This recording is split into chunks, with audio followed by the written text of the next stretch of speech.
Hello, my beautifuls. How are you? Today is actually going to be a godly day. Today we have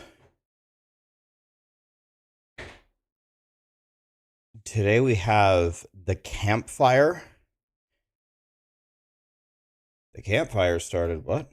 Oh, doesn't it just say 30 minutes? Wait, what? Oh. Wait, really? It's already up? What?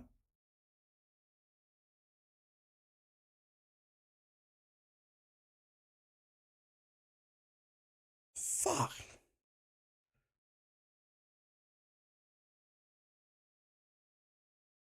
We were in our countdown, and we wanted to make How's sure the we volume, talked guys? about it early with everyone to reassure people that no, that is not the plan for Diablo 4, and players are still going to be able to enjoy it without the need of needing to pay for any type of power or anything. Sorry, like guys. that. I thought it didn't start for half an hour. That in there. So great to hear, and I know that we have a lot to talk about today. The first thing we did want to mention, though, is actually Midwinter Blight, which is an event that is actually going to be coming up here on December 12th. It is our holiday event. It's actually our first holiday event. It's funny because people have asked us about, hey, what about Halloween? We kind of remind people that Season of Blood is kind of Halloween-ish.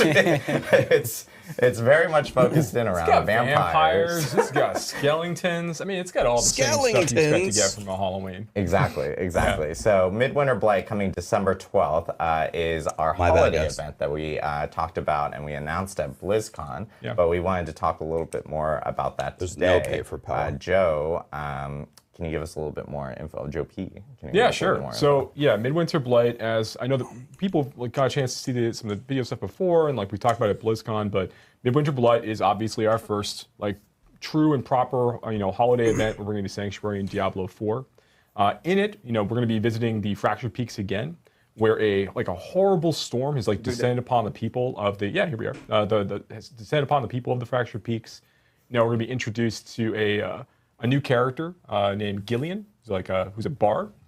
Gillian is here trying to rouse the spirits of the people of Kyovashad, trying to help them work together to push back against a new threat that's emerging from the hills and mountains nearby, coming down from the glacier and down from the mountainous peaks nearby. So, Joe, can I trust this guy though? Because I don't have a good track record with musicians in Diablo 4. I think that anyone that plays music in the Fractured Peaks is generally trustworthy. Okay. So I think that you're going to be looking a little sketch there. I don't know. I trusted all those folks in the past. I don't think that's fair to those of us who boast to have nice facial hair. I think that Gillian is a perfectly trustworthy person. So with that in mind, so Gillian's there trying to rouse people together, and they're going to be sending the heroes of Sanctuary off into the Fractured Peaks to fight against this new threat, the Red Cloak Horror and his minions. We're out there kind of causing great mayhem. They're kind of erecting these disgusting snow sculptures out of discarded parts out throughout the environment. Yeah, here is a group of the Red Cloak Horror's minions just kind of running around. They're very, very dangerous creatures. But they're also fun. They're kind of they're having a good time with it. They're enjoying the season. Looks like Sylvanas with a hat on. They're in for the spirit of it, which is just basically causing a lot of mayhem and destruction and pain for the people. So you get a chance to feel a little bit of that as you're going through the event. Here is our main boy, the Red Cloak Horror himself. This is going to be your opportunity to go and fight this boss. Will occasionally pop into the content. You'll get good rewards from him as you're kind of progressing through the event. And you will take all of these trophies and things you're collecting from all of his minions, and kind of as you're engaging in various events and saving people in Sanctuary, able to bring these back to Kyovashad. Halloween mask cosmetics. Awesome. Yeah, and I know there's even a few kind of exclusive things for beyond the cosmetics for this event, such as we have an elixir, for instance, that actually grants a little bit more experience. Yeah. There's an elixir that grants 10% extra experience when you're drinking it. It also gives you other effects when you're active inside the Fractured Peaks, but you can also just use it for the XP if you want. And I will note the XP actually does work even outside of Fractured Peaks. So it's hey, it's an extra bonus for players if they're looking to to grab a little bit. Bro, of if you extra, still need experience. XP And then in there is December, you also, suck. For this event, No, I guess new, it's for. I like, guess it's offensive for. aspect. Yeah, there's a new seasonal aspect you alts, get I to guess. play with. Yeah. It kind of like dovetails with some of the new shrines and things that we have throughout the environment. So there's a lot of fun stuff for players to You engage better with not throughout be the season. needing And then again, XP like, in again, a lot of December. really cool cosmetics to collect. Yeah, so yeah, it's Damn, a lot of Rax. cool I'm stuff in sorry. Midwinter Blight. Just And these, I don't know how it the is. things, some folks might be wondering if the things like the elixirs and the aspects persist after Midwinter Blight ends, and they do, right? Yep. They do, yeah. They will persist after the event ends, but you'll only be able to collect them now during this period of time. Exactly. So right. like stock up. Yeah, but you Stock can't up use for them. the elixirs themselves, and of course, Yeah, but you Midwinter can't- Blight is on December. can't use them 12th, next season, so they have make no sure to log value. in, Nobody and plays it'll be running non-season. through the holidays for players to actually jump in and check out from that end. But the next other big Yeah, thing, that's like 2 weeks away. What's Exactly. happening next week? yeah, what's happening next week? So we're actually going to go back or to the week prior to December 12th, and on December 5th. As you would naturally do. As You you would naturally naturally- work out 2 weeks, then come back a week as you're talking through things. Yeah. Organization. But yeah, we're actually going to move to December 5th, which will be the Abattoir of Zir. This is a new end game mode that we're actually adding to Diablo 4. It's for a limited time only. It's a seasonal event specifically that we announced at BlizzCon. It better not be a And, limited time only. We are actually, for the first time on one of our streams, we're going to have a live run through of the Abattoir of Zir, starring. You won't be able to see this wonderful man on camera, but he is mic'd up because we wanted to hear him struggle. That is Filthy Rich. He's actually a senior community Filthy manager Rich, the on Street community team here Street on, Fighter guy, on right? Diablo. You may have I like recognized Filthy. his name on our forums, posting patch notes, hotfix notes, etc. Rich is amazing, and he is actually 'Kay, here we go. showcasing a little bit of Abattoir Zir. Hello. Oh, we should start Okay. right off You with the can dog pet pet. the dog in Diablo 4. When Yeah, we in case- practiced this, the dog wasn't there. In case it wasn't clear, that is still a feature that exists in the game. Yeah. Say hi, Rich. Yeah. Hi, everybody. There we go. Okay, there we go. There's a spin of He friendship. became a Okay, senior so community we are, manager. Yeah, it's funny. It's like last Happy bit of the for year, Rich. we're doing it live. This is fun.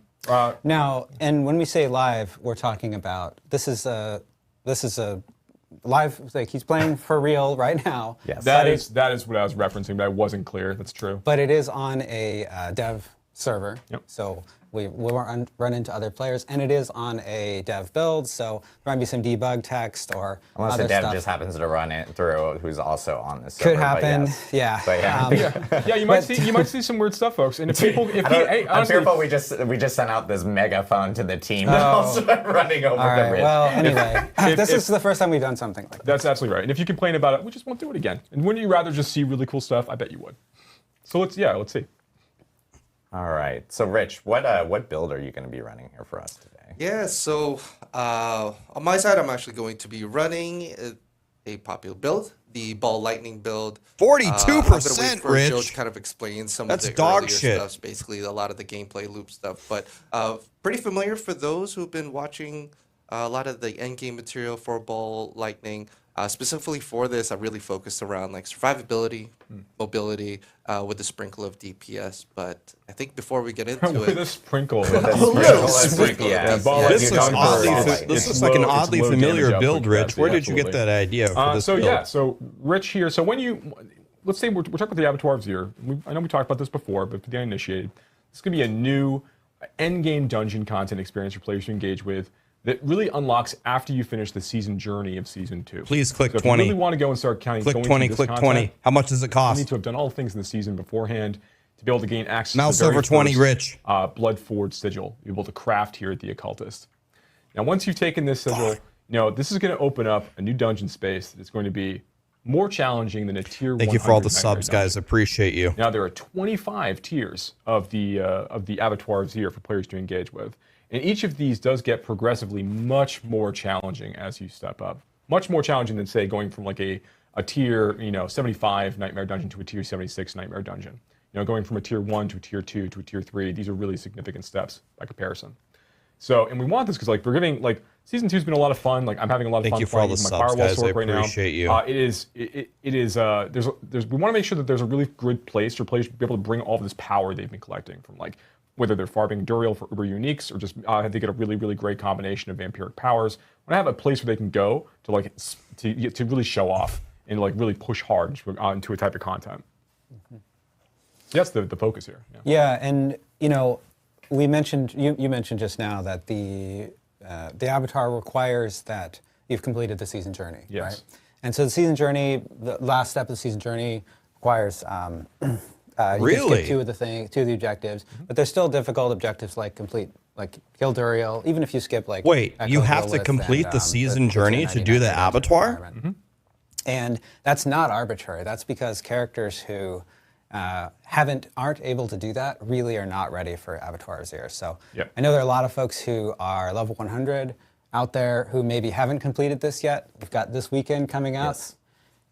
So get your season journey finished. Exactly, and if players still haven't completed it by this weekend or when Abattoir Zir actually hits, they can still complete it anytime when the seasonal event is actually going on and jump in even afterwards. So if you've got plans this weekend or something like that, I didn't know that. finish it, don't worry, it's okay. I mean, it's You fine. can You still got do you that, got a week to finish over the it. next It's not couple that weeks, hard. This But event will be you going, do have to finish through it. January or the beginning of January. They said it from the Correct. start. You Okay. still have time. You still have time. So I know Rich here has actually, as we were talking, spawned a level 1 Abattoir using the sigils himself right there. So I think this is a good opportunity for him to kind of jump in.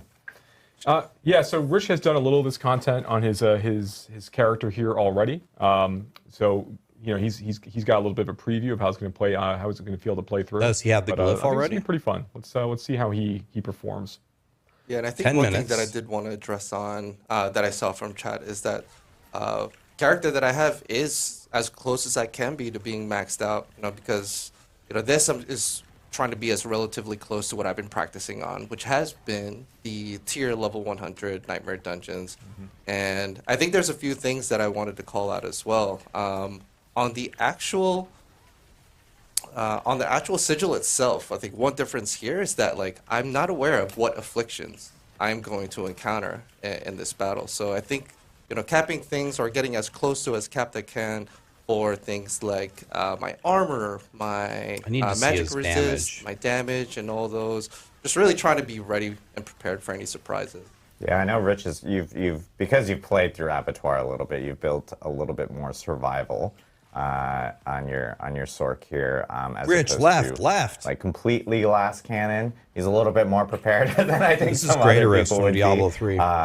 But I know with us showcasing here a level 1 Abattoir, kind of at least showcases a little bit. How would you guys compare this to like a Nightmare Dungeon in terms of like tier difficulty, or like would it be similar to like a Nightmare Dungeon in terms of tier with a level 1?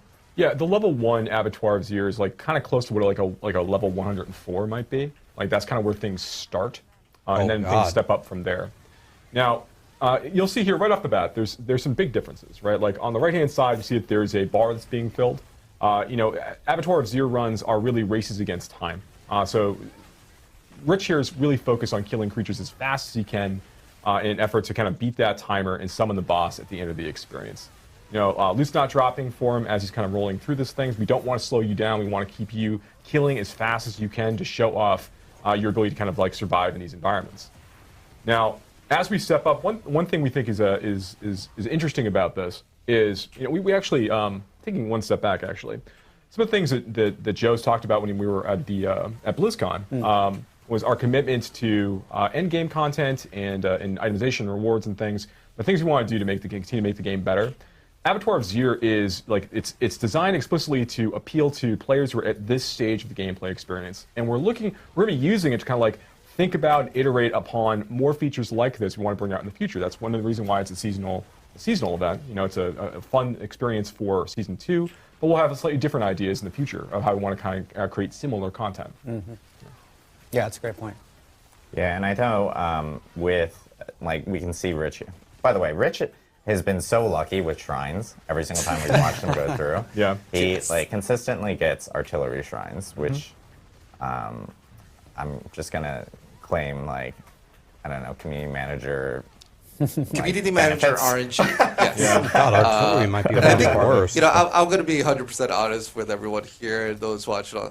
I went super tanky because I think one of the nightmares that I would have is actually to die in the middle of a demo. We'll make that happen. I promise. But I know with level 1, as you can see, Rich is like well ahead of time, so he's clearly geared out. He's playing well and ready for a level 1. But at the end of these abattoirs, we'll see here in a second as he gets to time. We do have a little bit of a kind of an end period for players, a little bit more of a challenge towards the end. Yeah. So and one thing that's making this particularly interesting is with the vampiric powers in season 2, with Rich running Metamorphosis regularly. I mean, he's basically got like permanent unstoppable. You know, as he's just kind of like using Flicker Step to keep resetting that unstable currents, and he is just keeping that 4-second unstoppable uptime. And he has summoned the boss, and wow, that was spicy right off the bat. So every time you manage to clear one of these levels, you're going to summon 3 Bloodseekers, who are, pretty strong. They're going to have the affixes of their own that you're going to have to go ahead and clear through. The timer is still ticking, but Rich has got a really good, healthy lead on the timer right now, so I don't think that's going to be a problem. This is level 1, and he built his sorcerer tanky. He gets spiked by something he didn't expect. But with the amount of barrier you should be able to pack with your sword at this point, I don't think that should be a problem. I don't know. This is a unfavorable spawn. Yeah, location. I don't like this spot. You're in some tight corners here. I think in every single practice this has happened, but what I'm feeling lucky about is that I don't have a suppressor, which is definitely a nightmare for me in my ball lightning. But yes, I'll pass it back over to you because there's actually some pretty cool stuff to call out over here. Yeah, so upon finishing your first run through the Abattoir of Zir, you're going to earn the special glyph associated with the seasonal event, which is the Tears of Blood glyph that you can see here. Now, Rich has already spent Plus a little .1 spent some XP on this, upgrading it before, but this is an extraordinarily powerful multiplicative bonus glyph you get to kind of slot in. This has got 200 levels associated with it for you to upgrade through over the course of time. It starts out at the size of a tier 15 normal glyph, normal rare glyph. So it is extremely strong right off the bat. So you're going to be able to use this to kind of help you get through some of the more difficult tiers as you go deeper and deeper into the experience. And there's one other really neat thing about this as well. So this experience, the Tears of Blood glyph itself has like a lot of Paragon glyph XP that you need in order to upgrade it as you continue to go on through the experience. And one of the things we wanted to do was make sure that if you're at this stage, if you want to experiment with other glyphs, you can still you get giant amounts of XP from finishing Abattoir of Zir level. Players from tier 1 saw 1,000 XP. From a tier 1, you get 1,000. So if you want to use this as an opportunity to kind of rank up some of those other glyphs you've got because you want to play with other things for other builds and other things, here's an opportunity for you to kind of go and quickly level up a bunch of those other glyphs that you have. In addition to not taking too much time away from your 1K is trying to keep pace with 4 level 100 an extra completed. Bit. But yeah, Tears of Blood glyph, super powerful for players to be able to engage with. Again, it's only here for the season, and it'll be retired at the end of that season. Yeah, and we just saw Rich, of course, churn through a level 1 pretty easily. I struggled a little at the end, but there was a little struggle. I got a little nervous. It wasn't too bad.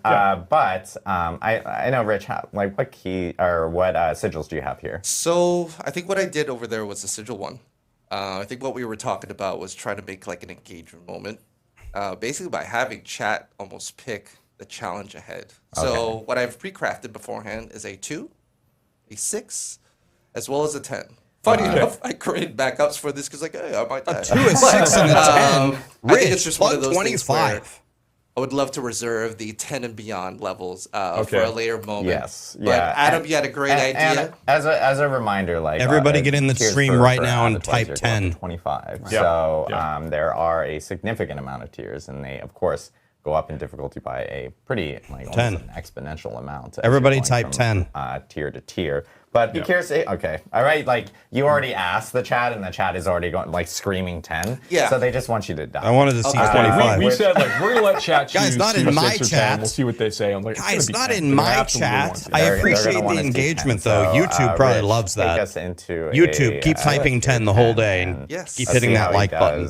But Twitch people, go to Twitch. Just builds a little bit you here. have 4 potions too. I just want to call it. I mean, a few things here. I think for YouTube, keep doing that. The the players at home is that obviously you saw that the previous one I was God, this guy is audience. They really like the number 10, but they really like this guy. But I think what Joe and team can do is also explain like how some of the scaling works as I go up. So I think I'll just go in. I think what I'm trying to balance out now is just try to add a little bit more damage output by sacrificing some of my tankiness.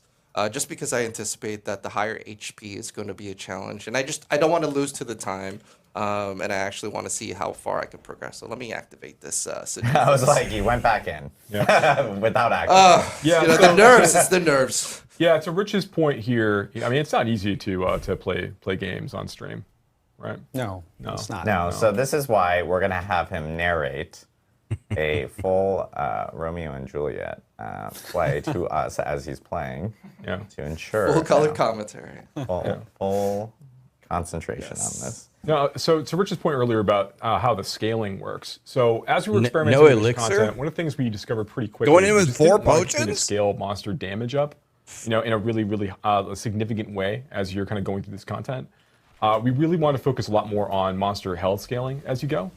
Because we quickly get to a point where like any bat that kind of like clips you, which is basically just completely ice you unless you're invulnerable at that point, and it just makes it a less fun experience overall. So we wanted to make sure it was much more about like, can you beat that timer? Can you survive the bosses at the end? Not as much about like damage gets so high over the course of time that there's no opportunity for different classes to really be able to perform, right? Yeah, and the Tears of Blood glyph really is going to increase your damage output. Yes. Right, so leveling that up. Did you actually have your Tears for Blood glyph equipped? Oh, is it equipped? So I did not, and I think one of the things that I wanted to do, I mean, for me, I think as I've been going in and testing it, like I think it's actually been a pretty cool experience to see like how it's been with and without. I think just exploring a little bit more into it as well.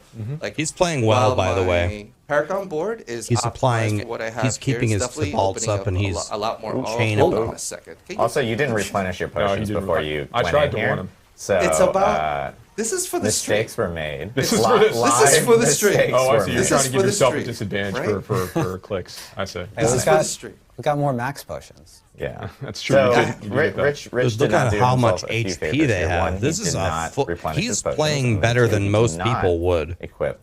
He's got his ball lightnings continually orbiting him because he wanted to be a show off and is not showing off. Well, it's interesting to see how valuable you were talking about this earlier. How valuable the vampire powers are in this. So 157. So maybe we don't need 15k armor. If you're permanently unstoppable, like Snake Family is a lot less dangerous to deal with at level 10. You don't have to deal with that like that. What was the monster level at? What was the monster level at? You have some level 1. I think it's funny that we got snakes randomly twice in a row. But hey, that's the nature of live gameplay. And I will say it's not just snakes though. Okay, so we need like 14k that's a great point. armor. Each time you enter Avatar of Zir, we need a little bit less than 15k. Different monsters, different tile sets, different layouts. And I think the big thing here is that my eye is definitely drawn into the timer. Dude, I hope they let us ask questions. Tier 1, I'm definitely not taking out as many monsters as I need to get the potions, and that timer is really hurting my feelings. Blame you. That and everything seems fine. I will say like the normal progression for players will be oh my gosh. Well then that ends the story of Rich and Did Avatar. my best. I will say that the normal progression for players is not to go immediately to a 10. Chat deemed that you needed to go to a 10 immediately. He didn't have his Tears of Blood glyph. Tears of Blood Rich is deemed everything. That he did not need to actually equip his Tears of Blood glyph. So Tears of Blood but is this everything. takes us to an interesting point. What happens when you die in it? So when you die in the video game, you die in the video game. So actually, you're going to lose your run because you have no respawns available when you go through a Avatar of Zir run. So you'll have to go back. You'll have to make another key. That progress is going to be lost. So so just a and in hardcore, you perma-die, right? Like a double, I guess, penalty for hardcore players.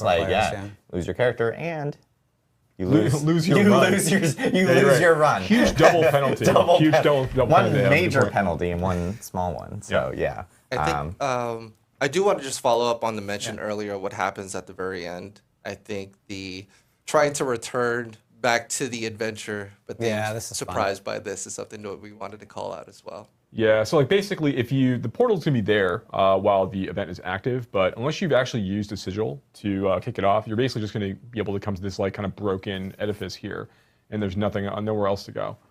I'd be curious, like, if you are in here with like, Cow a level? party, can you revive other party Cow level? members as Stamina if they potion? happen to die? When a player goes down, the run is over. Drink a stamina potion. Okay, there we go. So I know there's a few people asking questions like, hey, if I'm running this with a group, if anyone dies there, it's a Everyone it's a say done drink run. a stamina potion. So it is a little punishing, but at the same time, it is end-game content. that Absolutely. you- Well, I mean, sure. I mean, one of the things really interesting about having content like this at the end game is we do want to make sure that there are lots of ways, as you've seen, in Drink a season two, stamina like, farm up potion. different gear that you want, and make sure that you can get your character to be really, really powerful. But then, when you get into the next tier of content, like, do we want you to continually always get more gear to always replace the gear that you have, right?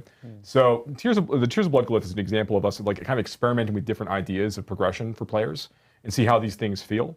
Like, we want to make sure that there's always more things you want to go try to do, and always more things for you to go push for your character. But how much you have to like reintegrate, aspects of your build every time you like kind of go through a content tier feels like something we talk about quite a bit. Yeah. But one thing I'm really excited about for this is, so Tears of Blood is going to be like really, really powerful. Again, 200 tiers, multiplicative damage increases. It continues to scale up as you go. It's very, very strong. It's going to be fun to see players who are able to see how far people can eschew that, like not use the Tears of Blood Glyph, and see how far they're able to actually get into the content. So I think that's going to be very, very exciting. Yeah, I'm really excited. I'm hoping players end up, sending us tweets on social or sorry, it's not tweets anymore. X posts. Yeah, posts and reposts on social, or posting on Reddit and forums of like how far they can actually progress. It'll be really cool to see where the community kind of lands and where some of our more hardcore players end up landing as well, especially hardcore characters, people that really risk everything to try out this content. So there we go. So that's Abattoir Zero. Abattoir Zero again hits on December 5th. It'll be with our next patch. And and that will be next week. We actually plan on having patch notes available on Diablo4.com tomorrow. So it will be available for people to check out patch notes for that update hitting next week. So thank you again, Rich. Yeah, thanks, Rich. Really appreciate it. Thank you for sacrificing your dev build character for this, which is nearly the same as your live build. Yes. This build I wanted to make as close as I can to in terms of a one-to-one representation of what I have on retail. I know for a lot of the people at home, it's important to try to have and see and play with something that's relevant to them. So yeah, just tried to do that. Excited to see everybody online. Let's farm up. Let's do this. See how He had a good character. He played season pretty journey well. done, because that is the requirement for jumping into Abattoir Zero and checking it out. Cool. So I know one thing that we do want to talk about as well that we had mentioned on social, and this is just a quick mention from us and a quick update from us, and it is around itemization. So one thing we do want to show off, though, is we all have, well, I'm not zipped up. I'm wearing my Diablo 4 bomber here. Oops. There we go. Doing some extra hand modeling. But yeah, we do have these really fancy little shirts here. Oh, shit, yeah. Oh. Yeah. You guys even remember the cue. I remember. Yeah, look at this. Yeah. Dude, they're selling a meme shirt about their game. Adam Jackson made this wonderful saying before. Damage Dude, they on made a Tuesday. meme about themselves. Yeah. It felt appropriate for discussing We itemization. felt like this was an appropriate time to show off We were like, these we're gonna take. jackets Well, what we'll do is specifically. we'll take the jackets off while Rich is playing. We won't forget to do that. We were supposed to do that. We were supposed to do that to have this be like a That would better have been bit. So plan. instead, That would've been a everyone just got funnier to watch us awkwardly take off hoodies and jackets. So, but yes, I think the people loved it, obviously. yes, and I do want to give a shout out to Ricky on our art team. Richie on our art team, who actually ended up making these amazing damage. Yeah, on I love Tuesday the shirts. graphic design on this. Yeah, it's Yeah, really it's cool. Little rogue shooting through Tuesday. Yeah. But itemization. I know we wanted to talk really quickly about that, and Joe. Yeah. Okay. So there's a lot to talk about. At BlizzCon, Mr. Shelley himself got a chance to kind of talk about a few things that we've got coming. We have going on. We talked about some of the problems that we see with itemization out there today. I think just to kind of reiterate some of those points, as players are going through the experience, it's challenging the amount of mental bandwidth you have to use to process all of the items that you're collecting. It's difficult to find upgrades because there's a really low chance for you to get like a perfect rare roll. And generally in ARPGs, it's okay for it to be a low chance for the roll to be perfect, but there's such a high degree of variability in items right now as they stand, where it's like usually it's like, okay, well, this item is 80% of what I want it to be, and that can feel okay to find that pretty regularly, but that could be kind of hard to find right now in Diablo 4, right? And feels almost virtually impossible. You can go through 200 pairs of gloves and not find a perfect pair of gloves, for your class. There's a lot of things that contribute to this. There's the number of different fixes that we have.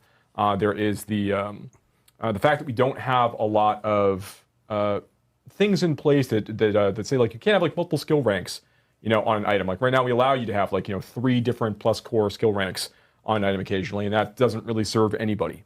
So one of the things we want to think about a lot as we're looking towards 2024, because it's December, we're looking back at a year of talking together and trying to paint a picture of like what we want moving forward for us. We want to be thinking more about like we have plans for solving these kinds of problems. We also see that there's not enough like runway with items either. Like there's a lot more they could be doing for the player when they drop for players. So one of the things we want to think about more as we get into 2024 is having items really be kind of like the start of a journey. So when something drops for you as a player, we want that to be like cool. You want to be able to get this and say, this is awesome. I can't wait to do X, Y, and Z to this and make it like really, really great, right? Like this is the perfect thing that I need for my build. And to feel that you've got more chances like to modify and customize that and really incorporate that into what you want for your particular play style. That's important for like player expression, for build making. It does a lot for just making the game more exciting versus like every single time you're looking for an upgrade, it's only whatever immediately drops in the ground, and I kind of have to make a decision based on that. We want to go a lot further. Diablo 4 doesn't have any crafting players. In it at all. Now, you don't craft anything. These are the sorts of things I'm talking about are pretty big, right? Like in season 2, we made changes to the resistance system. We made changes like vulnerable damage being multiplicative, making that additive. We made it. I think people that saw like we made a huge number of changes to the way that stats work and skills and a bunch of other stuff, right? Huge number of changes, and the reason why we did so much of it at once was because many of these things were very interconnected. And trying to improve these systems by doing like one small portion of it can actually make everything worse. Because this is now like almost like a little island of a different idea that's floating out and not integrated properly into everything else in the game, right? So as we think about the sorts of itemization changes we're looking to make, the reward changes we want to make things more exciting for players to chase, and really, again, if Diablo is a game about killing monsters and getting loot, then killing monsters feels pretty good right now. I think that getting loot has places where we can make improvements. We need to make sure that's holding up its end of the bargain, right? But to make the sorts of changes that we're talking about, there's basically a number of other things that are going to need to be adjusted at the same time. So we have plans for a really, really big update for itemization that we want to be able to produce. It's not coming in Season 3. We're looking at Season 4, where we want to be able to target a lot of these changes to come out kind of en masse. So in Season 3, which we're not talking about today, Season 3 today, but there's still cool stuff that we have coming up. I guess we'll talk. Yeah, sure. Right. We're about to talk like a tiny bit about Season 3. There's still lots of great feedback that we're getting from players about their experience playing in Season 3 right now. Yeah. I mean, Season 4 is not. Season 4 is not that far away. Season 4 is April. We try to incorporate into. At least it's not coming in the expansion. One of the things that we've seen it's coming in April, 2, right, is this was you were talking about it how could we be made a lot worse. of changes to itemization. We made a lot of changes to builds. Could be worse. There were some things that got less powerful, but we really sort of I think we did a great job delivering on some of the stuff we talked about back in Season 1 in terms of making when we make changes to stats or classes or itemization, that we make sure that we're adding lots of new cool stuff. And I think we plan to continue to do that with season 3, right? So, I think we've talked. I've said on social, like, hey, we're not gonna nerf your builds here throughout season 2. We were just playing Ball Lightning, right? Yeah, sure. Yeah. Just live here, and we think that's really important because we built Avatar of Zir based on the balance of the game as it stands in season 2. But then as you get into season 2, you can season 3. No one's going to say any of the right season numbers today. But as you get into season 3, you can expect to see some of those balance changes, kind of like what we saw in season 2, right? That's right. So we'll change along those lines. We'll be able to talk about those as we get a little bit closer to the season 3 release date. And there's a bunch of other changes we're making in season. Well, there's the one thing about, I know you were talking about with itemization. We're prepping a lot of changes, and we've actually we have talked to at least a group of Diablo partners, content creators already about some of the. I wonder who those itemization people changes would that have are gonna been. be coming in season 4. That's right. So they have actually. There are people aware of some of the details and changes that we're actually offering. I wonder who that would have been. We're doing that mostly for, we wanted to get some feedback from and bounce like some ideas that we actually had. So we're really looking forward to, actually going through all of that and making sure and refining it a little bit before we actually put it out in front of everyone. And so there will be more news about itemization as we go through season 3 and into season 4. Obviously, with the big changes that are going to be coming, but we have been actually talking with a select group of people, with our Diablo partners, our content creators, specifically on that. So, and I wanted to make sure like people weren't thinking we're working within like a box or something like that from that end. Yeah, like Joe said at BlizzCon, like if end game content is one of our highest priorities, itemization is our highest priority, right? Like we're actively working on these things. It's just they take time because they're expansive. And it's going to be better for the game, bringing these things together into one big release. We're very, very excited about it. It was really fun talking to content creators about some of these plans and getting some of that initial feedback. So that's cool. But like we're in motion, we're working through these things right now. So, but again, that's not all, right? Like, as we look towards season 3 and talk about like the sorts of things that players are having some difficulties with right now, there's a couple things that got brought up. First is Forgotten Souls. Yes. Yeah, it's obviously we see the players are having a tougher time getting Forgotten Souls in Diablo 4 and season 2, relative to other points in time. One of the things that we're doing based upon that feedback and feedback about Helltide is actually increasing the Helltide uptime. So basically, Helltide's going to be up every hour for about 55 minutes. It's going to be like a 5-minute break, and then it's going to come back up again. Over here, Sarah. Try to tickle me. Yeah. It's going to make it a lot easier for you to farm those Forgotten Souls up when you're looking for them. Yeah, we really saw that it worked well with Blood Harvest, and it's something we wanted to bring over to Helltide. I think there are more lessons from Blood Harvest that we can incorporate, but this was one that we thought was really important to get in for season 3. Yeah, and this is just part of like the things we learned. What did they through say? Seasons that players really enjoy. What's coming in helps us season make 3? The game better. There's even like the idea that from season 1 to season 2, where we brought malignant powers kind of back in those unique rings. Perma Helltide. BlizzCon are obviously now out. Now, Blood Harvest has taught us a lot about players' expectations of like what they're looking for when it comes to like things like Helltide as well. So it's just some of these learnings that we continuously apply to the game, which has been really great. Yeah, and I want to talk about another thing that we saw in season 2 that I've sort of been talking about as the 925 problem. Oh, sure.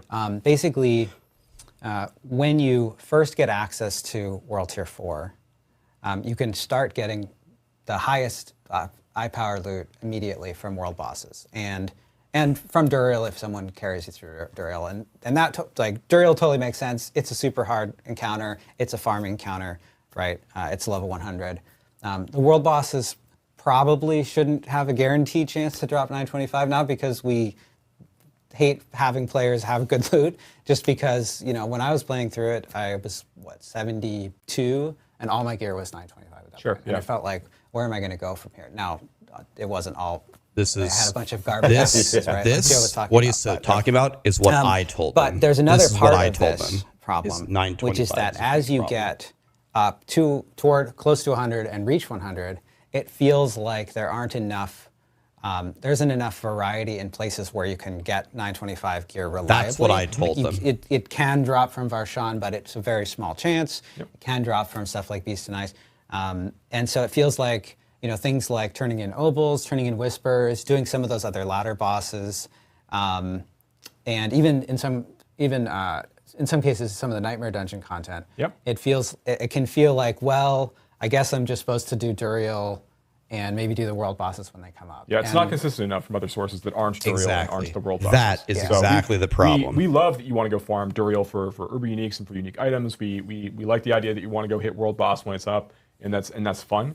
But it doesn't feel good if those are the only two ways for you to really adequately find this kind of these kinds of rewards. So there's going to be a balance there. We're certainly evaluating that to make sure that it feels like it's a little easier to find 925s in other top eye power items, in other content channels throughout the game. Awesome. Yeah, so we have some changes coming with Season 3 to based off of feedback that we've gotten from players with Season 2, things around Helltide, things around the 925, the eye level 925 items specifically. So, but yeah, great to hear. Lots of changes coming up. And of course, Season 4, we have some big changes for itemization that are along the road. So I know we want to jump into Q&A now. Because and this is an opportunity for people in chat to kind of jump in and ask their I'm questions. so sorry, Adam, for ruining this transition. So I guess one last thing on itemization. So part of all of this is trying to find more ways to. What's this? I love the lower third. Oh, This is wait, like back. No, back to itemization. Sorry. As it should. Dude, So the production part of team all is this godly. trying to find more ways to communicate, different ways to communicate the what our intentions are, what our plans are. Try and check them against the views of the community. We don't want to overpromise, underdeliver. We want to make sure that we're really happy with the plans. So we're going through this. We're going to continue to try to provide as much detail as we can as we go. This isn't about kind of creating a grand reveal. That's not the point. Right. We want to manage expectations and also make sure that we're really, really happy with what we have, so that when we deliver to players, to be excited about it. So when we're ready to talk more about these things leading into Season 4, we're gonna make sure that we do a whole stream about these changes. It's more about getting it right than keeping it secret. That's It's not about. Yeah. It's not about. Yeah. Exactly, and then just goes back to why we've already started talking to even just. I'm just going gonna to keep asking the same question. Creators a little I bit want to about know it, about just to loot filters. make sure That's that what I we're want to not know. working within a box where we're trying to get this right and show it to everyone. So, all right. So Q&A. This again, I'll do my preamble again. This is a good opportunity for people in Twitch chat to be able to drop in questions. I know chat's moving quickly, but we have our community team is actually in there. Props to Lisa Casey in there right now and polling specific Pull my question. for Q&A. I'm watching Rich. By the way, no one sees this. We have a whiteboard in here. Rich is like, oh, Midwinter Blight. This is a question that a lot of people have been asking. It ends on January 2nd. Right. So people who are asking in chat, Midwinter Blight goes through January 2nd, so everyone is aware of that. And then Abattoir Azir actually goes nearly to the end of the season. That's right. So players can check out Abattoir Azir almost all the way through the end of Season 2. Good reminders on these end dates. I will say that there's a question, before we jump into questions from chat, there was a question that we've been getting a lot online from console players specifically related to gold trading that I do want to actually address as well. Oh, yeah. People have sent me videos, and I totally understand. It has become very, very tedious to actually trade gold. And since gold accumulation has actually grown within Season 2. It's become very tedious as a console player to trade gold using the UI and the user interface within the game. There's been some gold inflation in Season 2. Exactly. We know. And I know they have to manually scroll their gold, and it can be a little difficult. I will say that is being addressed, and the team is working on a fix for that. We're hoping that will be in for Season 3. Yep. So players on console will get a little bit more, I guess, of a relief during that specific point. Yeah, it'd be a lot easier to put in, 100 million, a billion gold, whatever you want to put it. Exactly. So I will jump into questions here. We have Pow Warpig. Why is Abattoir Azir considered a seasonal event and not normal content? Good question. Because we want it to go away at the end of the season. That's why. So because as I was kind of talking about a little bit earlier, but like the Abattoir of Zir is a piece of content. We're putting it out there, and we really want to see how players interact with it. We want to see what people like about it, what they don't like about it. We want to be able to take that feedback and incorporate that into more things that we do. Yeah. We are going to be looking for more like we say things like seasonal and evergreen. We are looking for more evergreen pieces of endgame content for players to engage with, to just kind of continue to level up the base Diablo 4 experience, particularly in that World Tier 4 environment. But we want to be able to do that in a way that is that is intentional, right? So yeah. I think you were saying earlier we want to make more content like this, but with Abattoir of Zir, this is the first of its kind. This is the first time we've done something like this, and so I think we're going to learn some stuff from it. Yeah, we intend to learn some stuff from it.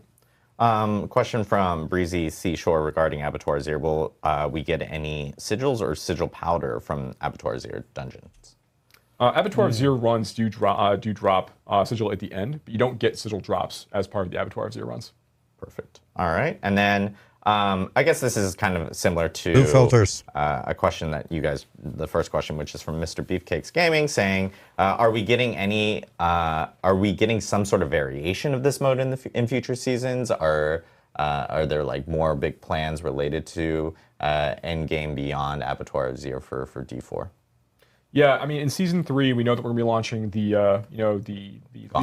gauntlet and the leaderboard systems and trials. So like we're gonna have some endgame content there. We are looking at more content just like this, and we will be releasing it as well. During the course, we're talking about some ideas potentially for season 3. We're talking about things we want to do in season 4. So we are working through all of that right now. But yes, you will see more content like this in the future. Yeah, and jump into Abattoir next week and play it and tell us about it. Yeah. Like if you love it, then tell us, and we're gonna make more of that. Yeah. Question from Rimas. This is where I This struggle. is like a year of this. Yeah, Of it's Adam a year saying a of name these- with an Y'all upward just need to inflection have at the end of easier it. Twitch filters. names. Like mine's Pez Radar. It's like so simple. Come on, Not everybody can be as clever as you with Pez Radar. I know, so clever. I took a popular candy and mixed it in with the word radar, everyone. So Rima says, any news on a loot filter? Thank Any you. plans for that? Things like that. Thank This is a popular question. We Loot tend to get quite filter. often, so. Yeah. I'm sorry. What was that? Yeah, well, you can answer too. I think we answered. We had a question like this at BlizzCon. Yes. And what I said, which continues to be true, is that we think that being able to filter your loot efficiently is a baseline part that should be part of all ARPGs, including Diablo 4. Some of the changes that we're planning coming up for itemization in Season 4, I think will help with that. We're going to look at those and look at the in the context of a loot filter as well. Like we're certainly not against adding a loot filter, and it's something that we're looking at alongside the changes that we're making. But the changes to itemization are so significant that if we added a loot filter today, it wouldn't work after we changed them. Yeah, there's gonna be significant changes. So and I call that like some of the problems, the big problems that we see right now in itemization. Largely, a lot of it comes down to being able to parse all this loot that you're collecting, and then like the general sense that like some affixes are just for nobody. Like they're not really good for anybody. Nobody really wants shrine buff duration. Right. Nobody really wants it's not. I shouldn't say no one really wants 3 or 4 resists on an item, but like there are some people that want 3 or 4 resists on an item. We're probably not gonna do a lot of that in the future. There's more things we're doing to make it just easier to parse item to item. The sorts of improvements and benefits and make it more exciting for players. Question from It's Doffy. Are there plans for more Butcher-style bosses like Bloodseekers? Would love more types of these encounters, especially maybe during world bosses. That'd be crazy. But having like 4 Butchers spawn in the middle of a world boss, that'd be fun. It's just a different kind of world boss at that point. Exactly. But yeah, any plans for like, I guess that it's that surprise type of element with enemies that come in. Yeah, we love that the gameplay that we're getting from Bloodseekers, like dropping into dungeons occasionally. I think you see even just like the fights at the end of the Abattoir of Zir runs are already pretty fun because you don't really know what combination of affixes and Bloodseeker classes you're going to get when you kind of wrap things up. Looking for more interruption, disruptive content like that, that kind of creates this these bolts of excitement. when you're going through like a content piece that you think you might already know, I think is really cool.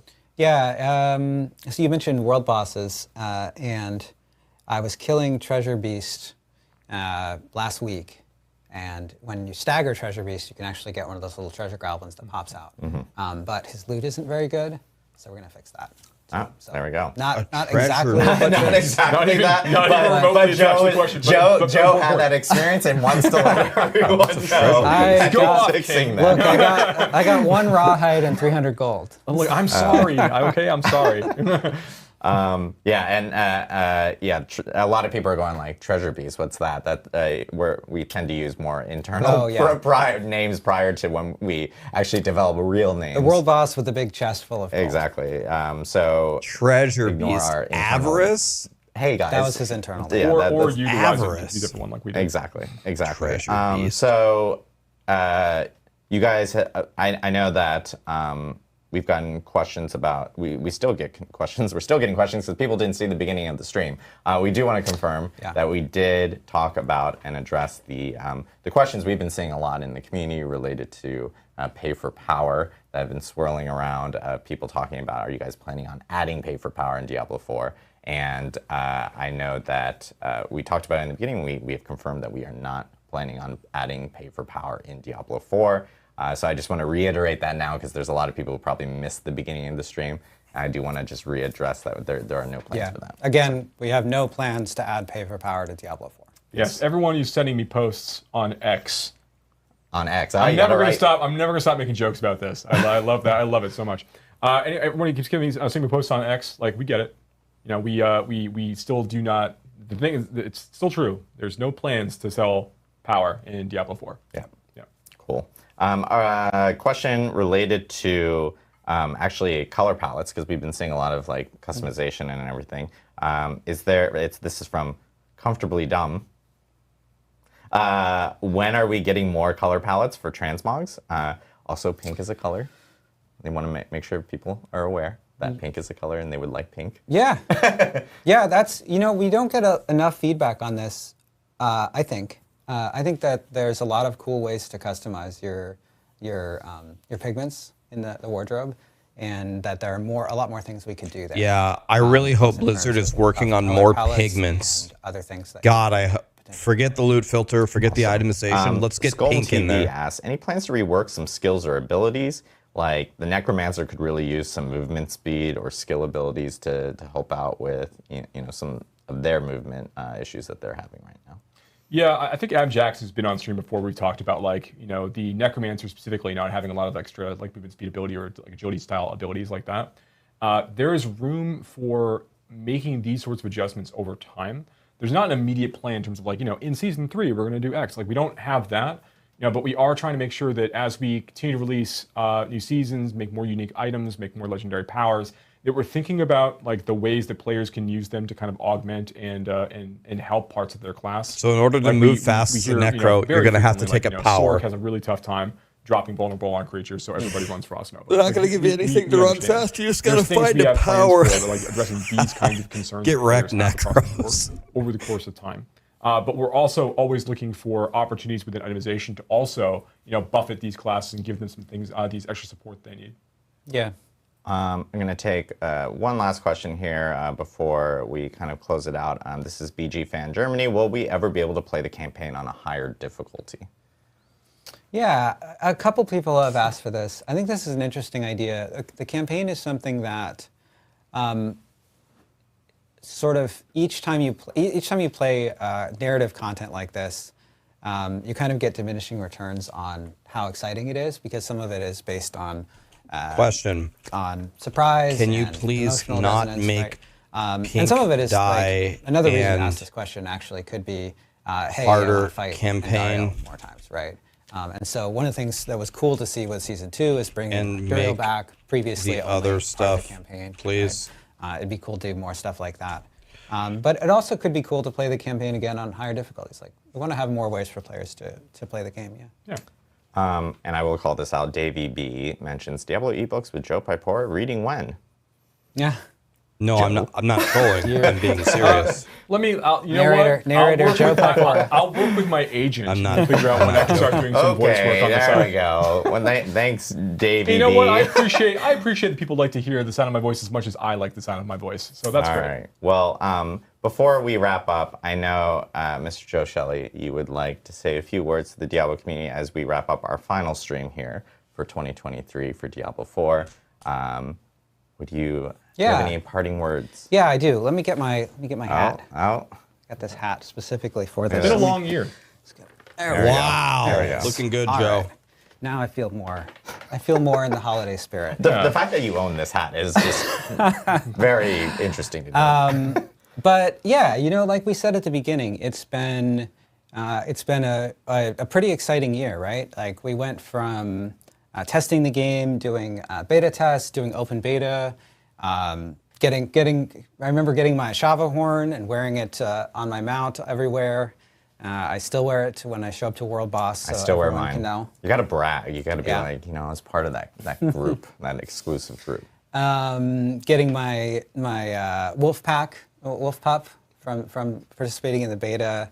All the changes we were able to make as a consequence of us testing in the beta. Playing through the campaign, right? Getting to really have Mephisto as a huge complex character for the first time in a Diablo game. Finding out what happens with Lilith. And getting to meet all the characters along the way, right? Bring the fish back to that town in Skosglen. The major beats. Hey, this. Exactly. Look, there's one quest designer who's like, I made those. It's a fun quest. No, but it was really the campaign in Diablo 4. I think we're really proud of the work that we did there. It was really cool for players to experience that and share in it, and for people who pick up the game now to check it out. Of course, we launched Season 1, and we got tons of feedback on Season 1. I think we learned a lot from that. We did. It was a real learning experience for us. Those of you who've been with us for a while, I'm sure, had an opportunity to give us a lot of that feedback. But one of the things that I want to point out here is that it's incredibly valuable to us to have players who are passionate about the game, because that's how we get the opportunity to make changes to it, right? Like when you have a game that no one cares about, you just don't get any feedback about how it can be better. And one of the reasons we've been able to do all the things we've been able to do with changes in Season 2 and all the stuff we've been talking about here today and things that are upcoming for the game is because of all of your feedback. So please continue to give us feedback about all the things that you don't like in the game and all the things you like in the game. We love to hear it, really. Can I say one thing? I'm so sorry. Yeah, you can. So it's funny. Where's Whenever your hat? I don't have a hat. I'm so sorry. This is Joe signed up. One thing. Like I do get asked this quite a bit. Like how do you deal with all this feedback? Sometimes it's like really really direct. And the way that I sort of think about it is like whenever someone sends me a message about Diablo 4, or like we're reading a community post, or watching a video, whatever it is that we're doing, at any given time. Even when people are like angry or disappointed, like everybody ultimately, I think there's one kind of like truism here, and that everybody wants Diablo 4 to be good. Yeah. They went and played the game hoping for a specific kind of experience, and they want that. So even when people are like pretty, pointed in the ways they're talking about things they feel, it's because they're passionate about it. Yeah. So yeah, it's just kind of undergirding your point. Yeah. I think I can't say it enough. Blood Harvest, right? Getting to do Blood Harvest in Season 2, getting six to eight people together, overloading the zone the zone cap so you can bring 150 lures together, farming that, getting so many legendaries that you have to. At least they play their game. Your stash tab and then run portal back so everybody doesn't leave you behind. Getting Farm Durio, right? Linking your mats to make sure that you don't have that one person who shows up for the first couple parts of the rotation and then mysteriously vanishes without contributing. Getting to bring holiday events like Midwinter Blight. Like we're really excited to be able to, we're all going to go away for the holidays. That's why I've got my hat here. And it's cool that when we go away for the holidays, we're doing it with a whole bunch of awesome content, new content for folks to play in Diablo 4. And it was cool to see some of the Steam getting nominated for a couple of awards. In a couple of places, some player choice awards. I think players can still vote for that. So, Yep. we would love it if you're having fun, if you nominated us for that. And I think this is our first year of this. It's been a long year and an exciting year, and we're really excited for next year and for the future and for season 3 and all the stuff we're bringing there, and itemization stuff coming, and the expansion that we announced at Vessel of BlizzCon. Hatred, yeah. We've got so much stuff to bring to Diablo 4, and so we hope you'll join us for that. Yeah, so thank you guys again. Thanks to the Diablo community, of course, tuning in through all these Campfire chats, all our developer update live streams, and we have a lot more planned for next year. Our next stream is actually going to be live from Albany, New York. Yeah, we're going to Albany. We actually we have of course locations with multiple teams here working on Diablo 4, and we have a studio up in Albany that will be ready for season 3 for a reveal. So we'll have a developer update live stream then, and we're looking forward to going live from there and checking out season 3 and revealing more information about it next time you guys see us on stream. Before we do head off, of course. We want to remind people about some other Diablo activities that are also going on during the holiday season. And we have like D2R, we are bringing back the 22 Nights of Terror that was introduced last year, so players will be able to actually experience that. D3, Season 30 PTR, notes go live tomorrow for that. So people will be able to see some of the balance changes that are coming in Season 30 for Diablo 3, and we'll have information about when that PTR is actually going to start. And of course, Dark Neos Tristram, which is a very popular event that happens every single New Year, will be happening for D3 again, so players can actually partake in that. And for Diablo Immortal, we have a huge update. It's actually probably our largest update since the Blood Knight, which is the Splinter Souls update, which will be coming on December 14th. So lots of Diablo activities throughout the holiday. Again, thank you to the whole entire Diablo community on behalf of the Diablo dev teams here. We're looking forward to our holiday break, and we're hoping you guys enjoy your holiday break with Diablo. So thanks again. We'll see you soon.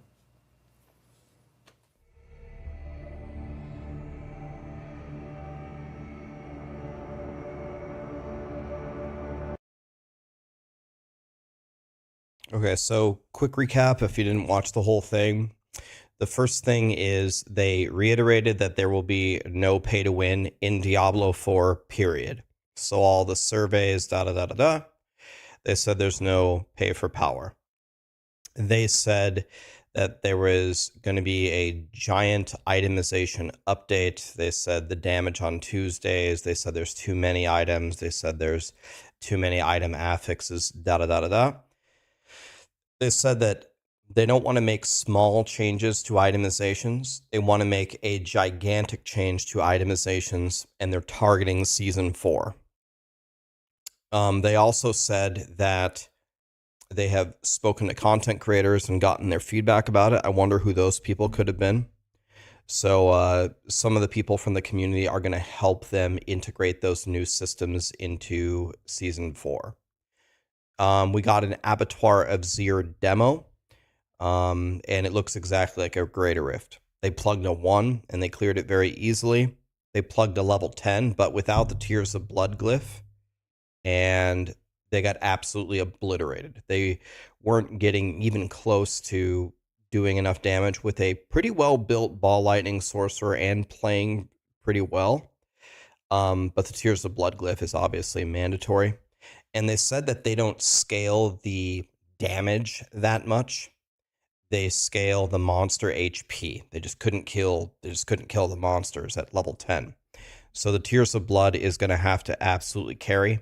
So that probably means if Poison Shred gets 2 of them, that's going to be pretty massive. It looks like AoE is a huge thing for Abattoir, because even the final boss is 3 Bloodseekers. It doesn't appear to be a boss like Lilith. It's 3 Bloodseekers. So you need even potentially some AoE on the boss. They said they're going to be looking at loot filters in conjunction with the item changes. And I think that's about it. It's about the that's about the campfire for today.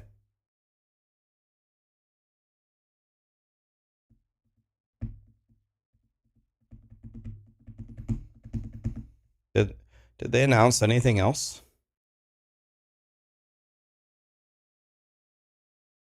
Hell tides are always up. Okay, yes. Forgot about that one. So let me speak generally about something, and I know somebody's going to clip this and paste this all over the internet, so I'm going to choose my words very, very carefully. Callie, come here. Hey. Relax. Okay? Relax.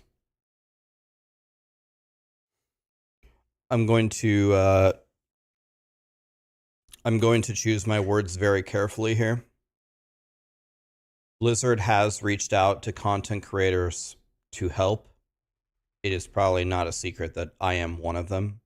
We are not allowed to share any info about anything. That is up to Blizzard to share the info. So I'm not going to leak anything for you. I'm going to purposely choose my words carefully and be very cryptic. So first of all, they're working through it. We don't get like some final presentation, which is good because otherwise our feedback is useless. If they already made everything, why would you ask? Don't ask us. If you made everything, don't ask our opinion. Doesn't matter. But the combination of things that they're working on, from what I can see as a preliminary thing, will make the game a lot better. It's going to be a much more fun game for all kinds of players. Casual, the game is just going to improve a lot. So their starting ideas are good. We will, whenever they ask for it, we will give them the feedback. We will help them. It's going to be good. It's going to make the game a lot better for everybody. And it's POE time. Now we go POE. Where is POE? I'm certainly following POE, right? Where is POE?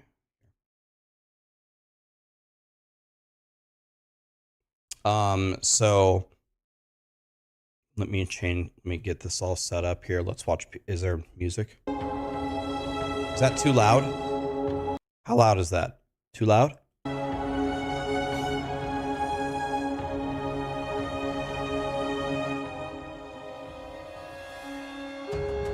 Okay, I turned it down. How's that? Yeah, I'm deaf too. It blasted my ear too. How's that? Too loud still?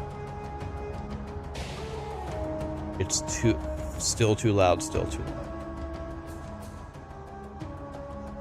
How's that? Sorry, it blasted my ear too. Sorry. That was stupid of me though. I should have started at the bottom. Let me change my category to Path of Exile. Kapow.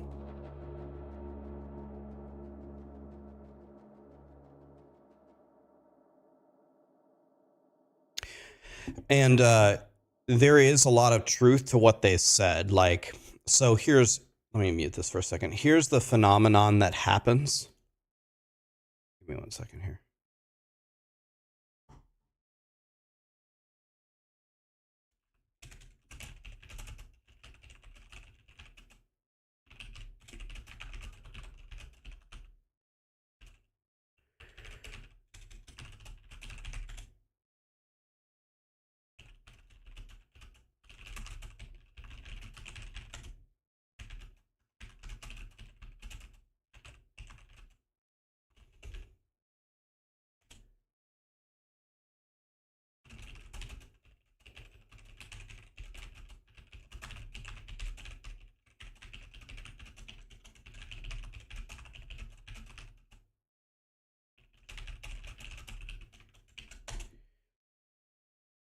Okay.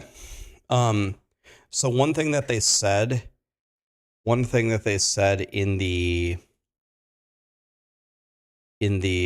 live stream that I want to reiterate, which I agree with them on, is they said, listen, so we have itemization in Diablo 4. They're literally wearing damage on Tuesday shirts. And they said there's a lot of different problems. One of the problems is the item affix pool is far too diluted. They said there's too many items. One thing that I pointed out to them, and I think people misunderstand my feedback, I said, hey, Blizzard, do you see how you imagine how you have your endgame itemization set up? What you do is you go to World Tier 4 and you get a base items that are pretty good. And then all you do is farm mats for Duriel and go kill the world boss. Some of the smartest thing you can do, except for maybe checking rings and amulets, is everything that you pick up in your everywhere, in Helltide, in dungeons, you should just get rid of it for the most part. Because when you get into your Duriel rotations, he keeps dropping you a full inventory of 925 loot. 925, 925, 925. World boss, 925. You can't get this anywhere else. Yes, Nightmare Dungeon 100 could drop 925 loot, but the range that you have there, it's usually like 890, 904, da da da da da. Why would I care? I'm just going to vendor it all. I'm going to focus on farming Duriel, and what you have done is there's no real, like, people don't want to farm Duriel all day long for the rest of their lives. The itemization is not interesting across the game. In Helltide, you just go open the Cinder chest.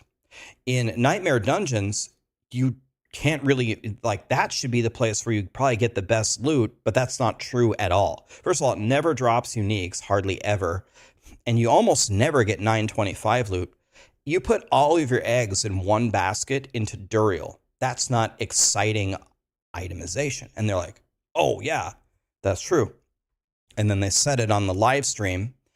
And so it's not just cleaning up the affixes. It's not just cleaning up how many items drop. It's not just a loot filter. It's how do you allocate items to a player?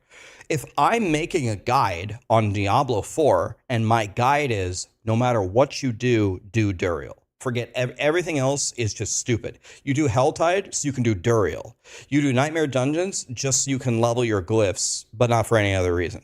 You do Duriel for everything, all of your uniques, all of your uber uniques, all of your items, and you just throw in a sprinkle of world bosses to see if they'll give you something worth a shit. If that's the guide for the game, that's not exciting. And they're like, oh yeah.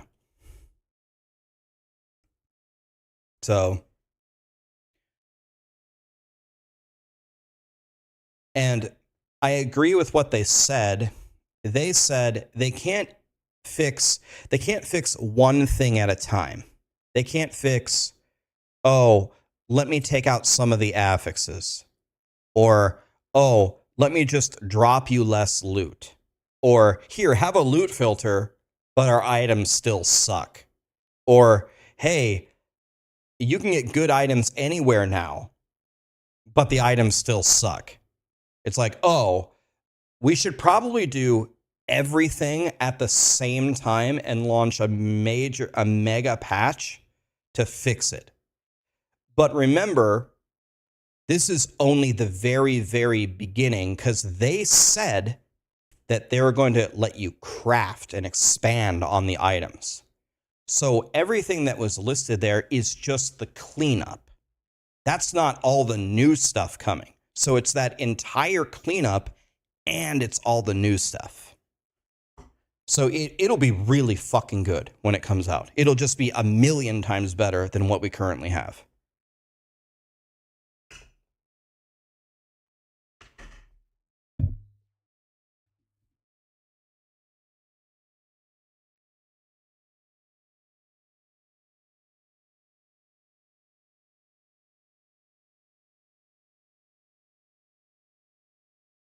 Rax NDing rude words and sets.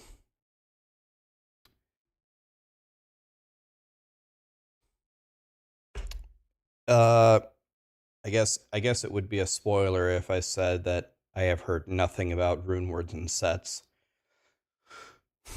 I haven't heard anything about rune words and sets. Got nothing to do with that.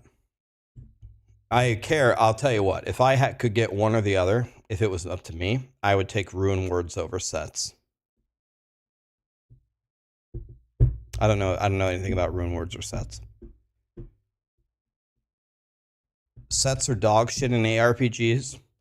Sets have certainly had dog shit implementations in ARPGs. I think it's possible to introduce sets where they could be good. What would you rather have in the game?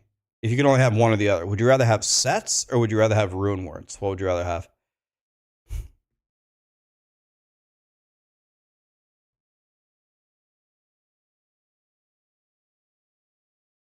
Okay, it looks like 96% of people would rather have rune words. There's a couple of people that said sets. We can do a poll. Yeah, let's do a straw poll so it's on both. Straw poll. Create a poll. Which one? Rune words. Sets. Create the poll.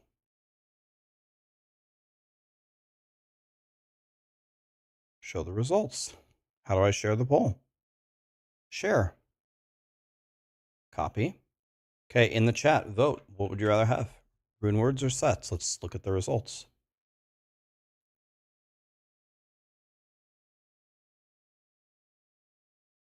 See how it shakes up. Very confusing that the rune words thing is green.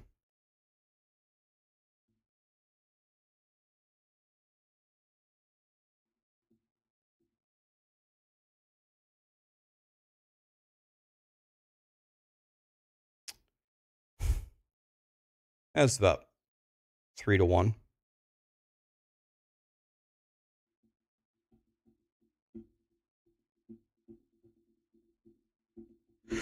I would way rather have, me personally, I would way rather have rune words.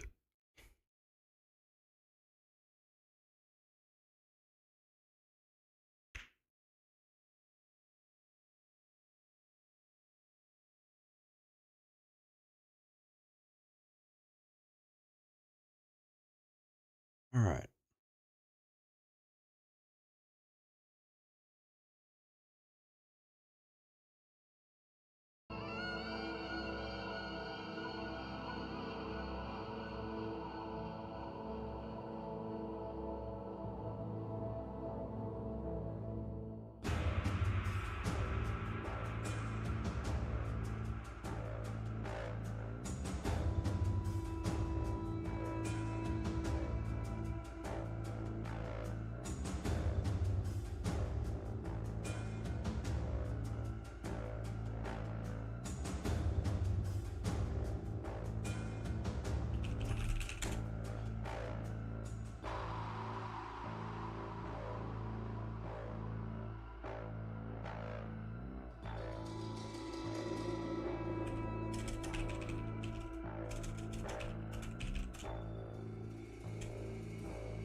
Damn it.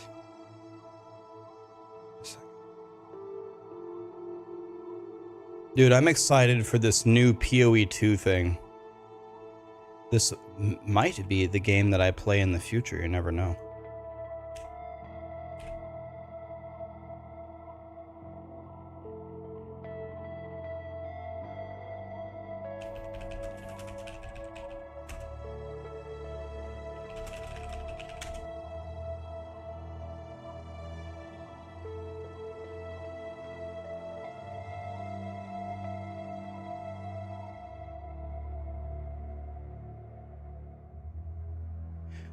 Hey, thank you everybody for the subs and the primes and everything. There's been so many of them. Holy cow. Let me just machine gun these real quick. Rich Niche, Nakram, Deristus, Jacob, The Hylian, Onimike, Young, Twisted, Gannicus, Ghostwalking, Max, Charmed, Walt, Bebithana, Adro, Ball, Ratface, J-Rod, Misfit, Elective, Empirical, Rivsky, FF Jake, Letter Zero, Heidel, Nor, Mexican Sniper, Slothmania, Walcott, Spliced, Voltian, True, Dirty Hippie, Sir Size-A-Lot, URL, Hardenstone, Riv, Sleepy, Rax, Luck. Thank you so much for all the subs, the primes, the gifted subs. Letter, thank you for the 5 gifted, man. That was very nice of you.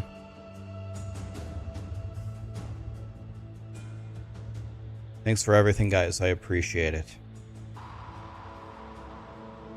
And Joe Cronin Show, how about a crafting material that's formed and is better based on how long you have an item equipped for?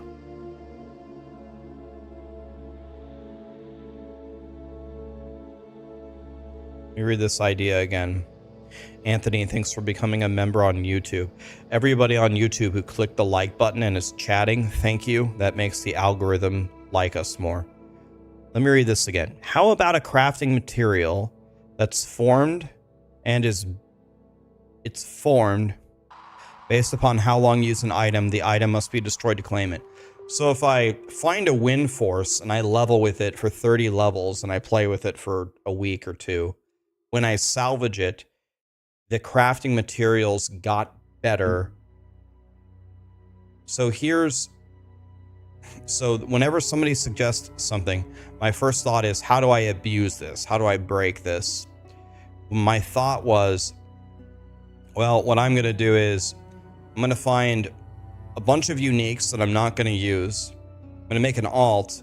I'm going to put all the uniques on the alt. And I'm going to play on softcore and have them like run around and do nothing while I'm sleeping. And when I wake up after 2 weeks, I'm going to do that every night for 2 weeks while I'm sleeping. And then after 2 weeks, I'm going to salvage it and get the godliest stuff ever. So you would need to prevent against stuff like that. But the idea of it, that's a cool idea though. The longer that you use something, the more powerful it gets. By the way, on YouTube, we're perpetually looking for Anton. Where is Anton at?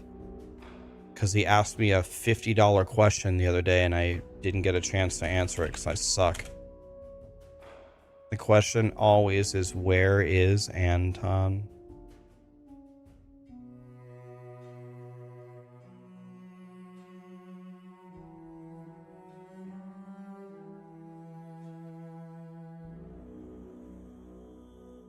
The question is, where is Anton?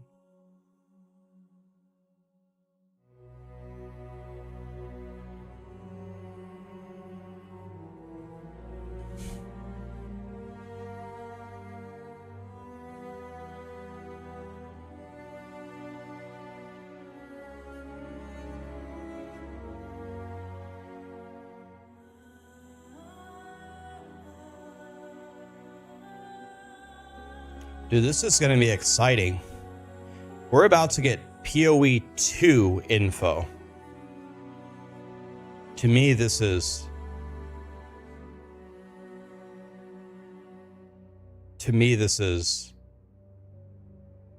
super important, man. I hope this is godly. I hope this looks absolutely godly. Lux, Ghosty, Olive Jane, SJ, thank you for the subs and the primes, guys. Thank you for that.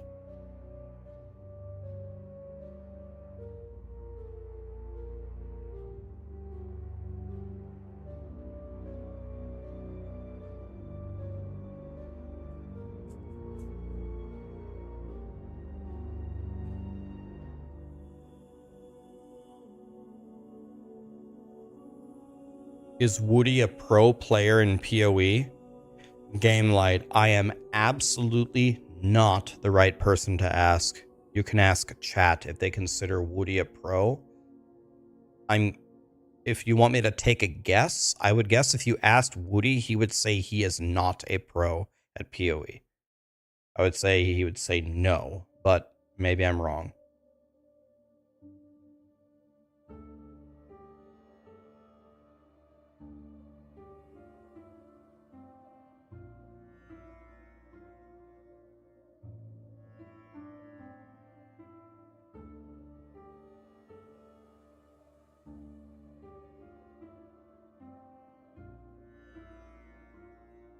I don't know what the definition of pro is in an ARPG or if there even are pros, but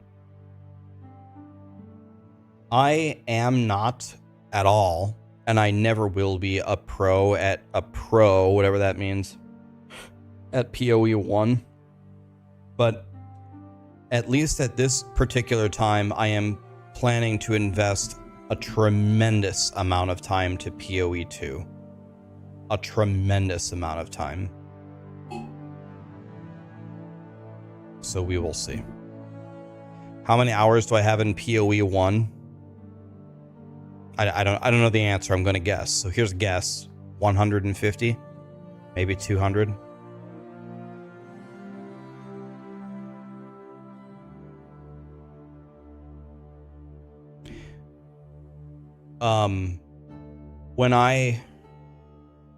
When I played the only season that I played, I didn't play for very long. I played for maybe a week and a half or 2 weeks. The only thing I did was I killed the bosses to get my 4 void stones. I couldn't tell you what they're. Maven, Sirius, Eater of Worlds, Exarch, whatever they are. I got my 4 void stones. I completed my atlas and I got my 4 void stones. That's how far I got. I'm going to skip thank you guys. I'm going to skip the world boss here. I don't want to miss anything from the, Maven took me 2 tries, which was embarrassing, but I didn't complete Maven first time. It took me two tries. I wasted my 6 portals. I almost killed her. It's a girl, right? I almost killed her. She was like, I don't know, 5%. But then I died. And I'm like, holy shit, I suck. And I did do it again.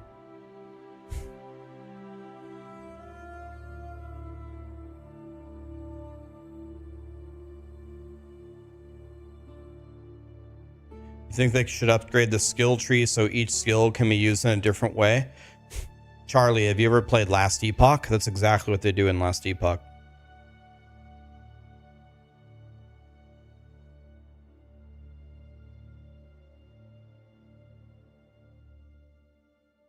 What the fuck do you mean it's a girl? What do you mean, what do I mean? Isn't Maven a girl or not? Is Maven a guy? I thought Maven was a girl.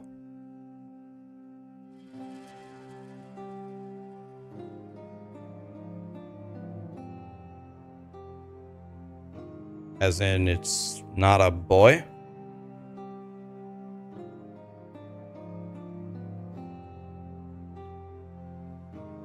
I don't know. Is it a god? I don't know.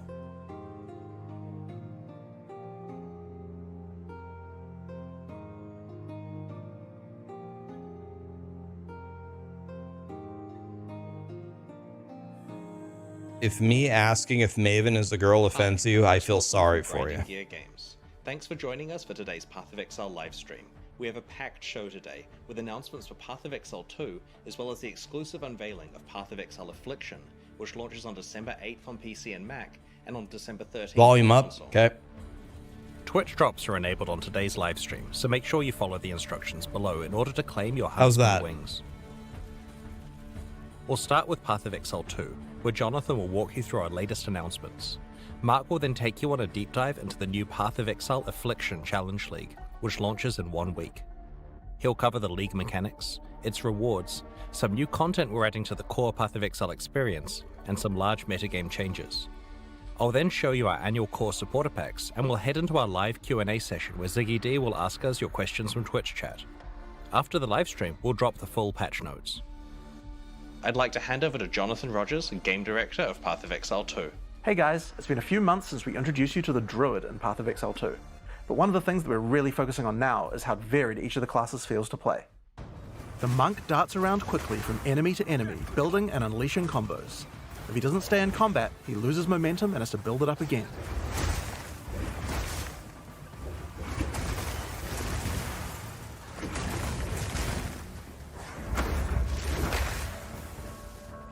The Warrior, on the other hand, is like a slow but unstoppable freight train. A Warrior commits to big attacks and relies on stunning his enemies to stay safe in the thick of combat. When an opening presents itself, a Warrior can use even larger attacks to demolish his enemies.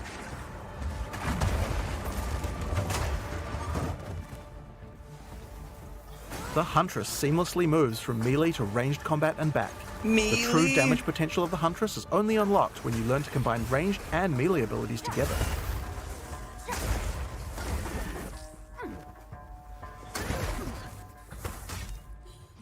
And then there are the Spellcasters. The Sorceress is a pure caster who much prefers to stay at range and drop powerful spells on her foes. If she finds herself surrounded by enemies, she would rather use an ability to escape than to take them on directly. The Druid is also a spellcaster, but unlike the Sorceress, he uses his spells as a means to support his melee abilities. And by melee abilities, we mean he can turn into a giant animal and rip his enemies to pieces. Melee. I have a dog hanging on my leg, on my arm. Each of these classes feels extremely different to play, but we want to go even further. It's time to check out the Mercenary. There's not a job out there I won't take. The Mercenary. So long as the pay's good and a crossbow can solve it. Okay, the Mercenary is a class, not a follower.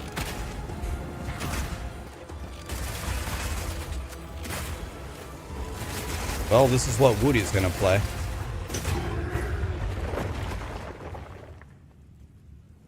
I'll take them all down, one bolt at a time. When thinking about each new class, we really try to think about how we can make combat feel different from all the others. For the Mercenary, that difference is the crossbow.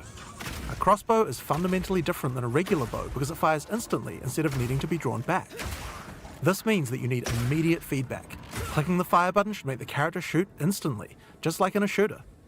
As soon as we experienced that, we realized that there are a lot of design lessons to learn from shooters, and so we fully embraced them.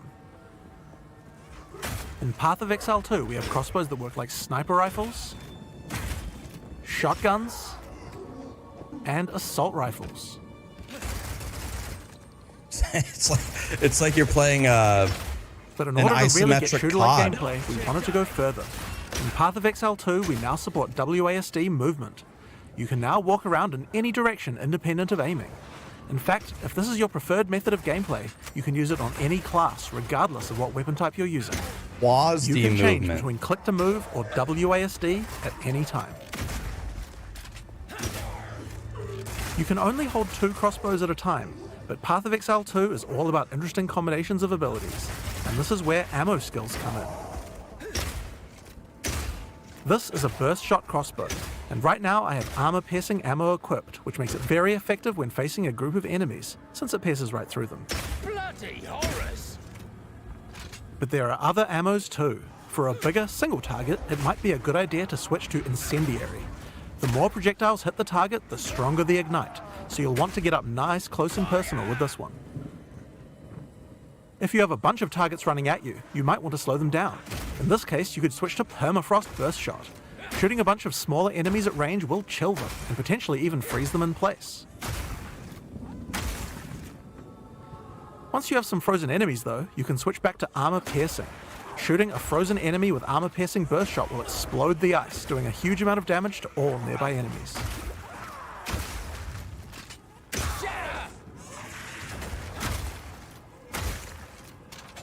Another feature crossbows have is attachments. This is a grenade launcher. As you can see, when I equip it, it appears on the underside of the crossbow. These attachments are just like skill gems, so you effectively get extra skill slots, and you can augment these with support gems, just like regular skills.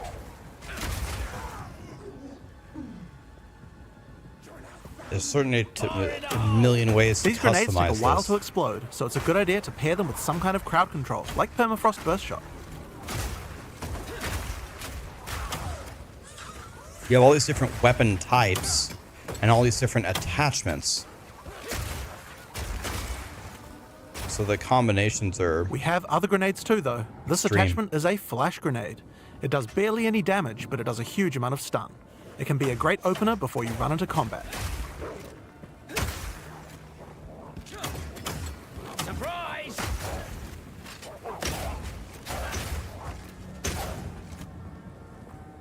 Now, here's another Hall attachment, of an Exile. oil grenade. Firing one of these grenades coats the ground and nearby enemies in oil. Oil slows enemies down, so it's another useful crowd control mechanic. And then you can light it on fire, I'm guessing.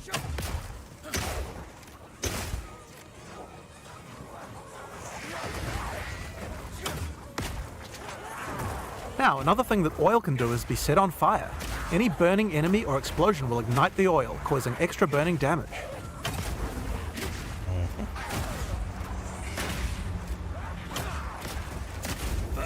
One of the problems with burst shot crossbows is that each pellet doesn't do much damage individually. This means that if enemies have armor, then it will be very effective preventing that damage. But thankfully, you can equip an additional crossbow in your second weapon set to deal with the weaknesses of your primary weapon. This is a rapid shot crossbow. Rapid shot is great for closing on enemies because you can shoot while running. In Path of Exile 2, we now have the ability to allow you to use some skills while moving. Being able to create skills like this opens up a lot of new design space and allows us to really increase the pace of combat.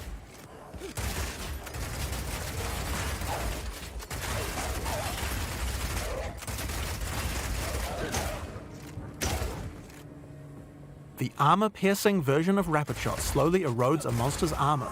Once the armor is fully broken, you can easily switch back to Burst Shot to deal much more damage.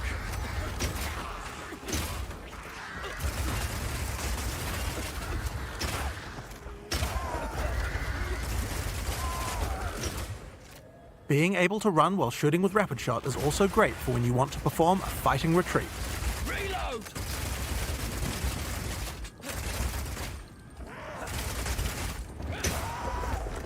Using permafrost ammo with Rapid Shot is also useful if you need to retreat. When you shoot the ground, it creates ice crystals. If you draw monsters back over these crystals, they explode, chilling the monsters. It's great if you want to set up a safe zone before pulling the next pack.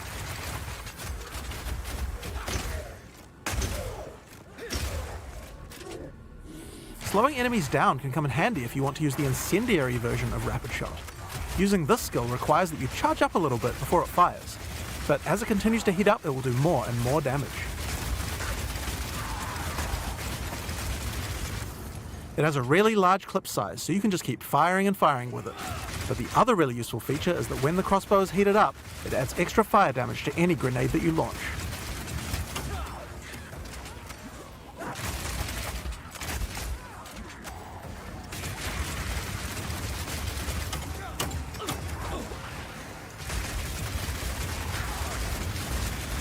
Now I've been using explosive grenades here, but it will work equally as well with flash or oil grenades too. If you use it with oil grenades, the oil will catch fire immediately.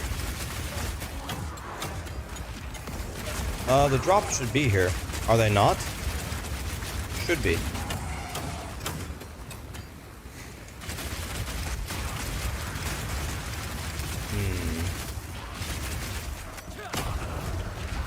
See if I can fix that.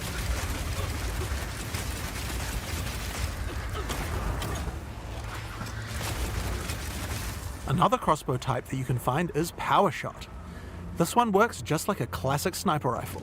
Use it with armor-piercing ammo and it will penetrate armor on targets, so it's a good idea to use when something's really tough. Back down or die!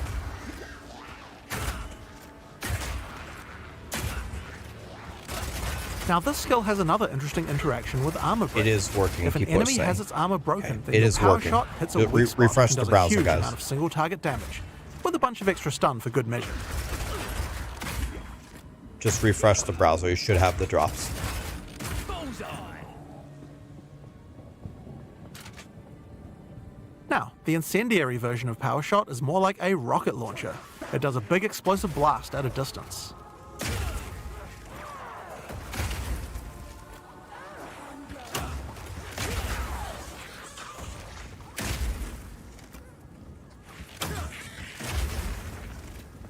One of the really useful features of this version is that you can explode any grenades that happen to be on the ground.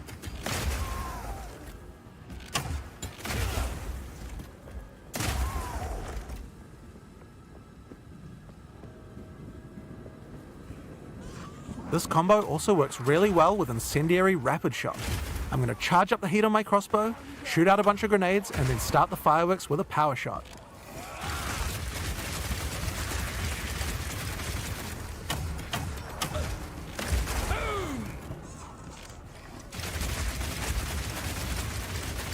The ice version of Power Shot creates frost walls at a distance.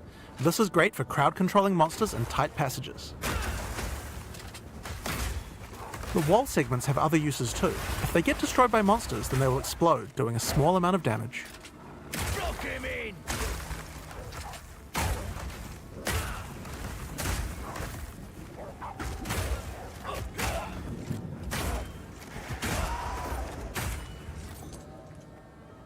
Now, remember that burst shot combo with frozen enemies we did earlier? That works with ice walls too.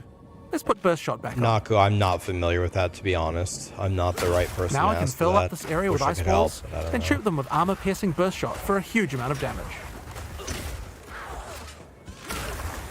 I like this little prison thing. I like all these different options that you have, but when you play ARPGs, you obviously don't use all of them in the same build. Alright, it's time to face the boss for this area. Let's see how we fare against her with all the skills I've shown you so far. Is that a pair of scissors?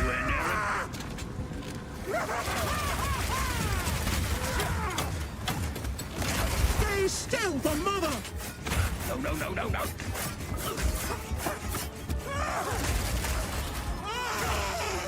dear child! Your time has come! By the gods!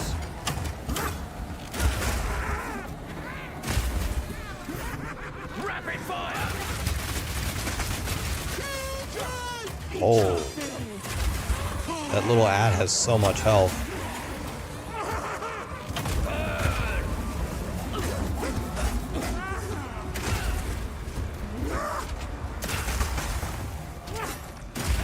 It's like the butcher's wife. Take this!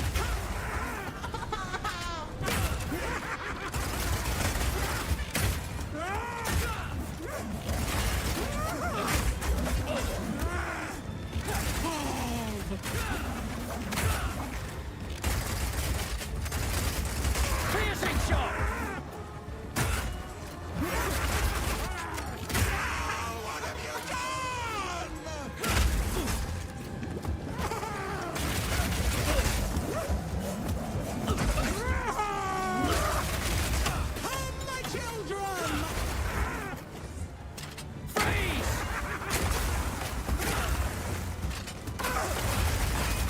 Wow, she doesn't give a French toast about those ice walls.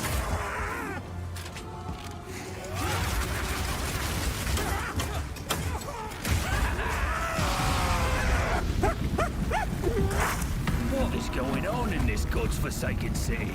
And that's the Mercenary. It feels totally different than anything we've made before, and shows you the range of what's possible in Path of Exile 2.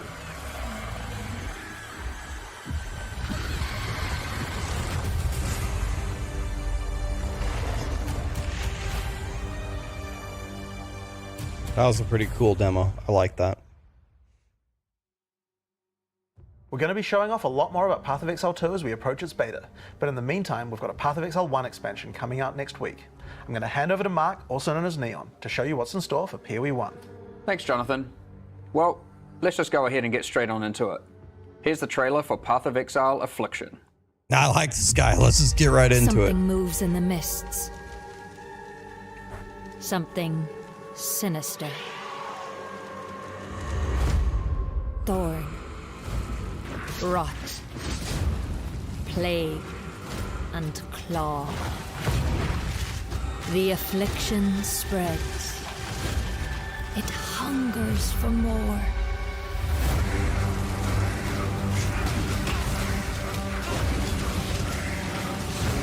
Is it? How's the Tread volume, light guys? Is it okay? in the wildwood, which shifts and bites. Accept our help, the ancient power of the Azmiri. Beware the spirits that yearn for freedom. And the heart of evil that waits in the dark. It's a druid necromancer. It's got antlers but a skull.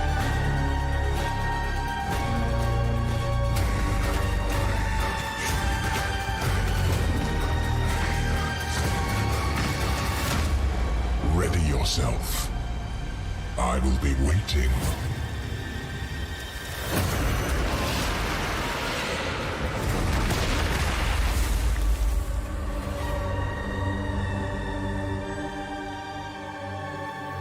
Who is Ultimatum?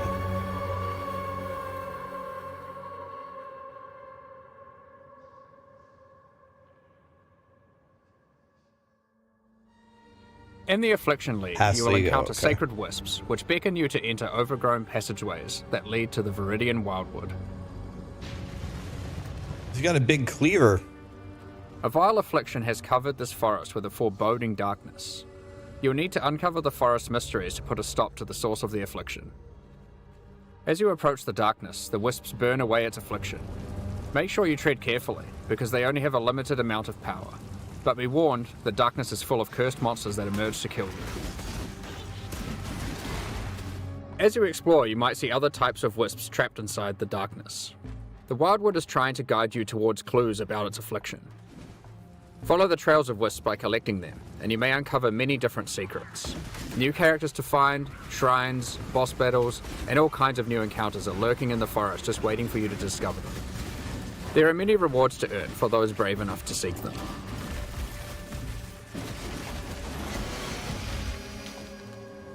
When the sacred wisps run out of energy, they will return you back to where you came from. Any other types of wisps you have collected will return with you to Rayclast. These wisps, having been saved from the affliction, disperse into the environment and inhabit randomly chosen monsters in the area, increasing their power and also their rewards. The different types of wisps have different effects on monsters, and sometimes more than one type will inhabit a single monster, making the fight even harder and even more rewarding. If this happens to a boss, you could be in for a tough fight, but if you can overcome it, your efforts will not be in vain. Primal Wisps grant an item rarity bonus to inhabited monsters. Wild Wisps grant an item quantity bonus, and Vivid Wisps cause them to drop currency items. If a monster gets all three types, they'll drop more items of a higher rarity and a lot of currency. Divine While Orb. exploring the Wildwood, you might find some of the last few Azmiri wanderers who have managed to survive in the forest since it was cursed.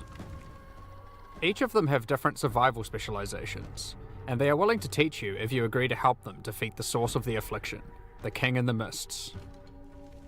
Choose which of the Azmiri that you will complete quests for to unlock one of 3 new Ascendancy classes, which you can have in addition to your regular Ascendancy class. Up to 8 points for these classes are unlocked as you complete more quests for the Azmiri you are training under. The Warden of Eves can teach you to become a Warden of the Magi, a powerful class that takes advantage of wilderness knowledge. A Warden of the Magi can learn to use tinctures which coat their weapon, granting various powerful effects. You can equip tinctures in your flask slots and toggle them on and off at will. You can only have one enabled at a time, What did but that the effects do? are quite conditional, so you may want to have more than one equipped and swap between them during combat. For example, equip the Ironwood Tincture to gain the benefit of always stunning enemies on full life. Always stunning on full Tinctures life. can also get random mods. This one in particular adds stacks of wither to targets on full life and steals frenzy charges on hit, which makes it great as an initiator. When you are fighting rare monsters or finishing off tough bosses, you will want to swap to the Oak Branch Tincture, which grants Culling Strike, increased damage against enemies on low life, and has a chance to steal a mod from rare enemies you kill. You can buy more tinctures from the Warden of Eves using Primal Wisps when you find her in the forest, God, this so keep an seems eye out for her. pretty sick, actually. As a Warden of the Magi gains more Ascendancy points, they gain access to more skills that let them further specialize in tinctures. For example, Nature's Concoction allows you to invest in having your tinctures enhance your flasks. This ascendancy skill makes it important to think about which slots your tinctures are placed in, and what flasks they are adjacent to. You will have better uptime on those flasks and they'll be stronger as a result. But there are plenty more skills to choose even if you don't want to engage with tinctures. For example, another new ability to unlock is Barkskin. It's a reservation skill that causes bark to grow all over your body, increasing armor. As you take damage, the bark falls off, increasing your evasion. Over time, the bark will grow back, removing the evasion bonus but increasing your armor again. The Breaker of Oaths can teach you to become a Warlock of the Mists, That's sick. an ascendancy class specializing in the darker arts of the Esmeri. One powerful ability you can choose is Blood Hunt, which grants an active skill called Ravenous. This skill lets you see what type a monster is under its life bar, whether it is a demon, beast, undead, construct, or humanoid. Consuming a corpse with this skill gives a buff to damage against that type of monster, and reduces damage taken by it. You can only have one type active at a time, so it's a good idea to choose wisely for the area that you are in. Some bosses like the Maven are eldritch in nature and don't conform to the regular corpses that you have access to, but don't worry. The Breaker of Oaths has a shop where you can trade wild wisps for corpses that you can place on the ground wherever you are. Buy an Eldritch corpse and you will be able to get the bonus while fighting Eldritch entities like the Maven. Smart. That was You may my notice first that question. most of the corpses he sells are not monsters you normally encounter. You might want to try turning some of these corpses into specters, to take advantage of some of the unique abilities that these monsters have. Bro, you could make your own follower out of the corpses? The Warlock of the Mists gets access to many other abilities. For example, there is a trio of curses that you can pick from. One of these curses targets your minions, giving them life degen and making them explode for massive damage when they are near death. One of them prevents enemies from dealing damage for the latter portion of its duration, which is quite powerful against bosses.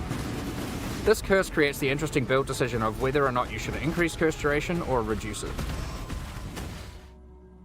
The final curse is a mark that causes enemy phantasms to be spawned when you hit the marked enemy. These phantasms aren't on your side, so they work well with on-hit and on-kill trigger effects, for example.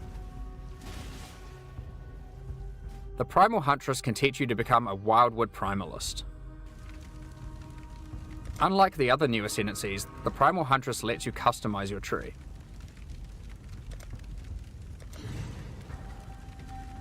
You do this with charms that you can buy from the Primal Huntress for Vivid Wisps. Charms have randomly generated mods which give stats from regular ascendancy classes, allowing you to create your own hybrid ascendancy class.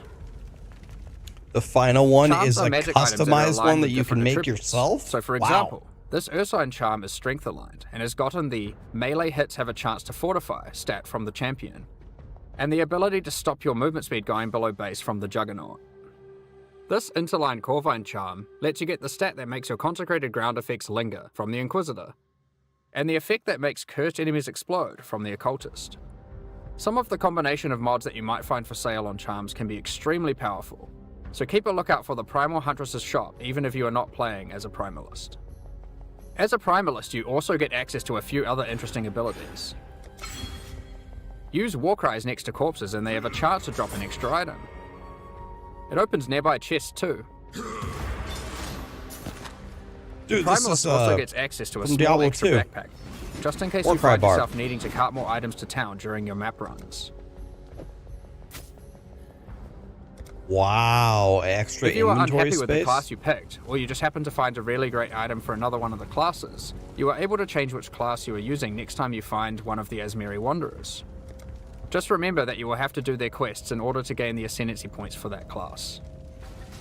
These quests will lead you towards the ultimate goal of the Esmeri: finding the King in the Mists, defeating him, and cleansing the forest of its affliction once and for all. There are new uniques to find, rewards to claim, and new ascendancy classes to master in the Affliction League. Now that we've covered what's in the League, let's talk about some of the changes you can expect to Wow. the core game in 323. I'm very impressed by this. For a start, Ultimatum is finally going core. When talking to players at ExileCon, it was the #1 feature that people requested. When playing through in-game maps, you may sometimes encounter the Trial Master, who offers you a choice to undertake a deadly Val trial in exchange for great rewards. If you defeat the trial, he offers to go double or nothing with you. Do you take the risk and go for an even better reward? Or do you take the winnings you have already earned off the table and go home? This reminds We've me of done the. a full rebalance of Ultimatum and have added many new mods and rewards. It reminds me of the including Final both new Fantasy and reworked VII uniques. arena The for base number Omni of rounds for Slash. an Ultimatum trial is now always 10, with a chance to spawn the Trial Master boss fight on the 10th round, if you are able to make it that far. As part of 323, we have also removed Metamorph from the game. All the Catalyst rewards from Metamorph have now been moved to be rewards for Ultimatum. We have also added a new Val-themed catalyst that works on corrupted items. As is normal for most content that gets added to endgame, we have introduced new Ultimatum passive skills to the Atlas tree. One great example is the Keystone Grueling Gauntlet. It makes Ultimatums last 3 extra rounds, but you cannot choose the modifiers, and it prevents the final Trial Master boss fight from spawning. The level of challenge becomes extreme during the last 3 rounds, and not being able to choose the modifiers makes it even harder. But the rewards are insane, and for those with very high-end characters, it might be a bet worth making. There are lots of other Atlas passive skills you can pick from for Ultimatum, so choose wisely. Now, it's time to talk about one of the largest metagame changes we've ever made. There were 3 systems in Path of Exile that were all trying to subtly modify the behavior of skills. These were alternate quality gems, Labyrinth Helmet enchants, and unique threshold jewels. We've combined all of these together to create a new system called Transfigured Gems that allows us to fully achieve the goal of these 3 systems and then some. Transfigured Gems are alternative versions of existing skill gems that have different functionality and balance from their regular versions. We have added a huge number of these with interesting variations that drastically change how existing skills play. For example, Frostbomb of Instability. It changes it from a cooldown skill that you can cast occasionally for a large explosion into a skill that you can cast continuously but deals less damage and doesn't apply cold exposure. It changes the role of Frostbomb from a utility skill into a main damaging skill. Another example is Detonate Dead of Scavenging. Isn't this You can't use it Lily's on favorite corpses thing? that were created by Desecrate or Unearth, but in exchange it does a whole lot more damage. You won't be able to use it as your main reliable source of damage, but it's a great skill to use as a 4-link utility to get some extreme burst damage. Raise Zombie of Falling. Instead of raising a zombie from a corpse, you summon them from mid-air. They fall to their death, dealing AoE damage where they land. While this sounds like a physical damage version of Firestorm, you should consider that it scales with minion damage and also triggers on-death minion effects. Blight of Contagion. This version of Blight is now spread by Contagion, so you can use it as part of your Essence Drain build. We have a huge number of these. Transfigure Firestorm into Firestorm with Meteors, Transfigure Blade Trap into Blade Trap of Greatswords, Transfigure Barrage into Barrage of Volley Fire, and so on. There is a lot to experiment with, and we look forward to seeing what builds you can come up with. But how do you get Transfigured Gems? The Divine Font at the end of the Eternal Labyrinth has been changed to a gem crafting device that can modify your skill and support gems in a lot of new ways.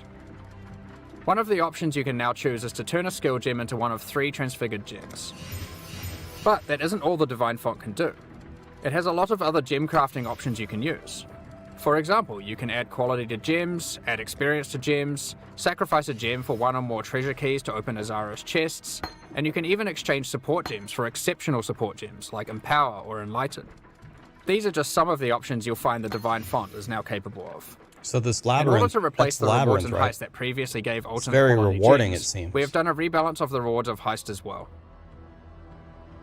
Experimented base types have been rebalanced. New replica uniques have been added and old ones changed, and we have increased the amount of currency from display cases as well. On top of this, we have gone through and buffed the quality stats on most damage dealing skills. In most cases, they will be significantly more powerful than before, and also more interesting. Overall, this is one of the largest metagame shifts that we've ever done. There are so many crazy new skill combinations to plan around, so we expect to see some really interesting new builds. Next up, I'd like to hand back over to Chris to talk about the new supporter packs. I'm understanding why people At ask this me to point, we make usually talk about the build League supporter guides packs. because this is We're very doing things a bit differently complicated. this year. Rather than releasing League supporter packs today and then our annual core packs 2 weeks later, We have combined it all together into a strong set of core supporter packs that will be released alongside Path of Exile Affliction next week. The series contains 5 packs, each with its full value in points and a collection of exclusive cosmetic microtransactions. The higher packs contain physical merchandise. We'll unveil the full details of each of the packs at release next week, but in the meantime, here's a sneak peek of some of their exclusive cosmetic microtransactions. These packs will be available for purchase when Path of Exile Affliction launches on the 8th of December. Thank you so much for your ongoing support.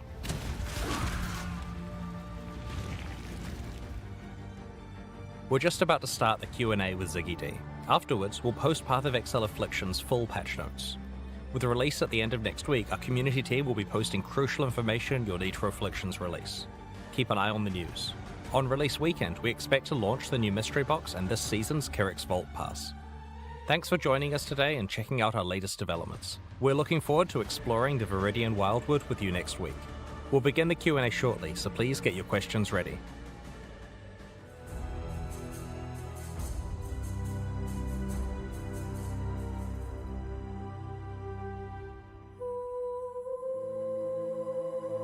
I'm very impressed by that, man. I'm very impressed by the level of updates they had there. Seems very exciting, consolidating a bunch of... To me, I remember I'm kind of a noob at PoE. I've only played for like 200 hours. Taking all those systems and combining it at the end and just giving me one upgrade system sounds way better to me. It sounds like the new gems could enable some really sick builds if you knew what the hell you were doing, which I don't. I find this update to be very impressive. G'day, Ziggy D here, folks. Exiles, welcome for a giant jam-packed Q&A after a huge reveal session. We have here today Chris, Jonathan, and Mark. 3 for the price of 1 this time around, not just Chris. Welcome, folks. Thank you very much. Yeah. Cheers. Excellent, folks. We're going to be moving through things in rough order that we saw things today during the reveal. So starting with Path of Exile 2 and then moving through some of the new Path of Exile 1 features. So get those questions in through Twitch chat and we'll sprinkle those in through each of those various sections. So first, let's talk about that new movement scheme that was revealed with the new mercenary class. So we have the new WASD movement. And does this alternate control scheme work with other classes and builds, or is it mainly intended for like this shooter mercenary style? So when we put it in, I was totally thinking that it was going to be something that you'd want to use with ranged characters way more. But actually, when I tried out some melee stuff, I was pretty sold. Do I need to turn it up? Better than I was expecting. There's still a few tweaks. Discord's not me. Perfect. I don't think it's me. But like, yeah, it's pretty awesome. I can check. I doubt so it. I think I'm probably I think I'm going to be me. playing that way myself. Actually, even though I was a bit of a skeptic at first of WASD for melee, I think it is good. But we want to make sure that everyone understands that you can change from one to the other whenever you want. It's just one of those things that like some people may prefer it, some people may not. But yeah, I'm really enjoying it. WASD rather feels pretty good to me. Yeah, I was pleasantly surprised, to be honest. Like, I've, die-hard action RPG, Diablo 2 era kind of guy myself. But for some reason, the WASD stuff just feels really natural to play. I guess it's, background and Crimson Land and that kind of thing. Yeah.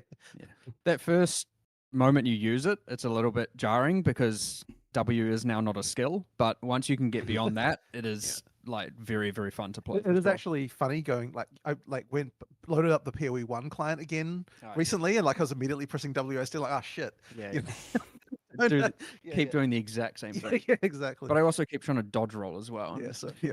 I had that same problem.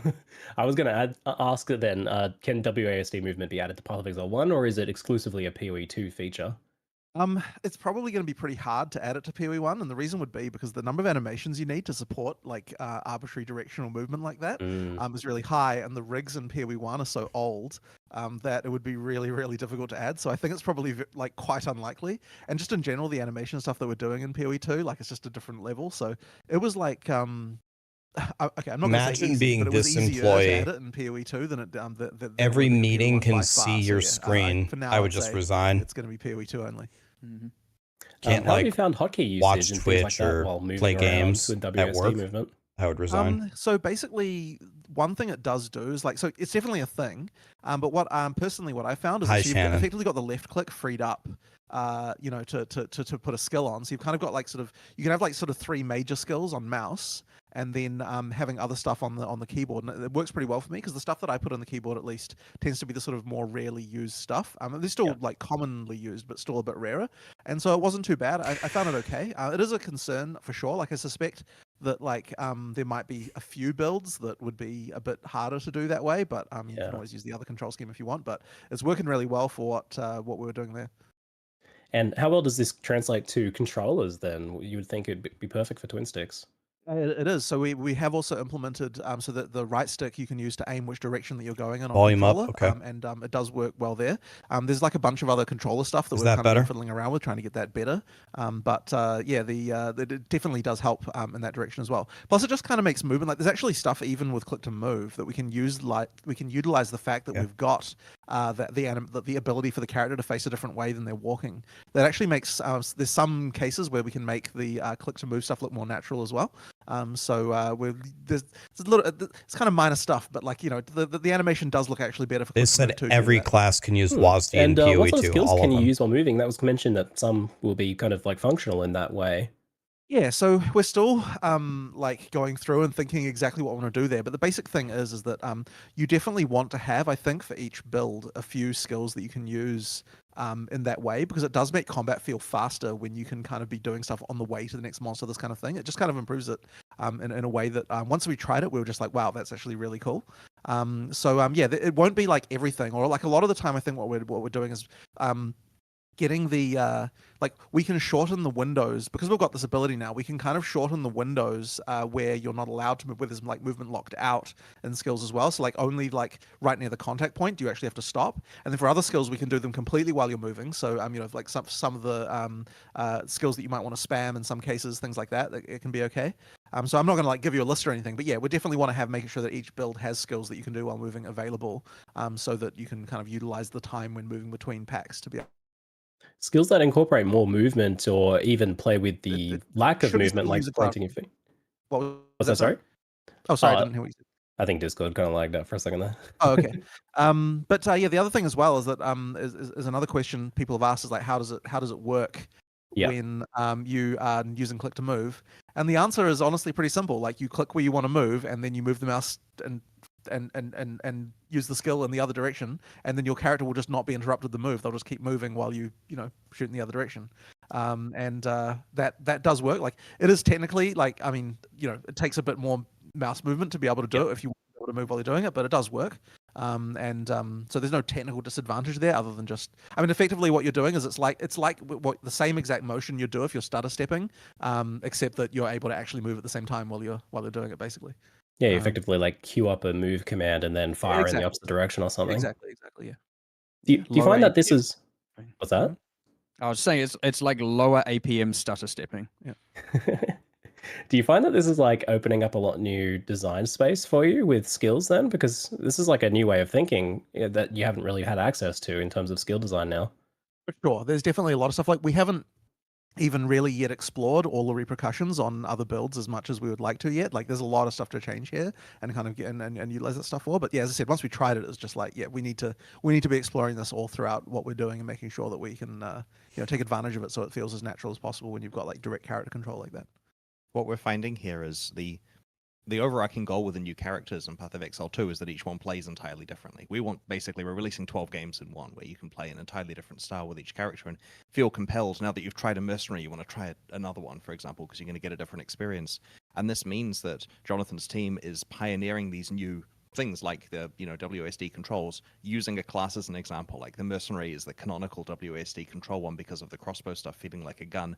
And then the fallout from that, of course, is then it benefits all the other 11 classes and millions of different playstyles, and that kind of falls through afterwards, and we get time to experiment with how it actually works on those classes. Yeah. Yeah. At the risk of going like off topic a little bit, I already noticed in previous reveals that like the melee stuff is getting a lot more fluid with a lot more movement and stuff like that. But a lot of that was a kind of pre-scripted but modifiable movement after the fact, where you could like whirl and then change direction a little bit like that. But it seems like now even you might even be able to have things like where your character's able to do a cleave while taking a couple extra steps, just little things like that. So it seems like it's going to change gameplay a lot from Path of Exile 1 to 2. I think it can, but we do have to be careful. Like, I don't want the feeling of just complete floatiness. Like we don't want, like I wouldn't want it so that every skill you can just do without like while moving arbitrarily. Like it needs to still feel like there's at least some amount of the animation where you're kind of like locked into that little bit. So for something like cleave, for example, what I do is I'd have it so you can kind of step into it and then you can move really quickly after the slash. But the actual slash itself, you need a bit of that sort of like locked in, just so that you got something going on there, because otherwise it'll just feel like you kind of don't really exist. You're just like floating around, kind of not really doing anything. So that's a little bit vague, but effectively, I just want to avoid the kind of feeling where where you don't feel like you're a real character in the world, which you can get if you just allow full unrestricted. Like if you do absolutely everything while moving and there was no slowdowns or anything, then it would feel real floaty, and I don't like that either. So you know, it can be a bit of a little bit of an interesting one. You have to really look at the feel of every single skill and kind of get the timing windows exactly right for everything to be able to make it actually feel really solid and good. But yeah, if we're doing our job right, then every class should have quite a distinct feel as far as all that stuff goes. Like, I get what you mean. Like, once you have more movement, that's when you can start playing with, like, okay, in what situations do we stop movement? Like, I noticed with the crossbow, for example, the character planted their feet for the shotgun shots especially, and that made that look and feel a lot more impactful. So that seems by design there. Exactly. Perfect. On that note, then let's talk a bit about the crossbows. It seems they've changed quite a bit since the original reveal with the armor-piercing bolts and whatnot. Yep, they have. Yep, that was that meme. Is no longer applicable, hopefully. But yeah, absolutely. I mean, so the split to all of the classes happened after that last the last reveal, and so then we were kind of like, we need to make sure that we're making like I didn't. Even like there were like the mechanical ideas of like having ammos and stuff like that for the crossbows before, but I don't think we'd quite yet nailed the kind of like, how is a crossbow actually going to feel really different to play than a bow? And it wasn't until I sort of made the observation that, hey, you know, like if we're like a crossbow, like if you pull the trigger on a crossbow, it needs to fire instantly. We should be putting the contact point literally at 0 on the animation. So this is a bit of a technical term. Like contact point just means point where the damage happens, et cetera, et cetera. You know, we need to move that right to the start. And if we do that, like what kind of things, you know, would need to change? And we actually found there was like a grab bag. Like as soon as we did that, there's like a grab bag of issues that we off topic, but it's like the amount of engine brokenness that the mercenary brought to the front was so high. Like the amount of things like that we had to fix in order to make the mercenary work in the engine was just ridiculous. Like I found so many bugs. I mean, these are all going to be fixed, by the way, in POE1 as well, because the engine is shared. But it's like I found out that projectiles like disappear a frame before they arrive at the destination, and they appear 1 frame late after they leave your character as well. And that it turns out all objects when they're created appear 33 milliseconds late from when they actually render. And like there was stuff with trail. I mean, like it was just actually like, because like when you're dealing with something like this, like if you've got like a bullet effectively traveling ultra fast, it has to happen instantly as soon as you click, and like all these things, there was like so many engine things where it's like we're speeding all this shit up, and like the engines just started breaking all over the place. So yeah, there was a lot of technical improvements that had to happen in order to make that stuff work. Not to even mention the whole like WSD and all the animation system stuff, and yeah, like it was pretty crazy. Gonna make a comment here. Someone's asking me, do I think Blizzard's watching, and do I think they're upset? One thing that I think Path of Exile does better is I just think they have better announcements like this. And one of the reasons is for exactly what the phenomenon that we just experienced right here with this guy. This guy is literally the guy making everything.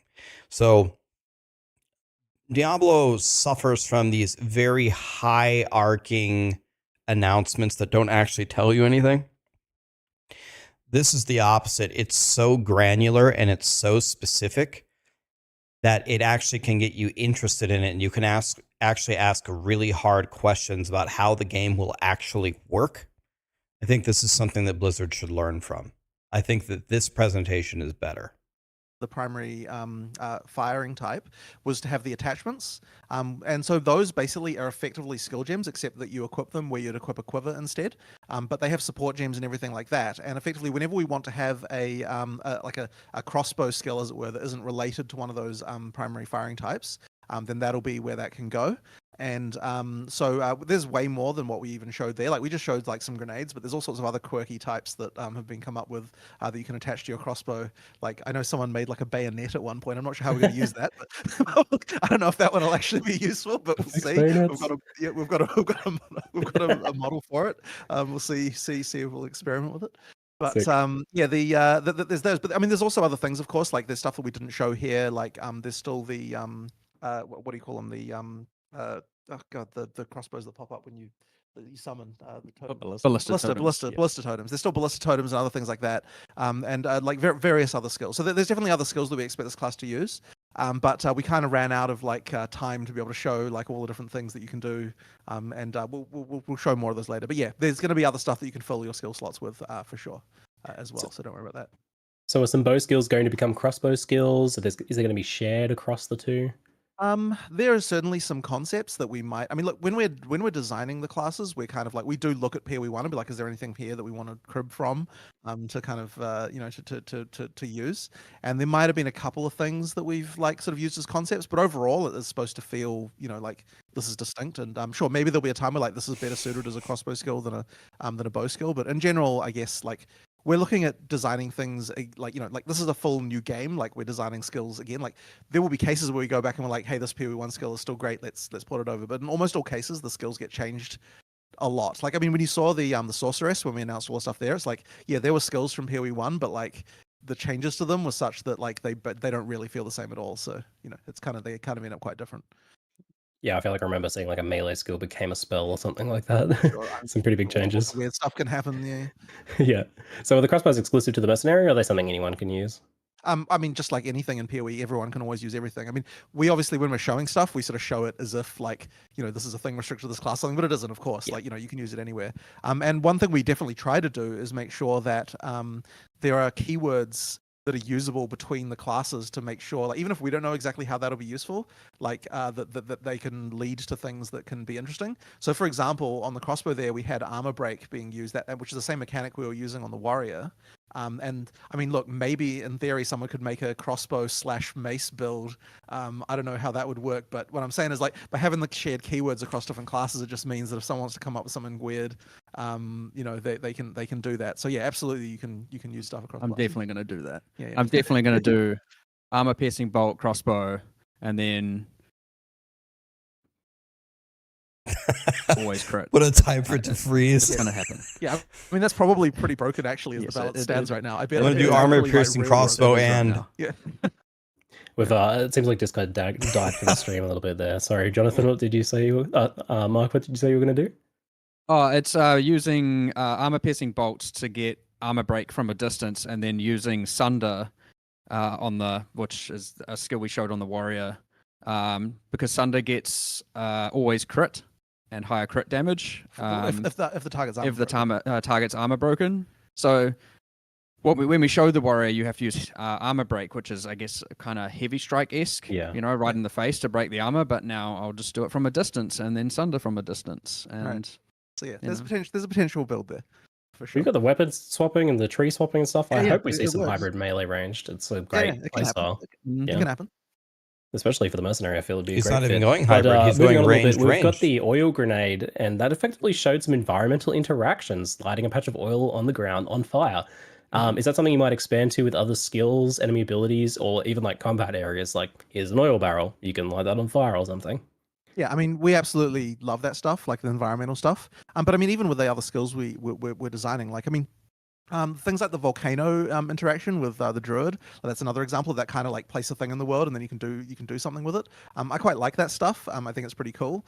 So yeah, I absolutely want to be doing more of that. I mean, and the more I guess state you can add to get a bit technical about it, to the world, where it's like, placing a thing, like all that stuff allows you to do more setting up for something you're going to do afterwards, which I think is a big part of being able to do combos and things like that. So yeah, like I'm a big fan of that kind of stuff. We do have monsters integrating with that as well. Like we have, to give a couple examples, we have explosive barrels with lines of gunpowder, and the lines are randomly generated, and then you have monsters with torches that will run up and set them on fire. Yeah. And we've got another one as well that throws, it's like more of an alchemist monster, and it throws 2 types of, I guess, flasks or concoctions. And one creates ground type A and one creates ground type B, and if they mix, they end up creating a new type of ground type and exploding and doing massive AoE damage, like just chemical reactions. Yeah. It's coming up with a whole alchemy system for your Yeah, environmental Oh, attractions. it's got. We tried it in Heist. Surprise! I don't know if anyone even in POE1 notices this, but there is oil there that does catch on fire. It just doesn't look anywhere near as good. Just because like where the art is and where the effects is now for POE2 is just allowing things to look incredible. Similarly, we're seeing like more and more powerful control and utility effects. Like for example, in this clip, we saw the shots placing ice walls, and they were like blocking and taunting enemies. I noticed it seemed.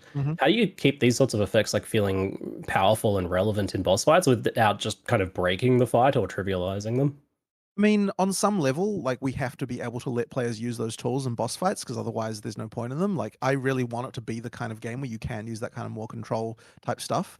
And I mean, like it's funny because a lot of the designers, when we talk to them, we're like, "Hey, we should allow this," and they're like, "Oh my god, it's crazy because like it's going to be way too easy." Like, and then Mark will look at him and he goes, "It's not that broken. It's not that broken." It's like you look at some of the stuff you can do in POE1, and I'm like.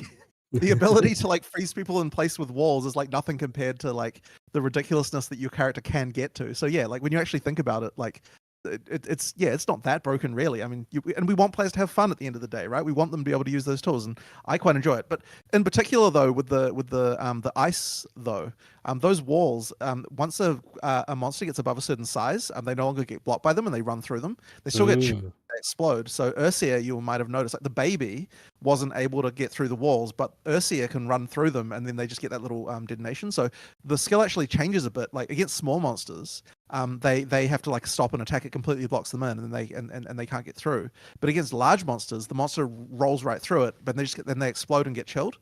So it kind of changes the function a little bit for boss versus the small monsters, and so that's why that particular skill I think is actually fine in that regard. So yeah, there's little tricks like that we can do, and I think I honestly really enjoy the stuff we're doing with monster size, which was never a factor in POE1 design. Like monster size means that we can say, okay, like bigger. So while he explains this, let me quickly clarify. Stassi has a question. What do I mean that they should learn from this session? I have never heard Blizzard one time ever for any class say, let's talk about the Necro. Let me tell you about how we designed a bone Necro. Let me tell you the fantasy we were going for. Let me tell you the synergies we were going for. Let me explain to you how scythes are going to work compared to a sword and a shield and this, and how it's going to interact with the Book of the Dead. This is a Diablo 4 presentation on Necro. Necro's the commander of the undead. Book of the Dead, you can give your minions buffs or sacrifice them. Necros can use scythes. There's blood, bone, and summoning. Go Necros. It just doesn't tell you anything. Like, I understand that a lot of the casuals don't care about these intricate details, but keep in mind, I'm a noob at PoE. I'm not an expert in this game. I still find it interesting to hear them talk about the in-depth design choices of how they're building their characters. It just makes me more excited for the game, even if I don't really understand. I'm still more excited to be talking to at this level and to this guy who has spent, probably thousands of hours building it. This is what I'm talking about.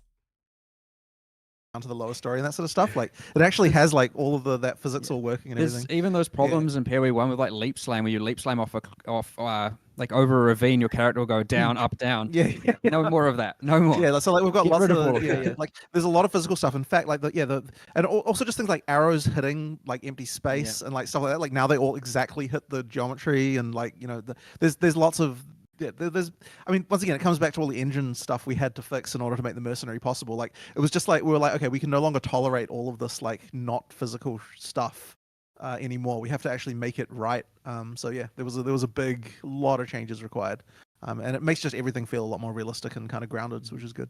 One of the reasons why the groundedness matters here is because one of the factors that varies from fight to fight is the terrain you're fighting in. And so if you can interact with the shape of that terrain in a different way and it actually has an impact, it will make the fights feel different. I like how it affects the monsters too, because instead of just shooting at a wall when you're up on an elevation, they'll actually like pathfind backwards to try and get a line of sight to you with their projectile. Ooh. Yeah. Which is because interesting. Yeah. They take into account height in the pathfinding now, so they actually have to find like a line of sight to you, up a cliff and this kind of thing. There's some pretty interesting things. Wow, very cool.